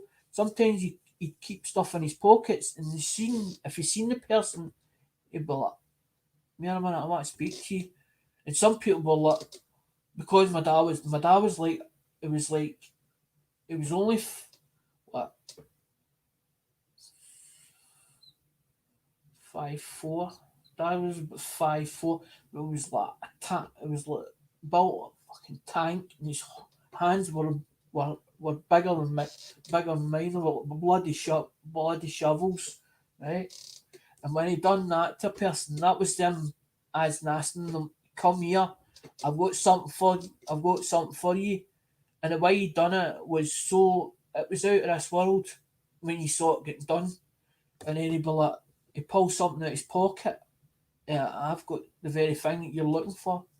And then but he was always come out with a bit of profit, and he always had customers that come back, and actual traders that come back to him, or other dealers, because they were looking for certain things, as in either for bits for to fix stuff up, or to redo stuff up, or a quick turn. Because it's like some people have a list, or they know exactly who to go to, or they buy something and they know exactly who to take it to, because they know that they get a better price for them, because they know exactly what they're doing, because they built up their contacts. They're not going to tell you their contacts or who they're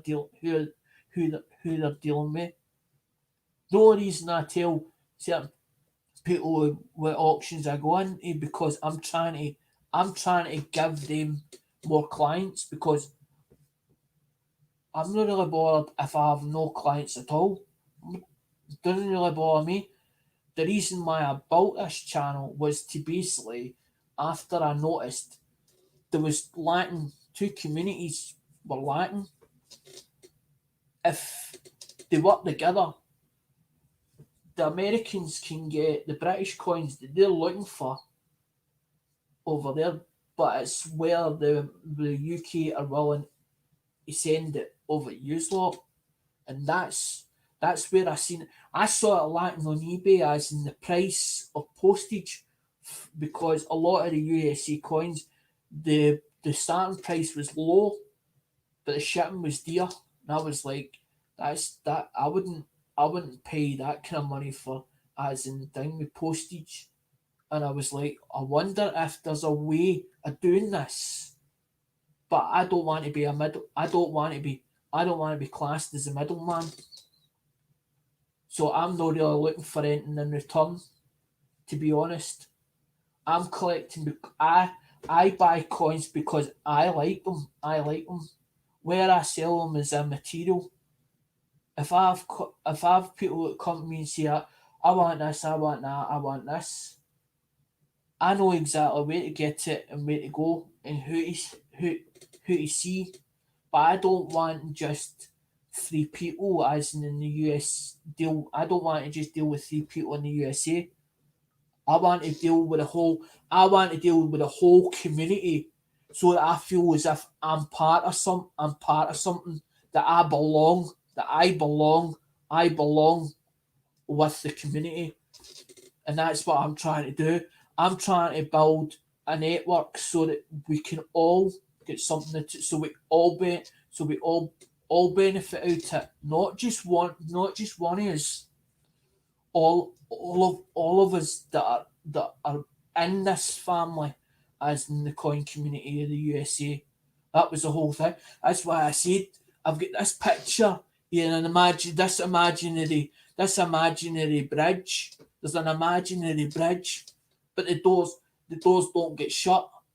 The doors don't get closed. The doors would never be closed. The doors would always be open.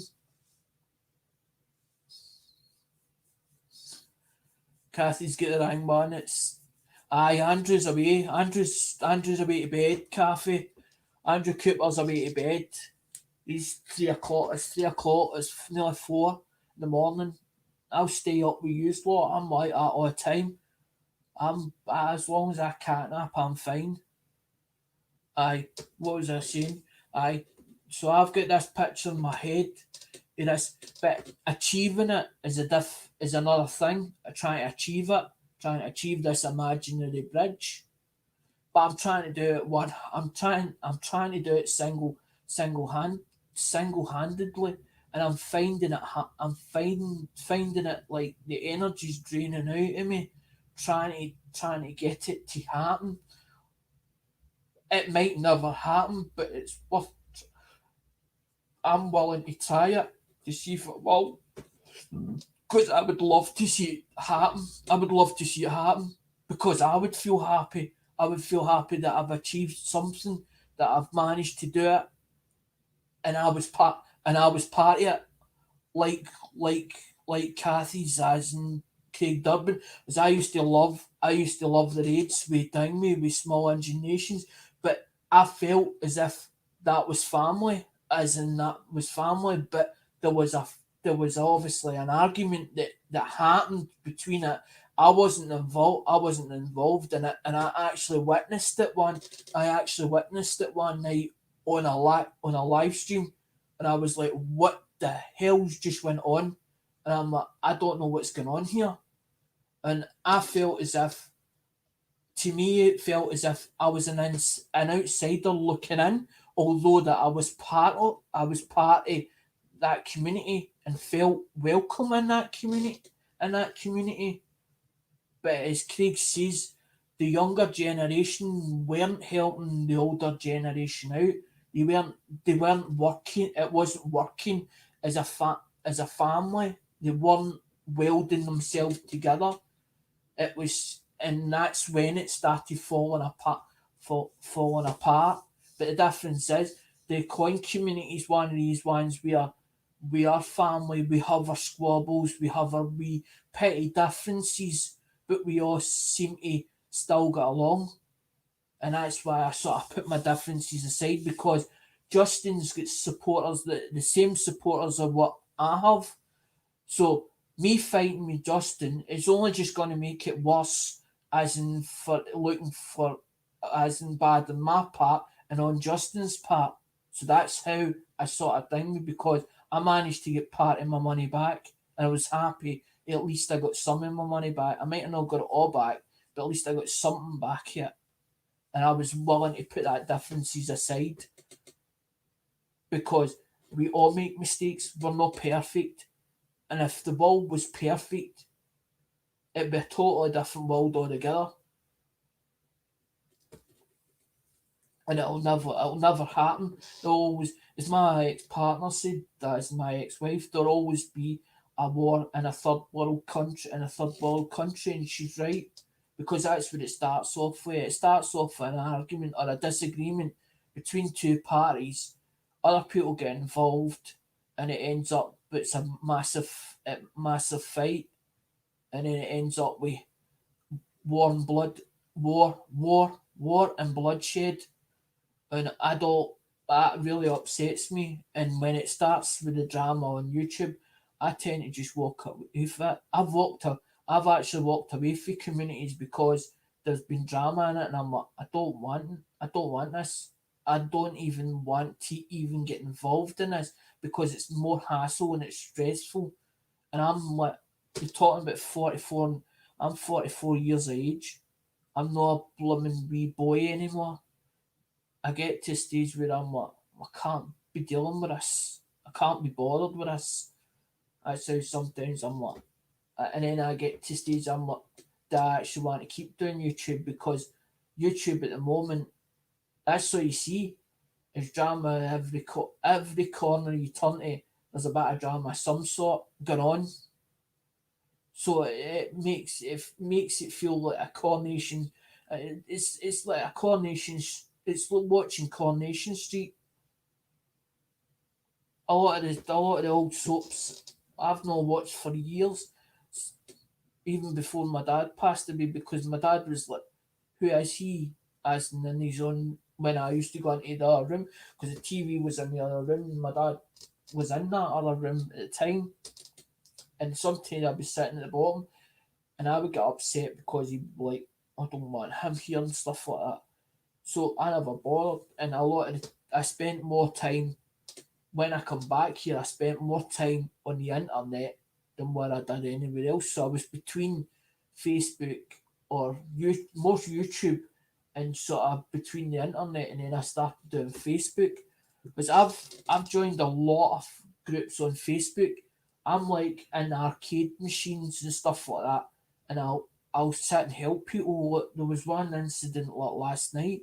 I was on it for like 2 hours with a guy trying to help him because he was trying to build something and he couldn't figure out the electrical side of it. And I was like, "Have you done this? Have you tried this?" And then I went away and looked up information and all the rest, but I still didn't I still didn't solve it. But the guy was like, "I'm grateful for your help." And I was like, that's what it should be about, as in if it's a group, any type of group, we should be able to help each other, even though if there's no money involved in it. At least then somebody feels better because you've got to the problem or you solved it. So then they end up, okay, they might earn money out of it, but at the end of the day, it's better than going in the landfill site. Because that's why I was doing a lot of with the phones. I was saving them because I was like, if we keep putting in the landfill sites and we keep putting all this gear into the landfill sites, the time the landfill site, when you, because they bury, when it goes into the landfill site, they bury it. So if you think about it, if you bury something, it takes a long time to dispose of. So the more you put on a landfill site, the more it's full, the less stuff you can put on it because it's that full that it doesn't decompose properly. So to me, I was like saving the mobile phones out the landfill because orange when orange was still when still orange was still running, orange was taking a lot of phones back, but they weren't getting anybody money for them. It was like donating back. So I asked them one day in the phone shop, I says, "Why is Orange saying that you can donate your old phone to them?" Because they were recycling them for parts. There was a lot of ones coming out and they were actually getting sent back to the factory and they were refurbishing them. It was refurbished stock. It was phones that were on the market that they saw a big, that there was a following for them and they were doing well with them, but they didn't manufacture enough stock, so they were taking stuff back, refurbing it, and calling it. I think it was like 15-day returns or something, or 1460 refurbs or something they were called. They gave them a name or something just to make it sound good. They're selling for like 30 quid a time or something like that. It wasn't a lot of money, but it was. They were doing them up really nice. They really looked the part. But sometimes that's how, because I took two phones back one day as in Vodafone. They were like, "We're going to park you at a shop." Two more. two Sony Ericssons, bought two Sony Ericssons, we're playing the game, and I says to Hazel, they two are this one's freezing. She says, I'm getting the same. So took them out back into Vodafone shop. Turn around and says to, you didn't buy them out of here. Fucking did. Bought them brand new. They've been opened. They've actually been opened. They've actually been, we were like, no, we didn't. It's like, aye, we were using them. We bought them as brand new. That's when I realised, I thought, these are refurbs. They went back to the factory at some point.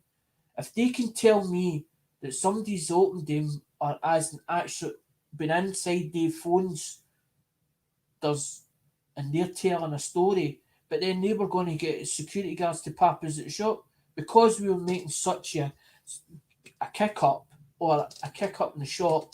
They wanted us out because the shop was getting busy. But we always found, me and Hazel always found that we got in a shop as in ding me and it'd be quiet, but did. The next minute, hang me as in about 20, 10, 15 minutes later, the shop would be that busy. Couldn't even move. So it was as if we were sort of bringing them into the shop, although that we weren't saying much. But that's what I find. Some people that are on YouTube can actually, they're sort of born entertainer. They're born entertainers. They've just got it. They don't have to do anything to actually entertain. They're good at it.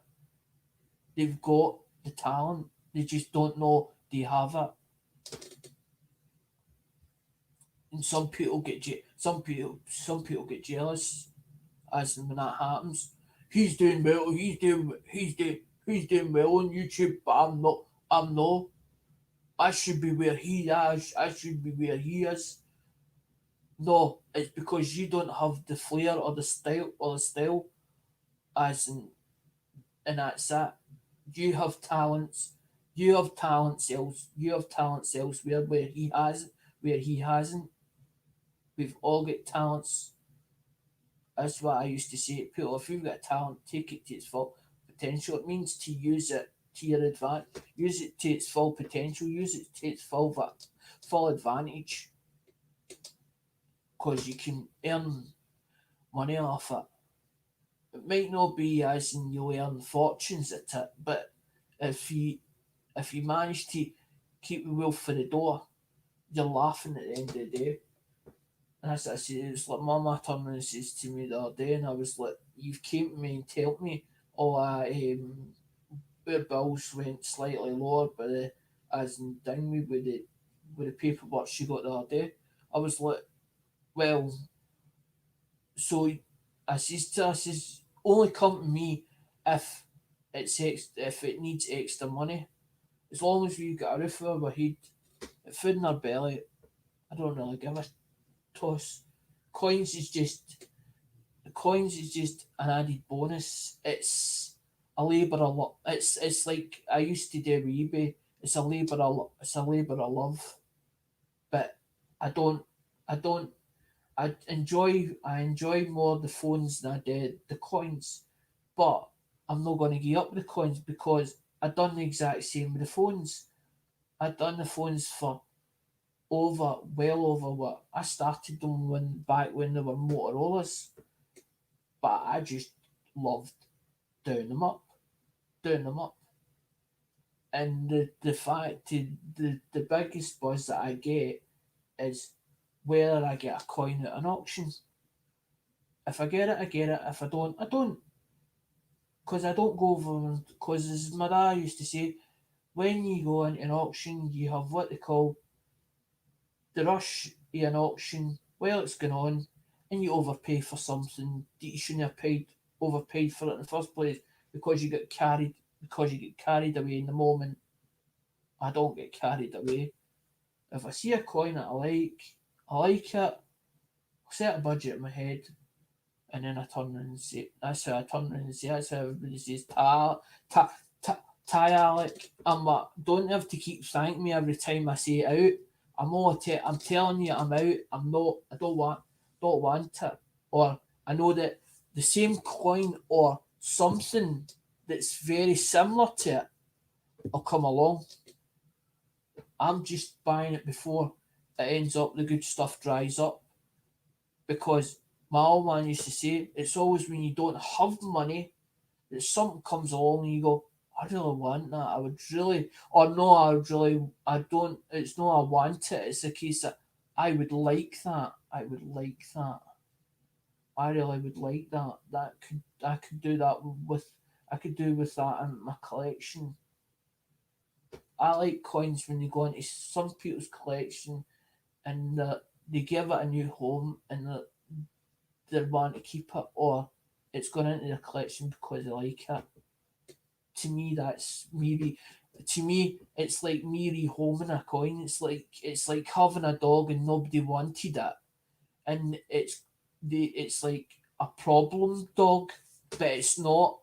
They just can't handle the dog. They just can't handle the way its actions or what it's doing. So they decide that it's not worth controlling anymore. So they throw it out in the street, and somebody else comes along and turns and says, "Oh, so it's like a coin having a coin." Somebody turns, "I don't like that coin. That Jesus Christ, I don't. That's horrible." And then you have another person that looks at it and goes, "That's quite nice, that coin thing we design." And then looks, turns it over and goes, "Design's quite nice, isn't that? I go, I fit in my collection." That's what I like doing. I like putting it in somebody's collection that actually wants it. I would like it and turning it. I like that. So okay, it might be only worth a couple of pound. Because my whole idea is if I have somebody in an auction and say for instance, okay, that 350, they're saying 350s, I've I've gave it too much. It's keeping the cover cost as in for recorded delivery. We might have somebody in an auction that comes along, doesn't have money or whatever else. Well, see the money that he's passed in that auction, and the postage might be a wee bit over there. That buys that man or that person a couple of coins to put into his collection that he didn't have, or he couldn't afford because he has no money, because he's no means to buy a coin. But that means then that eventually, when he starts coming up the ladders, he then starts buying coins that he likes, and then he does the same for the next one. It's called pass it forward. And I tell you who thing you need to really watch is Darman. Is Darman.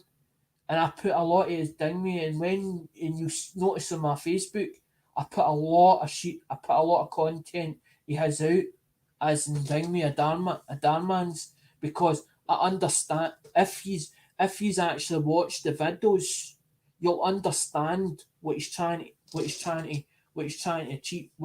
achieve if you watch the whole video all the way through. Darman's. And Darman's actually thing me. Darman's actually clicked the like button on my Facebook and turned around and says, "You have to get in a chance to get." And I was like, "I'm not interested in the money." Sometimes I'm like, "Is this a scam? Is this a scam? Is this a scam?" Somebody as in saying, or is it Dan Man that's actually pressing the button that's saying, "Please go to this as in to thing me to win the chance to whatever." I'm not interested in the money. It's the fact what he's trying to tell you, that is he's saying there's a story in that video, as in the videos that he's putting out, as in with these people or these actors in it, the actors in it. And that's to me, it's that's exactly what it is. It's like the homeless man, the woman, she drops a ring in a cup, and he goes into a pawn shop, and he thinks about pawning it, and then decides not to. But then he goes and finds the woman in question, and he gets a bigger reward. He gets actually a bigger reward off of her, off of her for giving her that ring back, for being honest, because he does, as and it shows you in the video, as in them taking it into the pawn shop, and he finds out how much the actual ring, the value of it, the ring is. It slips off her finger. The homeless man is sitting there with a begging cup, because he's homeless. No fault his own. And that's why I keep saying about as and it's that as it was my old man that says to me that about the kicking the horse when it's don't kick a horse when it's done, because it might come back up and kick you back. It's true. He was trying to say that, I mean, don't look in a man when he's down in his luck. He might be down in his luck now, but he might come back up and get you. As in, it's my old man used to say, the worst place you can hurt a person is in their pocket, as in money wise. But taking it out their pocket without them even knowing. My dad actually showed me one day that the hand is quicker. The hand is quicker than the eye. He showed me he done it one day to prove a point. Because he told me, he said to me that our family was of a shop people, and I was like, so I started asking my aunt, and then that's how I found it. And somebody says to me, we were talking about one day, I think it was in Snobbies, and I was saying about my great grandfather was a horse-drawn tram driver, and somebody was telling me that the tram that was drawn by that horse didn't originate in Glasgow. That tram had actually came down from Dundee. Somebody told me it come down from Dundee, and I was like, "Oh, that's interesting." That, but my great grandfather drove it, as in while when it was in Glasgow back in the days, horse-drawn tram, because the lassie that I was talking to a while back, not the one that was on the live stream, but another one, and she actually brought the spirit of my granddad up, and according to her, my granddad had left me something, but I didn't actually get it. And one was a hat, one was the saying about this hat that looked like a bonnet or a cap, but it was a flat cap. And she said about a watch. I worked out that it was my great grandfather's timepiece. My great grandfather's timepiece, and the hat is a tram driver's hat, but it was given to the wrong person.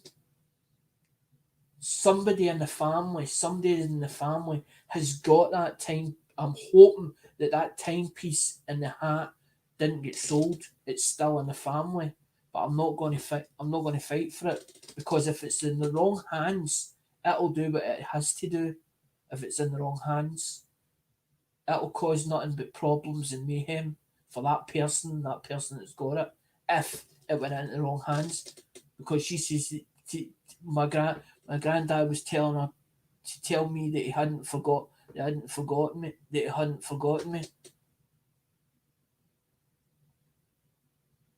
but could tell her as in through spirit wise as in about this hat and a watch.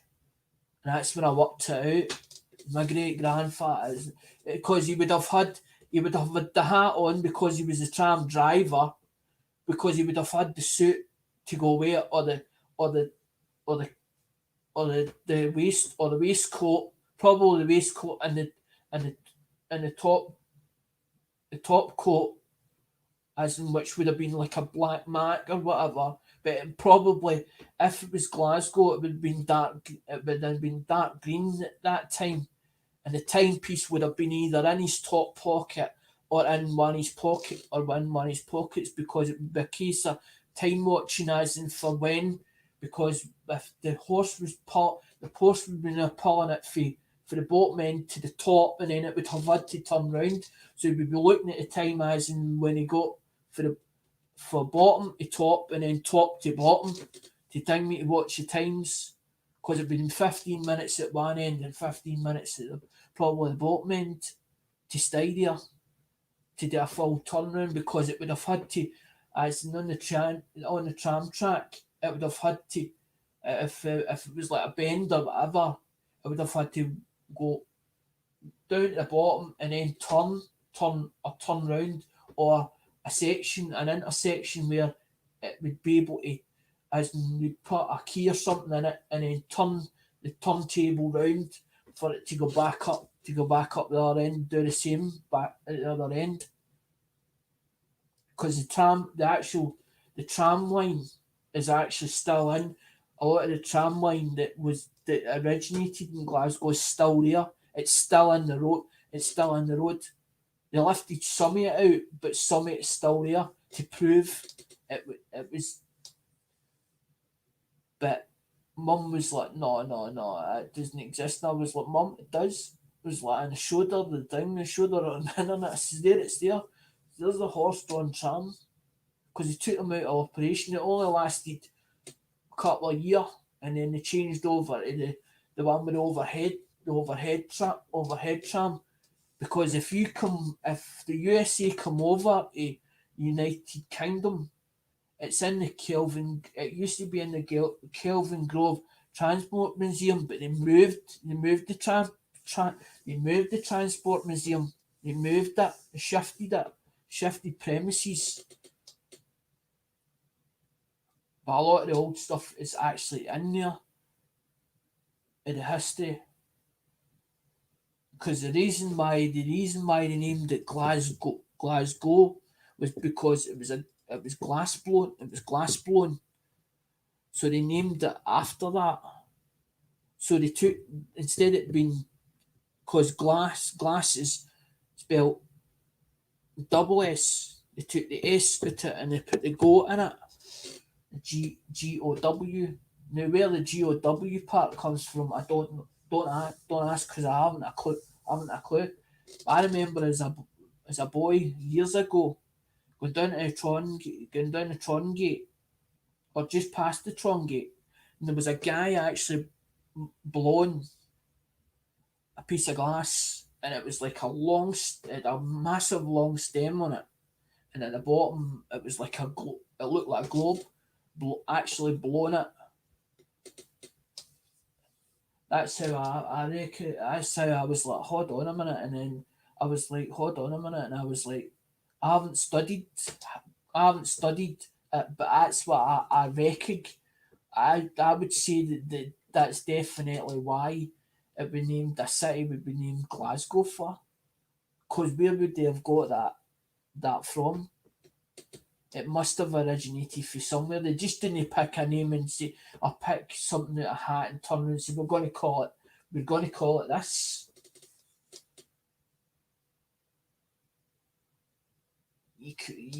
There must be there must be some kind of history behind it to prove it. But I'd seen this, that's what I'm saying, I seen that years ago, and I remember it sticking in my head for some apparent reason. I don't know why.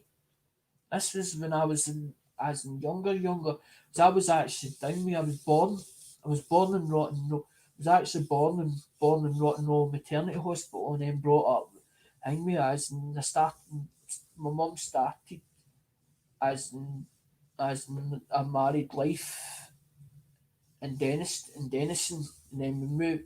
Then we must have moved from Denison to East Kilbride. I've been in East Kilbride Dingway for the remainder part a lot, but basically I've been up here for half my life. I must have moved when I was only little. But then to get into East Kilbride, you had to have family or connections, as in like a job or something that to get into East Kilbride. but it changed after Jesus, East Kilbride Corporation. It went into South Lanarkshire Council, and that's when things started changing in East Kilbride so much. It's unreal. A lot of the riff raff and all the rest. But it's like my era had a bad name for years. People that don't even want to touch my era, but my era is nothing like what it used to be. My era was a rough place at one time, and then when they put all the cameras up. There's all cameras, CCTV. You look all around the thing, the bad era, and there's cameras up. I remember as a boy playing in the park and all that. There was no cameras, nothing. It's like it is. It's like that book somebody wrote, as in it's like Big Brother watching us everywhere, as in if you Google, because if you go into Google system, as in our Google Maps, you put in a thing, you put in a location or a not or number, punch numbers in, see what you find. You'll find an area, and it'll show you if it as in airspace, as in feel up above. You'll see it. So we are being watched all over. It doesn't matter where we go. A lot of people is actually turning the Google Maps off, because if you're using a phone or have a mobile phone, if you have a as in put for the GPS system, you're being tracked as you're walking without you even knowing it, because you've okayed for the thing, mate, as in the agreement between Google, and Google actually has it on there, as in that you've ticked their things for you okay them to agree them. See, I don't go into all that car on, because I don't want people going, but as in thing we get scared that they're getting watched and all that car on, because I know that a lot of the Americans were actually putting, like, with their laptops and their TVs and all that, they were putting bits of stickers over the top of the frames and all that car on, because they felt as if they were being spied on. That's how I didn't want to get into that, but I just wanted to give you that bit of information. Because the reason how I know is because I tend to I tend to do a lot of button pushing, and sometimes I just push the buttons, and then if I've done it 3 or 4 times, and maybe I've done a restore, I tend to see things that I haven't seen before, and I'm like, didn't notice that in that small print, or I didn't notice the details in that, and I'm like, that's interesting. That I don't have to do all the reading with certain stuff. Some things I just understand them, or I see a bit, and I'm like, and then I start asking myself questions. I'm one of these people that I start asking myself many questions in my own head to understand why is this, why is that, what's this, what's that, but why is that, and then eventually I sort of it's as if 2 and 2 starts making 4 instead of 5, because when I start thinking about it, sometimes it just don't add up, and I'm like, and I start beating myself up. Why is that not? Why is that not adding? Why is that not adding up for? I don't understand this. Why is it not adding up? Why does it not make any sense? Why does it not make any sense? And you start hearing bits and pieces. People saying this, people saying that, and you're like, hold on a minute. And then it's like reading. It's called it's what they call reading between the lines, and that's what a woman. And fun enough, a woman's good at that, reading between the lines. A man thinks he's clever, but a woman's more clever than what a man will ever be.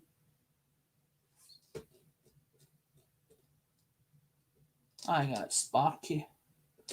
I think it is. That's sparky.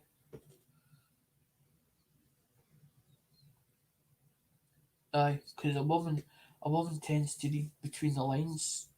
It's like she can figure out a man when when he's not telling the full truth. He sort of just get this inkling, and they'll when they're asking you questions, they're sort of analysing it at the same. They're analysing it at the same time because sometimes they'll ask you the question twice, but slightly different wording or reverse it. And if you tell a story and then tell it differently, or it comes out differently, they'll work it out. They're a good judge of they're a good judge of character. And the only reason I know this is because me me me and my ex were like thick as thieves thick as thieves at one time, and we spent more time together than anything else. But that's not a good that's not a good thing. And then when I let her go our own separate ways, I did tell her, I warned her. I says, watch who you go about with. Watch who you go about with in my area, because she actually lives like 5 minutes across the road from where I am now. As in, we got home 5 minutes across the road from my mum's, and I says to her when she, cause I was like, well, I have to let you go on your own ways because you've got to make your own friends. Do you know what I mean? A woman needs her own bit of space and stuff like that. I thought, okay, you do what you have to do and I'll do what I have to do. But I told her, I says, you watch who you kick about with. I says, because just in case, I said, but I'm just pre-warning you. Aye, she fucked up. She fucked up all right. But she kicked me on. She kicked me to the curb as well, like a stray dog. Like a stray dog. But as I said, I'm not getting into that because I'm better. I'm better off without. I'm a lot better off without it. But after being cheated on, never go back to somebody that cheated on me. Cause you just can't trust that person. The trust would never be the same again.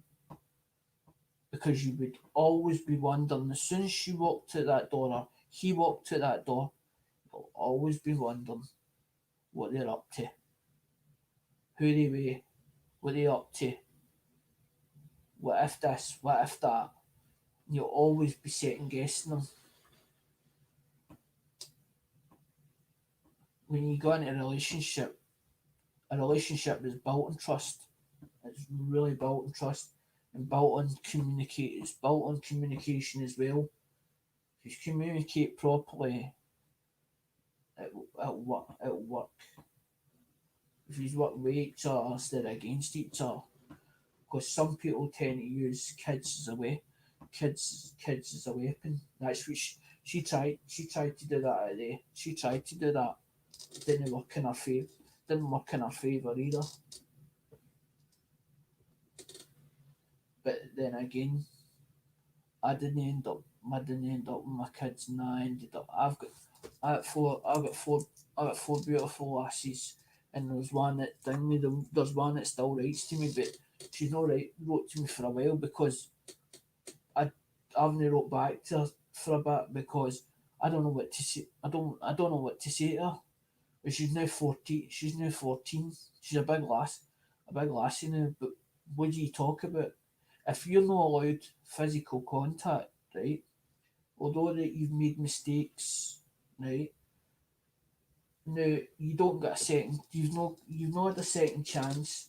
Nobody wants to give you that second chance, and everybody's like, we think this and we think that, and we're right and you're wrong.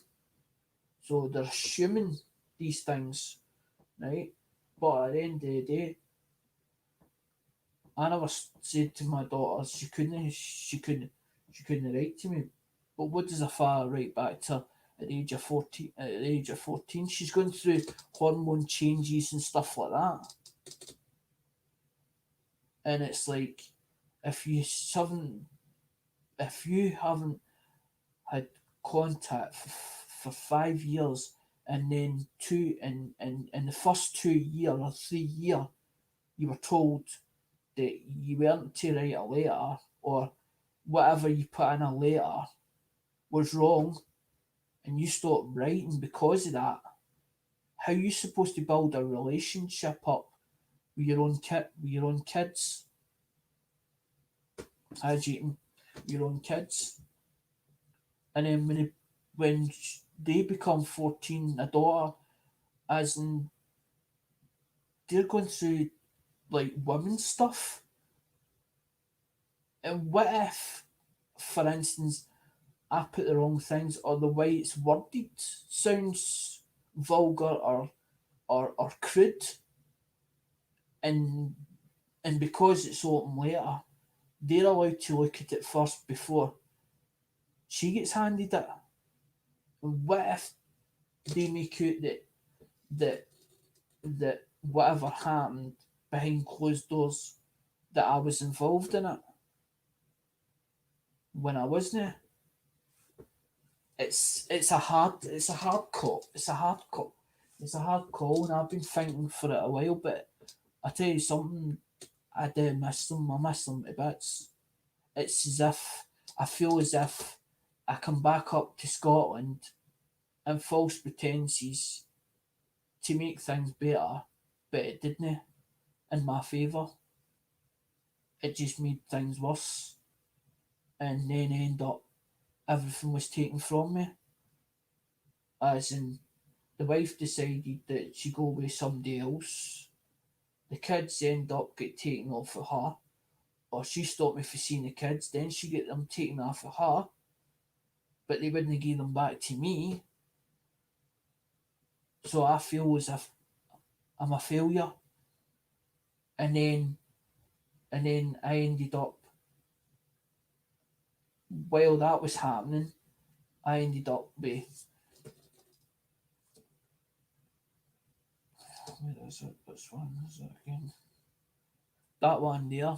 I went in for to get part of that finger taken off, and then I come back out again, kept smoking or whatever, and then all of a sudden I goes to podiatry to get my nails checked out and my big toes.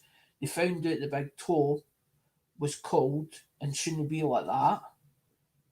Then they ended up amputating the leg.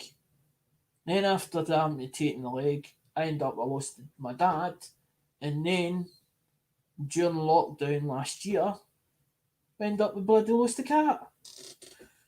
It ended up thing me ended up with ended up with bloody tumour. And I'm thinking to myself, what more am I supposed to what more am I supposed to go through before before things before things get better before things get better? But then I count my blessings that every day that I wake up to see another day. I count my blessings that's the case. Because there might be one day that I might go, and that's what I think I'm more worried about. That if that was to happen, what have I actually done with my life? What have I done that's made things better for anybody else? Because it's not about being selfish in life. Because at the end of the day, you could have all the money in the world. You can't bring your family back, but you can't bring your family back, the ones that you love, and that hurts even more when you've got no family, or half your family is dead and buried, because there'll be nobody that'll ever replace them. and it doesn't matter how much money you had in the world. You can buy, you can buy friends, but they'll not last forever. They'll not last forever. You'll have all the friends around you as in the amount of money that you have in your pocket, and you're giving them whatever they want, and turning around and saying, "Oh, you can have this, oh that coin, no this coin, that coin, whatever." And see when you no go to it, when you've no a pot to piss in, that's how you find that your friends really are the ones that come to your rescue, or the ones that will come and say, "You want a horn there?" Even though that you've not got a pot to bloody piss in. Because that's what my dad found out and all. My dad had two businesses a way back before he met my ma. All the friends and all the thing with all the people he could want for.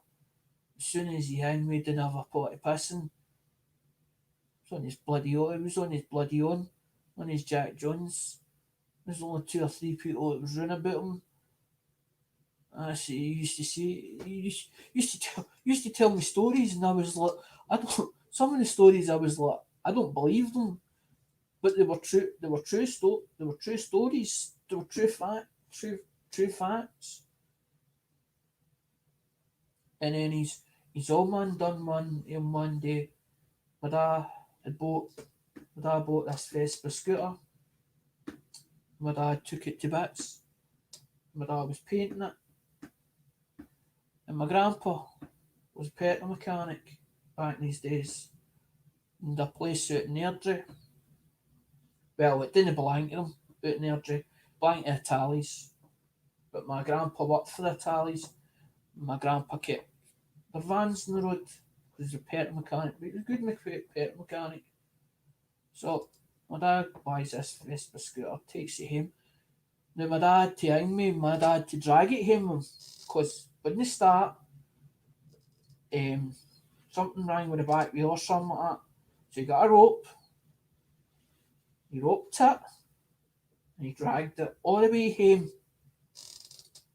So I took it down to the garage, decided that it needed tarting up.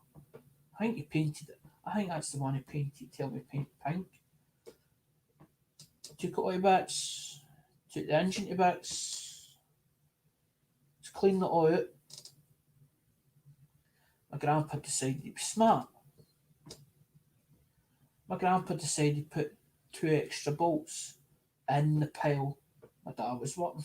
My dad was working. My dad was working on. My dad put it all back together again. The engine and the drive train and the drive chain, because the drive chain's on the side of them. Put it all back together again. Sure, it was a Sure, it was it was a Vespa. I'm sure they said a Vespa. But it's all back together again. My granddad's standing there watching them. Turned around and says to him, "Mother, son, I think you forgot something." Pointed two bolts. My dad had stripped down three times that hang me that engine and put back together again. And my granddad wasn't the one for standing there laughing. He's standing there with a bare face, straight face. He done it to teach my old man a lesson. To see how smart my old man was. Because the two bolts weren't for it. Put them in there deliberately. He set it up. I can't remember what my dad says. He said something to him. I can't remember what it was. That's what I'm saying. He used to tell me stories of things because he was another one that didn't like school. My granddad actually put him in the put him in the front gate. My dad hanged me. My dad hopped the back. My dad hopped the back fence and hanged me. Used to go with the mod. Used to be a model shop where they lived. Used to go along the model shops and that car on looking in shop windows. Never stolen. Wasn't the only one for that was thing me. My dad would work for something if he wanted. Go because he also down with my granddad had a greengrocer van back in the day and an ice cream van. My dad told me about the time that something happened and there was a whole load of trouble on the road or something like that, and grandpa got my grandpa hang me. My grandpa had this wee guy or something, this young boy, this young whippersnapper, and used to give my granddad a lot of schnash. And my granddad, okay, nearly bust his mouth one day. He fucking rammed an ice wall in his wee bugger's mouth, and he nearly lost his license. And there was another team that come on the scheme, and they were trying to take my granddad's route. Oh, for that, I had fun with them. When I was down with gaining money to ones to let their tyres down, they were they were slashing tyres while my granddad was off the road because they were going to take his license off him, but he didn't. He get suspended for a couple of weeks. I think it was about a month and a half. He was off the road. I was down with slashed tires, you name it. They were up to all sorts and throwing. They were making cigar tubes with bloody um, gunpowder in them back in the days. Fucking nuts. That's what I'm saying. My dad used to tell me stories, and I'm like, did these stories actually? Did he actually? They were so believable. It was unreal, and you were like, has he actually been? Is he just? Is he just making up stories, or is it actual true facts? Because when I started down this asking, because I ended up I went manty, and this is how I found out about my great granddad was because I started asking the question, were we related to? Because Dad swore he came off the road when he was 13, so my dad told me he couldn't read nor write till we was 13. I thought that's weird. Not being at school as in things, so you didn't go to primary. But our Anne was born after the old man, so she wouldn't have known. But she could remember, or she'd been told, a great granddad. Because when I asked when I asked my sister about my dad's family tree, she kept asking me, "Why do you want to know about your grand? Why do you want to know about dad's family tree for?" All I wanted to know was how many uncles, how many aunties were still left in dad's side of the family because there was our John, our Alec, our Roddy, and my dad. But there was supposed to be our Roddy, I lost it, our Roddy, our Roddy was a twin, but the twin died 6 months 6 months later. So Roddy'd been left, right? But what happened was our John had passed away, then our Alec, while I was down the road, and Roddy's the only one left. But I think there's about three women or something, so there was about 7 or 8 kids in my dad's side of the family. But I'd never met my other uncles as in the before lot, which would have been on my great granddad's, which would have been on my great granddad's side. And that's what I wanted to know, to try and find out how many cousins and how many aunties and uncles were left. Only just through curiosity, because I wanted to find out how the family tree evolved. Because my dad to me, it was as if he had two surnames, but I found out it wasn't. It wasn't two surnames at all. And then I started doing a bit of research on YouTube and found out somebody had done a bit of research on their their clan name, but there seem to be two sides. There seem to be two sides of the clan. One went one way and one went the other. So I couldn't find out.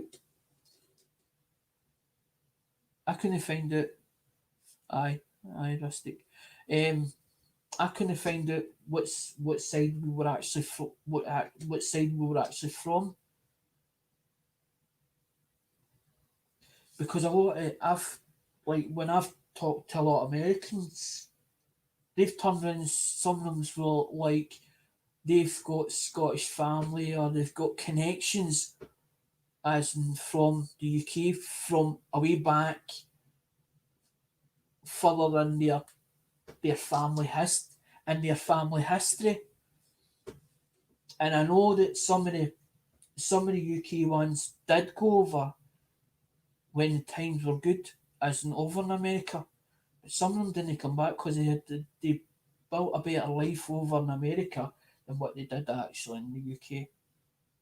Some of them actually had businesses over in the UK, sold them up, and went over to America.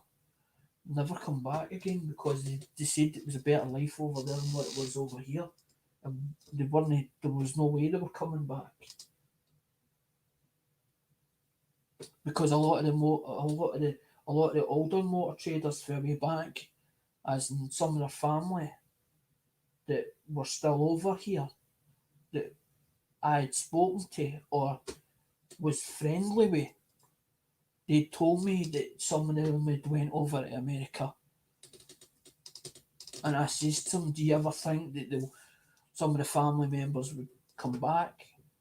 Some of them turned around and says, "No, no, there's no, there's no chance, there's no way, because they've made a better life over there. They've actually took some of their businesses, and took them over there with them, or the money from their businesses, and went over there to make a better life because there was a better life over there than what there was here." But the thing that annoys me is why isn't the Americans' medical care like the British? That's what I don't. That's the part I don't understand. That's the part I don't understand. That's what was like. That's what, like I'm like what? So you don't get medical care, but you have to pay for it. I'm like that's not right. So if you don't have the money for medical care, you still get the bill for it, and you still have to pay for it. That's absurd. So you pay, or because our one goes on to like our national insurance and we're taxed on that. So we get that taken off the like our wages or the wages that a lot of people that are working out there get paid. So that goes into a pot which they don't see into National Health Service so that they get the care that they need if they can't afford to pay the bill. But that's what I couldn't get my head round. The Americans have to, and that's what we were saying. Americans have to pay as in the bill or foot the bill because the hospital actually invoiced them for it. I was like, this is unreal, and I believe it's true. I believe it's true. I believe what the Americans are telling me. I believe that it's true. I believe it's true. Because why would somebody lie like that for, or tell a story like that for, if it wasn't true? Because I understand why they like the British because of the accent. It's something to do with the accent that they love, and that's what I'm saying. I was taken in by them. I was welcomed in. I didn't have to build. It's like UK when I went over to the other side, um, that other channel UK community, and they were like, "We have to trust you. We have to get to know you. It's going to take you time to do this and all that." And I was like, "Hold on a minute, no." It's don't it's don't work like that because the Americans didn't ask me my back history, didn't ask me any question, didn't judge me whatsoever, and took me in like a brother. And the only way that anything will happen that I'll get shoved out of the community is if I undo the trust or I undo or do wrong to them. That's the only time that that'll happen, that I'll get shunned to one side or put to one side until I earn that trust back. But me doing things with the community or doing things as in behind closed doors, it doesn't. I'm not trying to buy anybody. I'm not trying to do that. I'm not trying to win any I'm not trying to win any medals either. It's not. That's not my. That's not my plan. That's not. It's not. It's not the way I do things. It's not the way I do things. It's like when sometimes like a grab bag. Sometimes I'll pick a name out a hat of somebody I think that I want to send or deserves it, and I'll do it, and I'll not charge a penny for it. But at the end of the day, it's it's one of the things where you got to put, where do you stop? You got to put a curve on it or something and say, hold on here a minute. It's it's one of the things where that how far can you take money out of your own pocket and keeps subsidising it, and and at the end of the day, I don't ask for anything for free. I never have done. I don't feel right in doing that or asking or begging or pleading with people. I don't need to do that, and I don't necessarily want to do that either.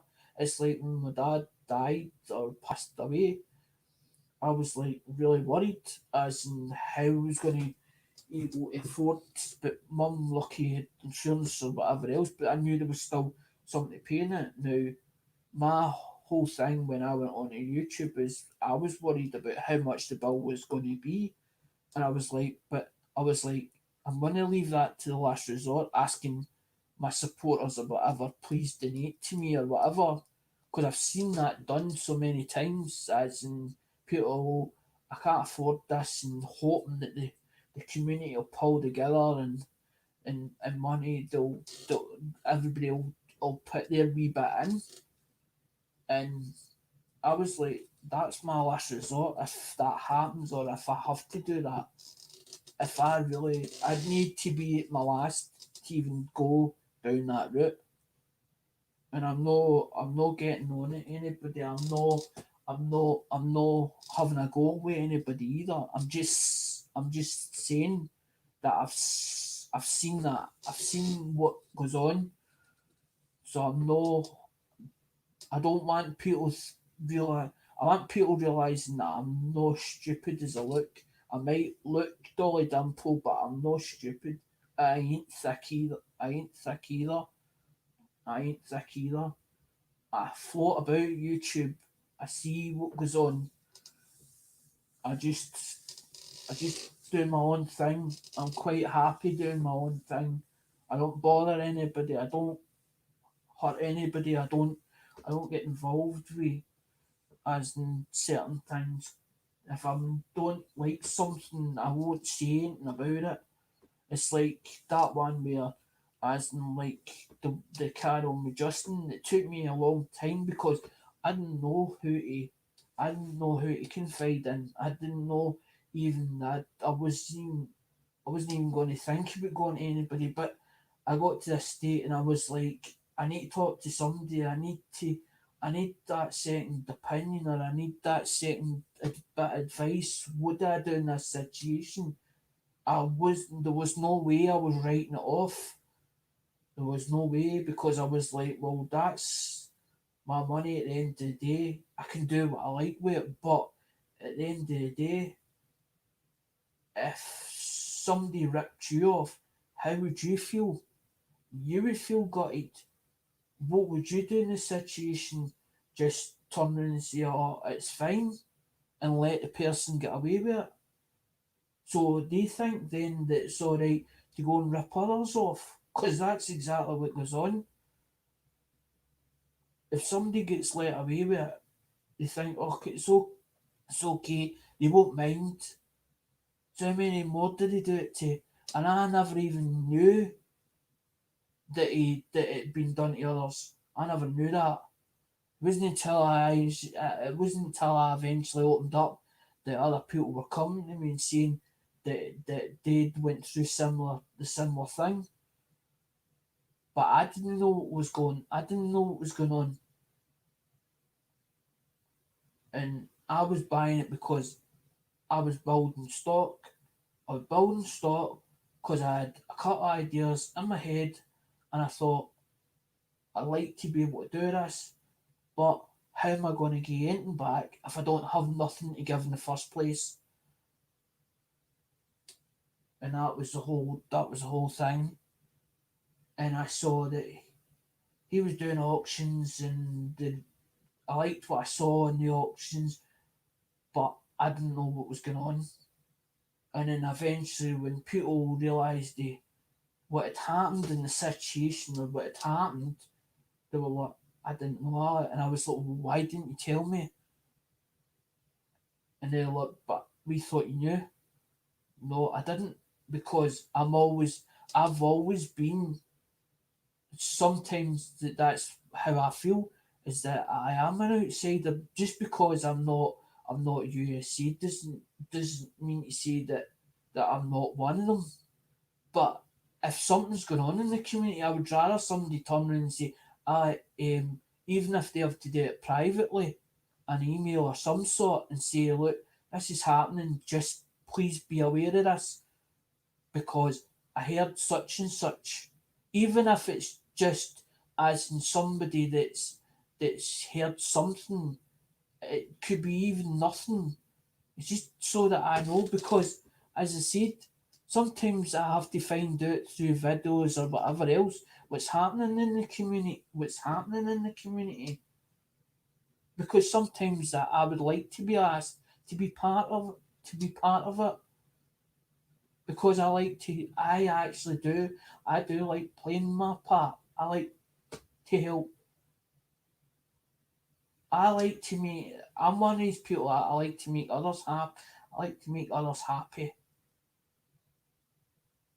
Okay, I'm not happy with the situation I'm in at the moment, as in, and the thing is, YouTube is like, it's a way of me getting away from family issues that I have.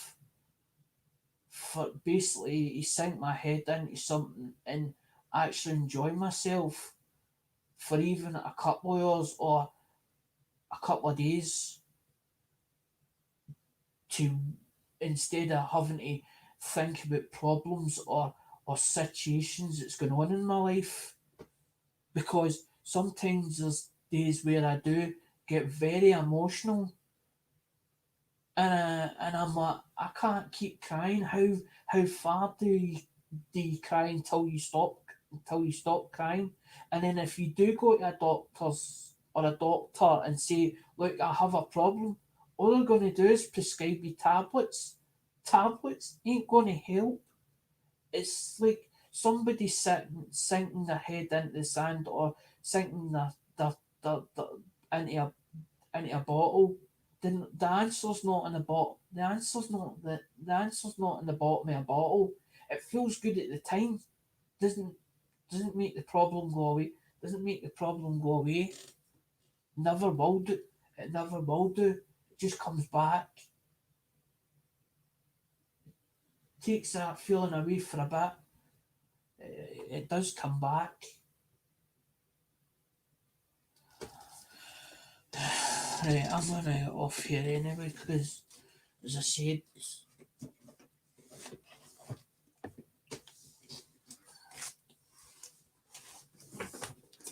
I probably I might end up probably end up doing alive and more or something at least as the thing, because as I said, I was hoping for quite a few people as in the time me so that I could show what was in the box, because as I said, some it's from my own collection, some some it's for the idea for for the spin for excuse me, for the spin the wheel, because the whole idea was to the reason why the grab bags came about was basically to give something back, but the whole idea was to get donations for them for the surprise or the, the grab bag, but the donation money is to pay for the ship, is to cover, as I said, is to cover the shipping or the international tracking amount. So that's why it was set at $30, because I didn't want the Americans feeling left out.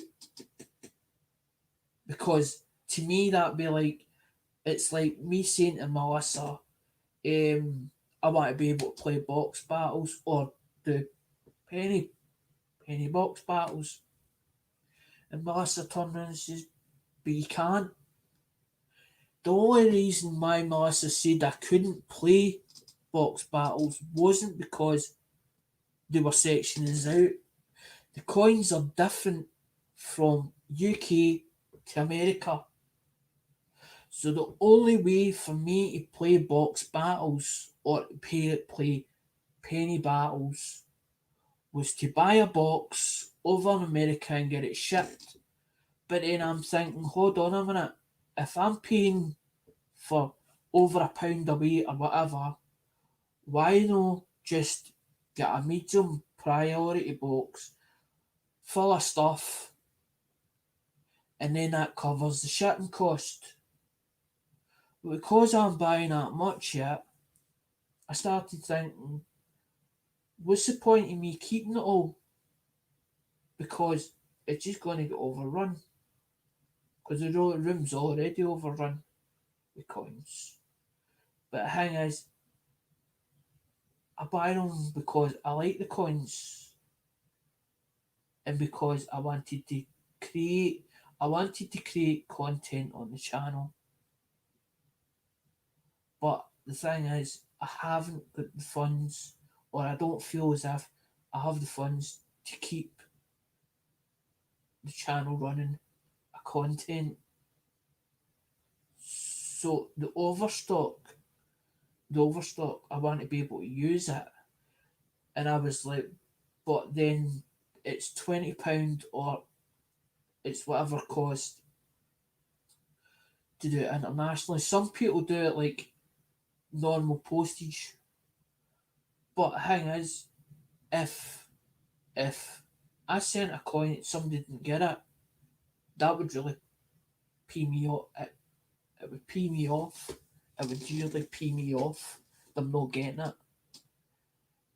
And I always like doing it international tracked, because at least then if I do it international tracked, it's got a verification number or a number against it. So it means then that somebody can see that I definitely sent it. Because I would hate somebody ruining my reputation or my integrity and saying, we don't think you sent that.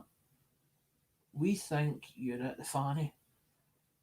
You're telling stories, you're making it up.